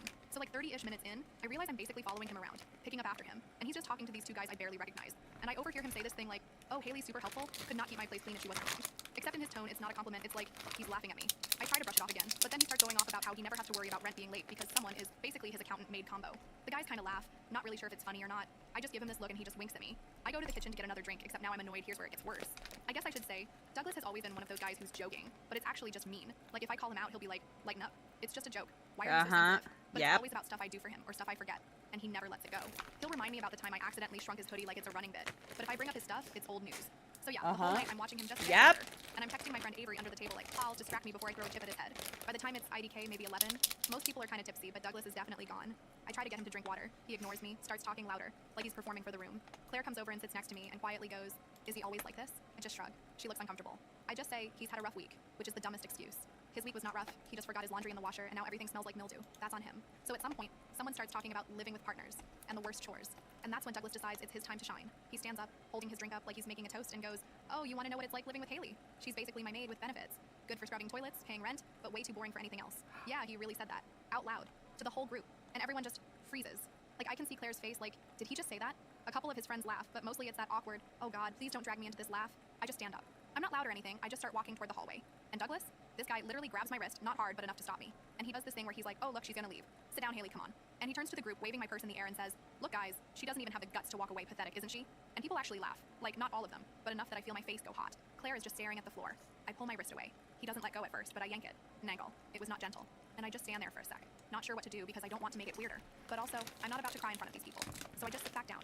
I take my purse from his hand and just hold it on my lap. He's still standing there trying to get more laughs, but it's kind of dying out for the next hour. I barely move. I scroll through my phone pretending to text, but really I'm just staring at my lock screen. I'm thinking of all the times I picked up his slack, all the times I covered for his late payments with Claire, all the times I did his dishes because he forgot. And I feel like a total idiot because this is the guy who, when we started dating, would bring me coffee in bed and say he appreciated me so much. Now I'm just the butt of his maid jokes. Eventually a couple people come over and sort of awkwardly ask if I'm okay. I just say I'm fine, I'm just tired. Claire sits next to me and quietly says, you don't have to stay, but I just shake my head because I don't want to make a scene. Plus, Douglas is still hovering around the door like he's guarding it. At some point, he's leaning against the wall scrolling on his phone, and I see him type something out on Instagram. I know he's probably messaging his group chat about how crazy I'm being. I want to leave so bad, but every time I stand up, he's suddenly in the way. There's this one point where Claire tries to get past him to let her dog out, and he just ignores her and keeps blocking the hallway until she literally pushes him out of the way. He stumbles a bit, almost drops his phone, gets mad at her for shoving, but she just tells him to move. I watch all of this and think, okay, so it's not just me. He's just like this, I guess. He's always got to be the center of attention, and if he feels ignored, he'll drag everyone down with him. It's so obvious, now that I'm sitting there actually paying attention the whole night, my phone keeps buzzing. I get texts from Avery asking if I'm okay, and I just say it's fine. I'll call her later. Raccoons! From my mom too, which is weird because she never texts this late, but she's asking if I'm coming by tomorrow. I almost reply, just to have a reason to leave, but I don't want to start anything in front of these people. I know if I leave, they'll make a scene, so I just wait. Finally, it's like 2 a.m. and people are leaving. I get up, grab my coat, and walk to the door. Douglas is standing there, arms crossed, and he just stares at me. I don't say anything. I just walk past him. He mutters something under his breath. Couldn't even tell what. Probably more of the same. I get outside and just stand on the porch for a minute, trying to catch my breath. And Claire comes out to give me my charger. I left it plugged in. She looks at me like she wants to say something but doesn't. Just tells me to text her about the dryer if it gets worse. I nod, thank her, and leave. The walk home is like 10 minutes, and I spend the whole time replaying everything in my head.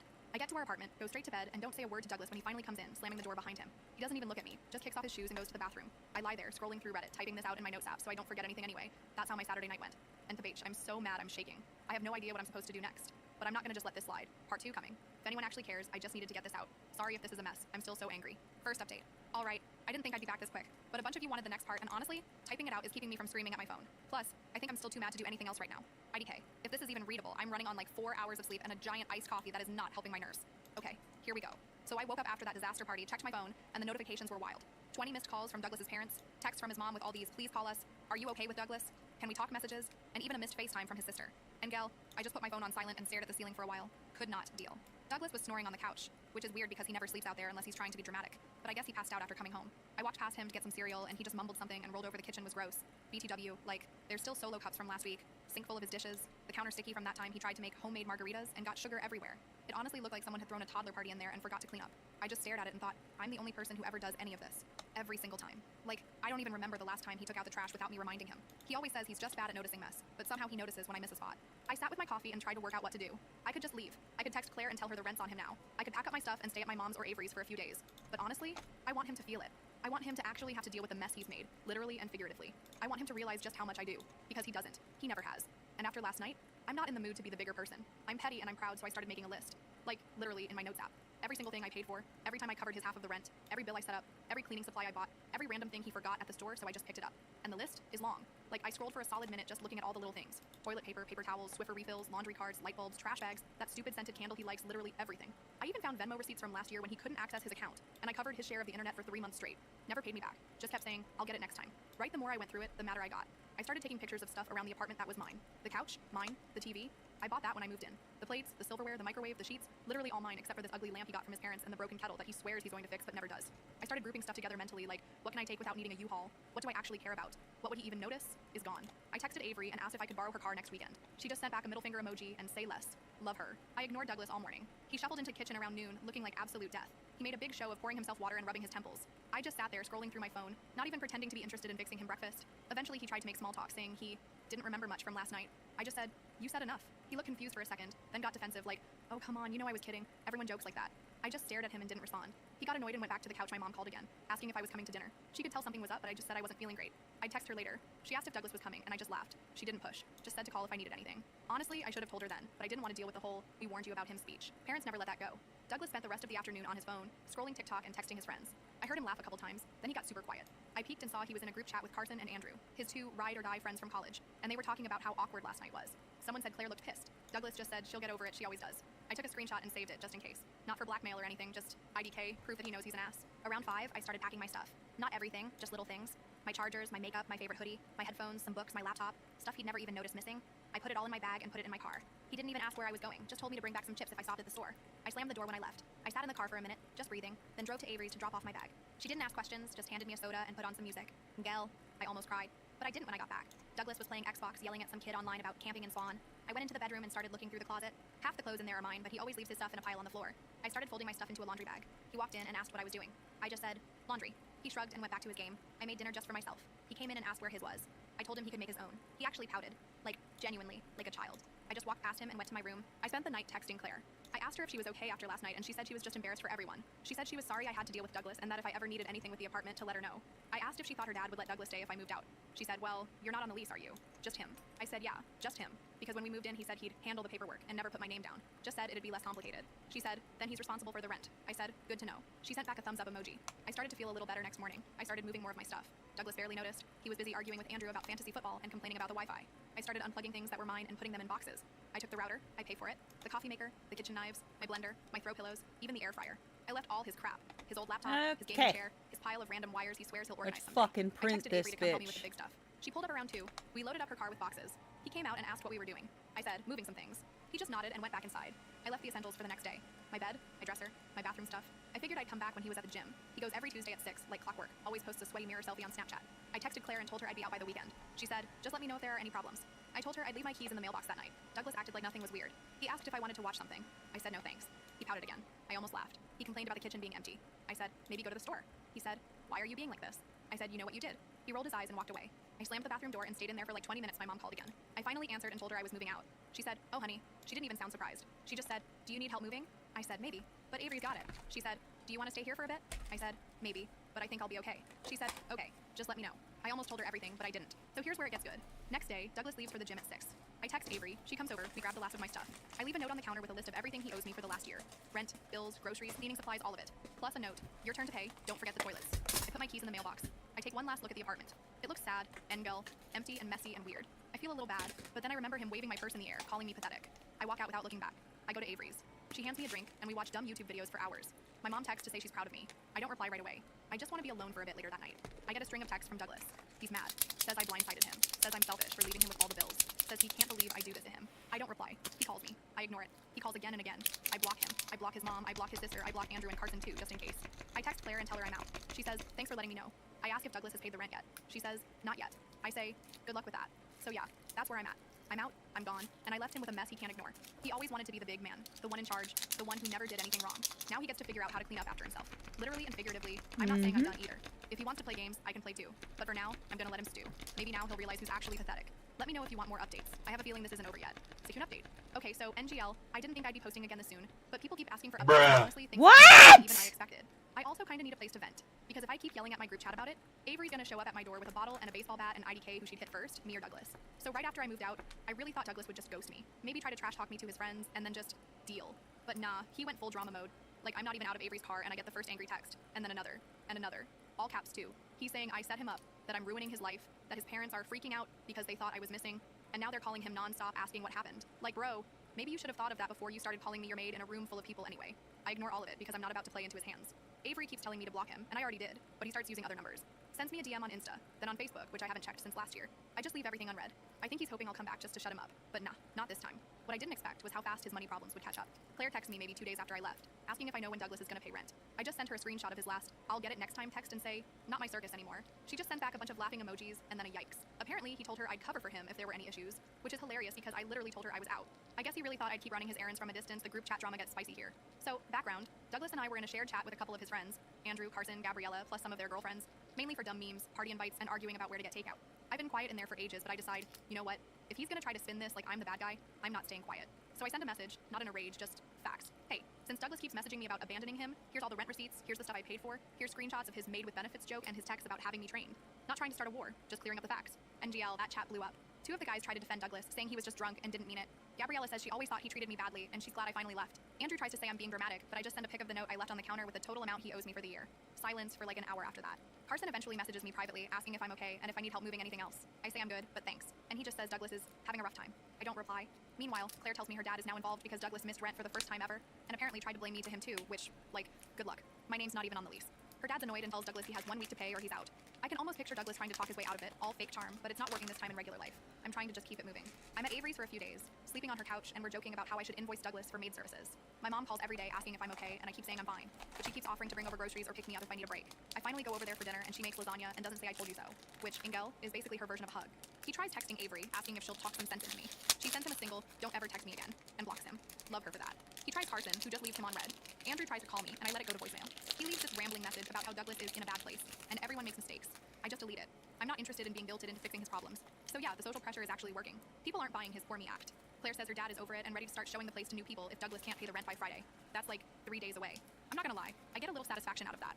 I mean, for over a year, I've been the one quietly handling everything, cleaning up, paying bills, apologizing to Claire for late payments, covering for him with his parents. Now he has to answer for it all himself, and he's flailing. The best part is, there are real consequences. Claire's dad isn't mean about it, just business. He says if Douglas doesn't pay, he's gotta leave. I hear from Carson that Douglas is trying to borrow money from everyone, but nobody wants to lend him anything because they all know he won't pay it back. Even Andrew, who's usually his #1 hype man, says he's got bills too. Gabriella tells me she's sorry it took her so long to notice how he treated me. I just tell her it's fine, I'm good now. I get a text from Douglas's mom, from a random number since I blocked her main one, asking if I'll help Douglas out just this once for old time's sake. She says he's really struggling and doesn't know how to keep up with everything. I just text back, I'm not his maid. She never replies. Oh, and this is petty, but I'm not sorry. A couple days after I left, I went back to the apartment with Claire. She let me in to grab the last of my stuff, a box of books and my old blender. Douglas never used, but insisted on keeping, just in case. He was there, and he tried to argue with me, saying I ruined his life, and that I didn't have to make it public. I just said, you did that yourself. He tried to get in my way, standing in the hallway and refusing to move, so I pushed past him. He slammed his door behind me. Claire just rolled her eyes and said, he's not your problem anymore. I took my stuff and left, so IDK. I feel like I'm finally seeing how much of his attitude was just entitlement. Like, he genuinely believed I'd always cover for him, clean up after him, pay his bills, and just laugh off his jokes. He used to say I was good at keeping things together, but really he just didn't want to do any of it. And when he got called out, he tried to make me look like the villain. Now he's stuck. He has no one to blame but himself. And every time he tries to make me the bad guy, it just backfires. People are starting to see through the act. Even his parents, who used to call me for every little thing, Haley, did you remind Douglas to call his grandma? Haley, did Douglas find his insurance card? Are realizing they can't guilt me into fixing it. I'm not being mean, just done. If anything else wild happens, I'll update. I'm making them into keychains right right now. Make a keychains! Trust me, you don't owe anyone your sanity or your credit score. I guess that's it for now. Unless you try something else, which honestly would not surprise me at all. Last update. Alright, so this is probably going to be my last update for a while unless something else truly wild happens. Because NGL, I'm exhausted and I need to finally get on with my own stuff. But I promised a final wrap up and honestly, this one is a lot. So, if you're still reading, thank you for the support, the DMs, the girls' same comments, all of it. I'm seriously not used to random internet strangers rooting for me, so it's weirdly nice. So after the last post, I was mostly just waiting to see if Douglas would actually pay his rent, or if he'd get kicked out. And tab H, I genuinely didn't think he'd go down without some last pathetic move. I wasn't wrong. But before all that, let me just start with the weirdest part, his parents. So the morning after I left for good, I still had those 20 missed calls stacked up from his mom, dad, even his sister, on her old number, IDK. I kept ignoring them, and NGL, it got to the point where I started feeling a little petty for not even texting back, I'm alive, leave me alone. But then around noon, my phone starts blowing up again. Same numbers, but now with long voicemails. His mom, all frantic, asking me to just talk to her, saying Douglas is in bad shape, that he hasn't eaten and can't sleep, and that he's never been like this before. I listen to like half a message, roll my eyes, and just delete. NGL, I'm not cold-hearted, but I'm not his mediator anymore. I'm not his parent, not his therapist, not his maid. The next thing, and this is the part that really just, makes me want to flip a table, is she starts texting my mom. Like, my actual mom.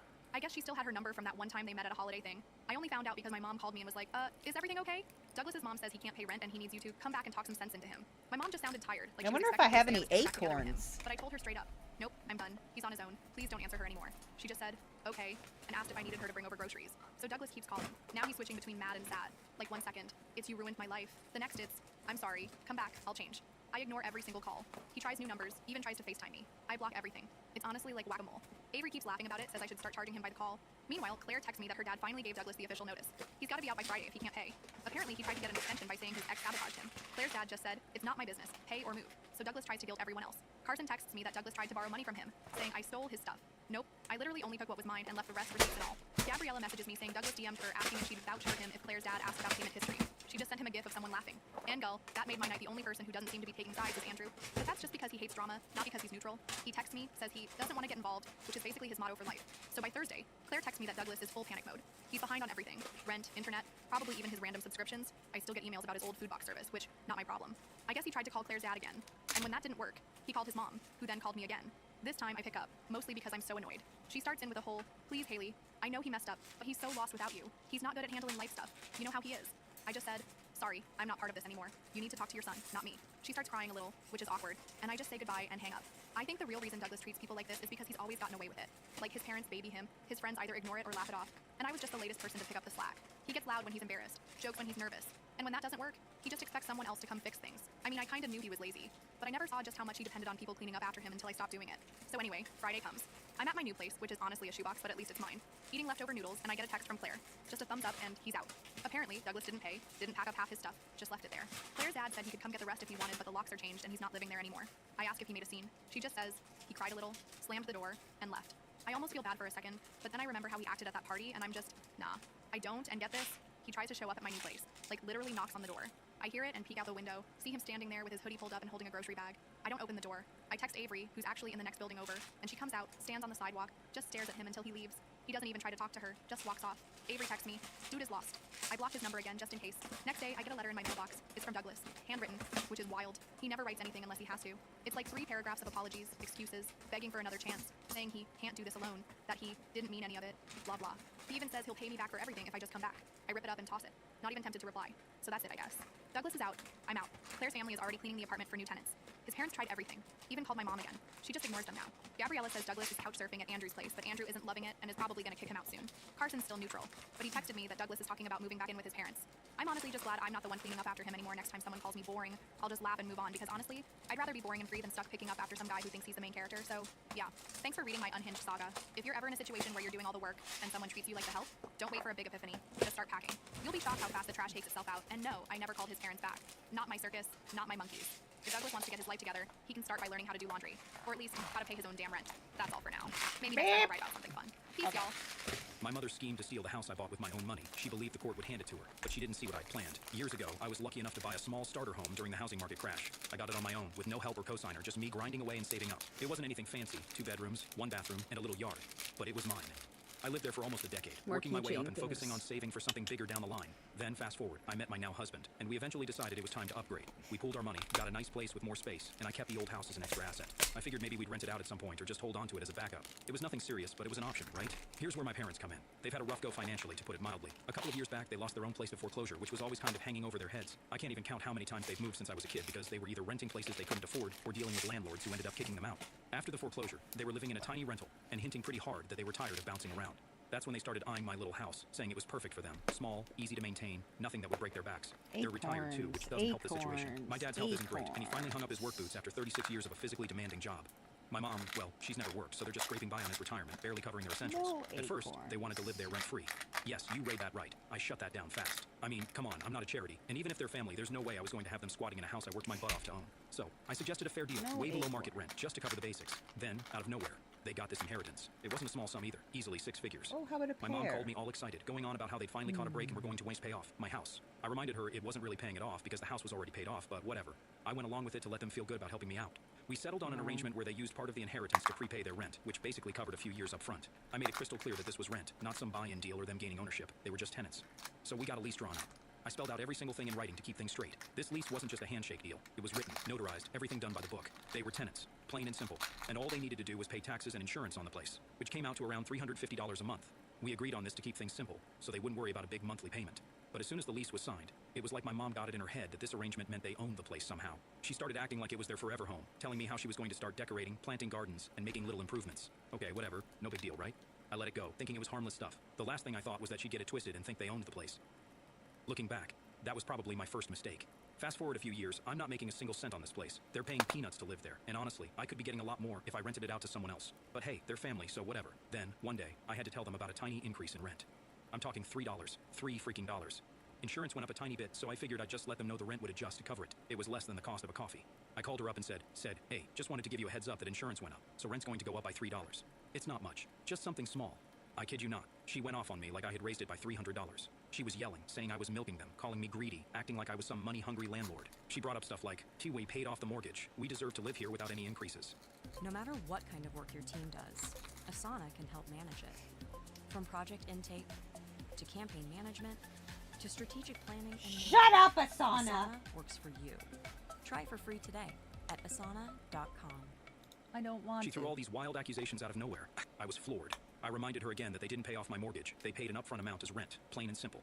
But she was so deep in her delusions that she actually thought she had some claim on the place. She even said, I can't believe you'd do this to your own parents. Seriously? Then she hit me with the kicker. She started threatening to take me to court, saying a judge would side with her because they'd put so much into the house. She was talking about all these tiny things she'd done, planting flowers, repainting the mailbox, putting in a new garden. Things that were just cosmetic stuff she wanted, not things that added value to the house. She was acting like that meant she was entitled to it. At this point, I was just in shock. I mean, we had a notarized lease. I'm the only one on the deed. There's no gray area here, no legal loophole for her to jump through. It's all in black and white. But she was convinced she had this massive case against me. She was calling me every name in the book, saying how ungrateful I was, how I was just taking advantage of her and Dad. My dad, meanwhile, was just standing there, quiet as a mouse, not saying a word to back me up, which, honestly, was pretty standard for him. That call was my wake-up moment. I realized just how far off the deep end she'd gone with this whole thing. She'd convinced herself this was her house, her right, her reward, or whatever, for putting in some flowers and painting a few walls. It wasn't about $3 anymore. It was about control. In her mind, this was her home now, and I was just the kid who happened to own it on paper. Looking back, maybe I should have seen it coming. There were red flags all along, but I guess I just didn't want to believe my own mother would try to pull something like this. I mean, who does that? After that last blowout with my mom over the $3 rent increase, things just kept escalating. I figured she'd cool down after a few days, maybe realize how ridiculous she was being. $3. But no, she was only getting more worked up. She was calling me, texting me, throwing out all these demands. Every message was a mix of guilt trips and anger, each one more over the top than the last. Stuff like, and after everything we've done for you, or we're the reason you even owned that house in the first place. Oh my God, then shut she up. dropped the classic. And you're trying to put your own parents out on the street. Blah, blah, blah. Yep, that's my mom's go-to move when she's losing an argument. Oh, your parents. She plays the martyr card full force, acting like I'm Scrooge and she's Tiny Tim begging for scraps. Yep. I ignored most of it, figuring it was just her blowing off steam. But then my dad jumped into the mess. He's usually the quieter one, just going along with whatever she says. But now he was calling me up, saying things like, your mom's just stressed. Maybe you should hear her out. And she feels like you're taking advantage of us. At this point, I was beyond annoyed, so I just told him straight up, Oink, if she thinks there's some big issue here, she's welcome to bring it up to a lawyer. Honestly, I was hoping that would be the end of it, that mentioning a lawyer would make them realize how pointless this whole thing was. But no, instead, my mom took it as a challenge. Next thing I knew, she was telling me she was considering legal options. I almost laughed. Considering legal options over a $3 rent increase? Come on. But here's where things started getting really out of hand. She demanded to see the bills. She wanted a full breakdown of every single charge I was enforcing on them. Apparently, she thought I was making up numbers to squeeze extra cash out of them. My dad, who's supposed to be the reasonable one, backed her up, saying something like, "We just want transparency." They were acting like I was running a scam operation out of this tiny house. So fine, I sent over copies of the taxes and insurance, showing them exactly what was going on. Nothing hidden, nothing weird, just the regular charges. But apparently, even that wasn't enough. My mom had all these theories now. She was convinced I was hiding something, that there was more to the $3 hike. She started nitpicking every line, acting like she was some sort of tax auditor. I was getting messages at all hours, random questions questions about property tax rates, why the insurance went up, and whether I'd considered other providers. All of this for $3 freaking. It was like she'd forgotten I was her kid, and not some landlord she was trying to take down. Finally, after a few days of her constant questions, I snapped. I told her flat out that I wasn't making any money off this deal, that they were living there for a fraction of what I could charge someone else. Then I hit her with the truth. If you don't like the setup, you're welcome to leave. I know it sounds harsh, but I was done being nice. They were acting entitled, treating me like a business enemy when really, I was bending over backward to help them out. Well, that's when things took a turn. My mom went from accusing me to threatening me. She said, such, if you want to treat us like renters, fine, but don't expect us to just sit back and do nothing. We're going to show a judge everything we've done for that house. She was talking about the garden she planted, the new mailbox she put up, and a few cosmetic things she'd done over the years. In her mind, these little fixes were grounds for claiming ownership or something. Now, this is where my patience finally snapped. I reminded her as calmly as I could that they signed a lease, and that lease made them tenants. I'm the only one on the deed, and legally, they don't have any claim to the house. But she wasn't having it. She started saying stuff like, once we've lived here for years, this is our home, and you're not just going to kick us out. She even said she was willing to go to court to and fight for her rights. I couldn't believe what I was hearing. My own mother was basically threatening to drag me into court over a house she was renting for pennies. I told her, look, if you really think you've got a case, go for it. I'll be waiting. Honestly, I was just fed up. It's a I squirrel. didn't actually think she'd do it. I thought I mean, had who does that to their own acorns, kid? but I don't. But then my dad chimed in trying to play peacemaker. He was like, maybe we can Oh, sit that's down cute. and talk this I like through, the find a leaf. compromise. Here's the thing, I'd normally be up for that. I'd be happy to talk it out to try and fix things. But at this point, they'd pushed me too far. They were treating me like I was some villain, when all I did was ask for a tiny adjustment in rent. So I told them, there's no compromise here. Either you pay the $3, or you move out. Simple as that. After that call, I was thinking maybe it was over, maybe they'd finally see how ridiculous they were being. But no, the next day I got this long-winded message from my mom. It was basically her final argument, listing every single thing they'd done to make the house livable. She was going on about how they fixed the shed roof, which was a minor patch job at best, how they planted flowers in the yard, and even how they replaced a hose that had a small leak. She was acting like these little chores entitled her to partial ownership of the place. At this point, I was sitting there reading this list, and I just started laughing. It was like she was writing out a list of housework as if it was a down payment. She was genuinely convinced that fixing a leaky hose somehow gave her a stake in the property. It was unreal. But then I got to the end of her message, and it was the kicker. She said, if you don't recognize everything we've done, we'll be forced to take legal action. She wasn't asking, she was threatening, straight up saying they were going to go to court. Okay, I was blown away. let's go. She was really willing to drag me through all this over a measly rent increase. Yep. I know some people might say, Let's do why this. not just drop it? It's only $3. Too bad. But it's not about the money at this point. That's right. It's about the fact that she's acting like the house Yep. is hers when it's not. Yep. I've got a signed, notarized lease and everything, and they're just tenants. But my mom's got it in her head that she's entitled to way more than what's fair, Oh, and my of dad's course. too whipped to tell her otherwise. So Of I course decided he I was done does. playing nice. I sent her a simple message. You're either willing to pay the rent as agreed, or you can leave. No apologies, no compromises. They'd made this way more complicated than it needed to be, and I wasn't bending anymore. The silence after that was deafening. No texts, no calls, nothing. For a moment, I actually thought they backed off, maybe finally accepted that I wasn't going to budge. But knowing my mom, I knew she was just regrouping, figuring out her next move. Deep down, I had a feeling this wasn't over, not by a long shot. After my last message to them, things went radio silent. When I say silent, I mean eerily silent. No calls, no angry texts from my mom, nothing. At first, I thought maybe they'd finally taken a step back and realized how nuts this whole situation was. But as the days passed, that gut feeling kicked in. I knew my mom better than that. Silence in her world was just a buildup. She was cooking something up. Sure enough, a few days later, I got a call from my dad. Usually he's the calm one, the voice of reason who tries to keep the peace, but this time he was on edge. It didn't take long for him to spill why he was calling. He wanted a sit-down meeting. He was all, let's get together and have a mature discussion about all this face-to-face. The way he was talking, it sounded less like a request and more like a demand. Honestly, I'd already had it up to here with both of them, but he sounded desperate, and against my better judgment, I agreed to meet up. I figured, what's the harm? Maybe if they saw me in person, I could finally make them understand that all of this was just delusional. So, we set a time to meet at a local diner. I walked in, and right away, I saw my parents sitting in a booth. My mom was sitting there with her arms crossed, looking like she was already prepared to tear into me. And my dad was looking at the menu like he was hoping it'd somehow keep him out of whatever was coming. I sat down, said a quick, hey, and before I even got comfortable, my mom started in on me. She was like, Santa, I can't believe you're making such a big deal over this, and this is how you treat the people who raised you. I let her rant for a bit. You're a sack Not really of saying much, garbage. just letting her go. She was laying it on thick, talking about how they'd done everything for me, and how this house bullshit. was supposed to be their safe place, especially No now way. that they were older. She No. had this dramatic tone going, like she was giving some sort of emotional speech, and I was just sitting there, trying not to roll my eyes. When she finally stopped for a breath, I looked at her and just said, Mom, this isn't your house. You signed a lease. You're renting. I'm not your landlord because I want to squeeze you dry. I'm your landlord because it's the only way to keep things fair. Her face went red, and my dad, who'd been quiet up until now, jumped in. He was like, well, can't you understand how she feels? It's a small amount, and she feels like we're being treated like strangers. I got it. He was trying to smooth things over, but it just felt like he was enabling her more. I turned to him and said, look, Dad, you agreed to this setup. You both did. This isn't about feelings, it's a legal agreement. My mom wasn't having it, though. She switched tactics, started bringing up all this old baggage from when I was younger, stuff I didn't even realize was still in her head. She was saying things like, do you remember all those times we took care of you, gave up things for you, and Chuck, how could you forget everything we sacrificed? It was like she was You trying to guilt trip me decided into to giving have up my own house, children. and I'll be You honest, did. it I hit a nerve. didn't. It's You not did. like I don't appreciate what they did. But You this was decided something different. to I have told her as children. calmly as I could. Y- I'm not I going to am forget not what you in did debt for to me, but you that doesn't mean because you get to you treat me like I owe you decided my to house, open paying your next to nothing fucking rent. legs. I could have rented this place out for 3 or 4 times as much. This isn't about the money. This is about the principle. That's when she flipped again. She started accusing me of being greedy, telling me I was money hungry and that All I only right, cared then about I am. myself. Okay, It bye. was like she had this script in her head, and no matter what I said, she was sticking to it. Yep. She even said something like, "Oh, if you're lucky we're not asking for more, considering all the work we've done." I almost laughed. Work? The garden she planted, the tiny fixes. This was stuff they wanted, not stuff that added any actual value to the house. I told her, T-Mom, none of that changes the fact that I'm the one who bought this house. I'm the one who paid for it, and I'm the one who's on the deed. Then my dad chimed in again, but this time he had this edge to his voice I'd never heard before.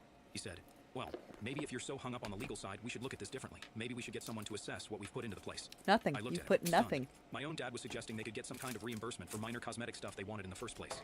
That's when it hit me just how deep they were in this whole delusion. They actually believed they had some kind of ownership here, that they were entitled to something more just because they'd been living there. I leaned back, took a deep breath, trying to keep my cool. I looked them both in the eyes and said, you're on the lease. You're tenants. There's nothing more to this. My dad muttered something about fairness, and my mom, of course, went right back to accusing me of trying to take advantage of them. It was like talking to a brick wall. Finally, I just told them, if you're really that unhappy, then move. You're not stuck here. You don't have to pay me rent if you don't want to live in the house, but you can't stay there and act like you own the place. That's not how this works. They both went quiet. My dad was looking at the table, and my mom just glared at me, pure anger in her eyes. She wasn't used to being told no, especially by me. Growing up, I always tried to make things easier for them, went along with what they wanted just to avoid conflict. But this was too much. We sat there in silence for a good few minutes, the tension so thick you could cut it with a knife. I could tell they weren't expecting me to hold my ground. I was supposed to fold, to give in and let them have their way, but I was done with that. This was my house, my property, and they didn't get to walk all over me just because they were my parents. Finally, my dad looked up and said, son, we'll think about it. No apologies, no recognition of what they were putting me through, just a vague promise to think about it. I nodded and said, fine. Then I got up, threw a couple of bucks on the table for my coffee, and walked out without another word. As I left, I felt this strange mix of frustration and relief. Frustrated that it had come to this, but relieved that for once, I didn't back down. I didn't let them guilt-trip me or make me feel like I owed them more than I already had. In the back of my mind, though, I knew this wasn't over, not by a long shot. My mom doesn't let go of things easily, and from the way she looked at me, I could tell she was already plotting her next move. But for now, at least, I made it clear where I stood. So after that intense meeting with my parents, I thought maybe, just maybe, things would cool down a bit. I mean, I laid it all out for them, made it crystal clear this wasn't their house. They were tenants, and that was that. I really thought they'd take a step back, process it, and come to their senses. Wishful thinking, I guess. The silence lasted maybe a week. Then, out of nowhere, my phone lit up with a call from my mom. I was bracing myself as I picked up, expecting another round of the same arguments, but this time she sounded different. Her voice was calm, almost too calm, and she asked me to come by the house to go over some things. I don't know why, but that weird tone in her voice had me feeling uneasy, like she was planning something. But I decided Murder! Maybe we could actually resolve things for once. When I pulled up to the house, my dad was sitting on the front steps. He looked nervous, which isn't like him. He barely said hi as I walked up, just kind of nodded and gestured for me to go inside. That's when I saw my mom standing in the living room with a stack of papers. I was already on edge, and as soon as I saw that stack, I knew whatever was coming wasn't going to be good. She started off with this rehearsed speech, saying she understood that it was my house on paper, but insisted they put so much into it over the years that they should have some rights too. Then she slid the stack of papers over to me, saying, "These are estimates of everything we've done to make this place livable." I looked at the top page, and it was a breakdown of costs she was claiming they invested in the house. There was stuff like landscaping improvements, also known as the garden she planted for her own enjoyment, and shed repairs. A few nails and shingles on the shed roof, and general maintenance, also known as regular house upkeep any tenant would do. She was acting like every dollar she spent on a bag of soil or a can of paint was some kind of equity stake in the house. I couldn't even process it for a second. It was like she was trying to build a case that they'd poured so much into this place that they deserved ownership. I flipped through the pages, and every line item was more ridiculous than the last. I'm talking about stuff like new mailbox installation and unreplaced garden hose. It was like she was trying to tally up every minor thing she'd ever bought for the house, as if that was proof it was hers. I took a deep breath, trying to stay calm, and asked, "Oh, Mom, what exactly are you trying to do here?" She looked at me, dead serious, and said, "Oh, we're just making sure you know the value of everything we've done here in case this goes to court." I almost laughed. I was standing there, holding this stack of papers full of random home improvements, and she was talking about going to court over it. It was like she'd forgotten everything about the lease, the deed, all of it. I tried to tell her again, "T-Mom, you signed a lease. You're tenants. All this stuff you're listing here, none of it gives you any legal claim to the house." But she was already dug in. She was saying stuff like, "N.A. judge would see all the work we've done and realize this isn't just a rental." She was talking like she was some legal expert, saying she'd done her research and that she had every right to make these claims. My dad was just sitting there, not saying a word, which told me he was either in full agreement with her or just didn't have the guts to tell her she was out of her mind. Finally, I just laid it out. I told her, "T-Mom, none of this is going to change the fact that the house is mine. A court isn't going to care about a garden or a mailbox. It's my property." But she wasn't budging. She said something like, "Well, maybe a judge would see things differently. Maybe they'd agree we deserve some compensation for everything we've done here." Now I realized she wasn't just looking for ownership, she was fishing for money. She was hoping that by throwing around terms like compensation and unvalue, she could guilt-trip me into paying her off or something. It was wild. The same mom who once told me not to expect a dime from them, who made me pay rent as soon as I got a job, was now standing here acting like I owed her something. I put the stack of papers back on the table and told her, I'm not giving you any compensation for doing regular tenant stuff. You agreed to the lease, and that's the deal." She was fuming, but I could see that it was finally sinking in that I wasn't going to back down. That's when she switched gears again and hit me with, "Well, if that's how you feel, then maybe we should just stop paying rent altogether." I was stunned. I told her, "You realize if you don't pay rent, I can evict you, right?"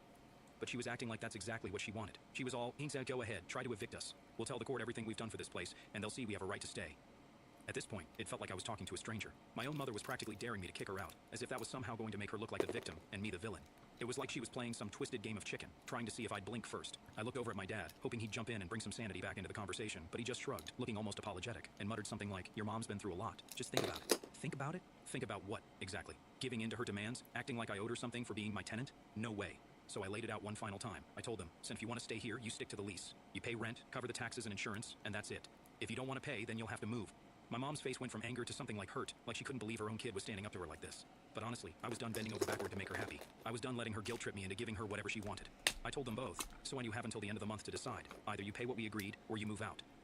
Then I turned around and walked out, not even waiting for a response. As I got in my car, I felt this weight lift off my shoulders. I was done letting her manipulate me, done letting her act like this was her house. But at the same time, I knew this wasn't the end. If anything, I just made things worse. My mom's the kind of person who doesn't take no lightly, and from the way she looked at me, I knew she wasn't about to let this go.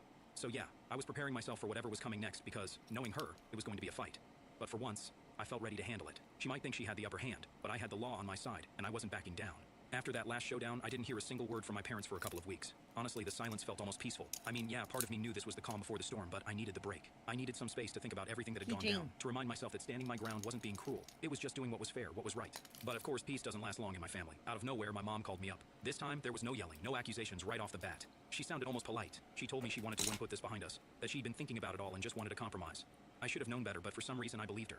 I guess I just wanted things to go back to normal, to have some kind of peace. So, against my better judgment, I agreed to meet her at the house one last time. When I showed up, she was waiting on the porch with my dad. The vibe was weird. My mom was standing there, looking serious, while my dad was sitting on the steps, staring off into space like he'd rather be anywhere else. I walked up, nodded to both of them, and my mom jumped right in, not wasting a second. "One listen," she said.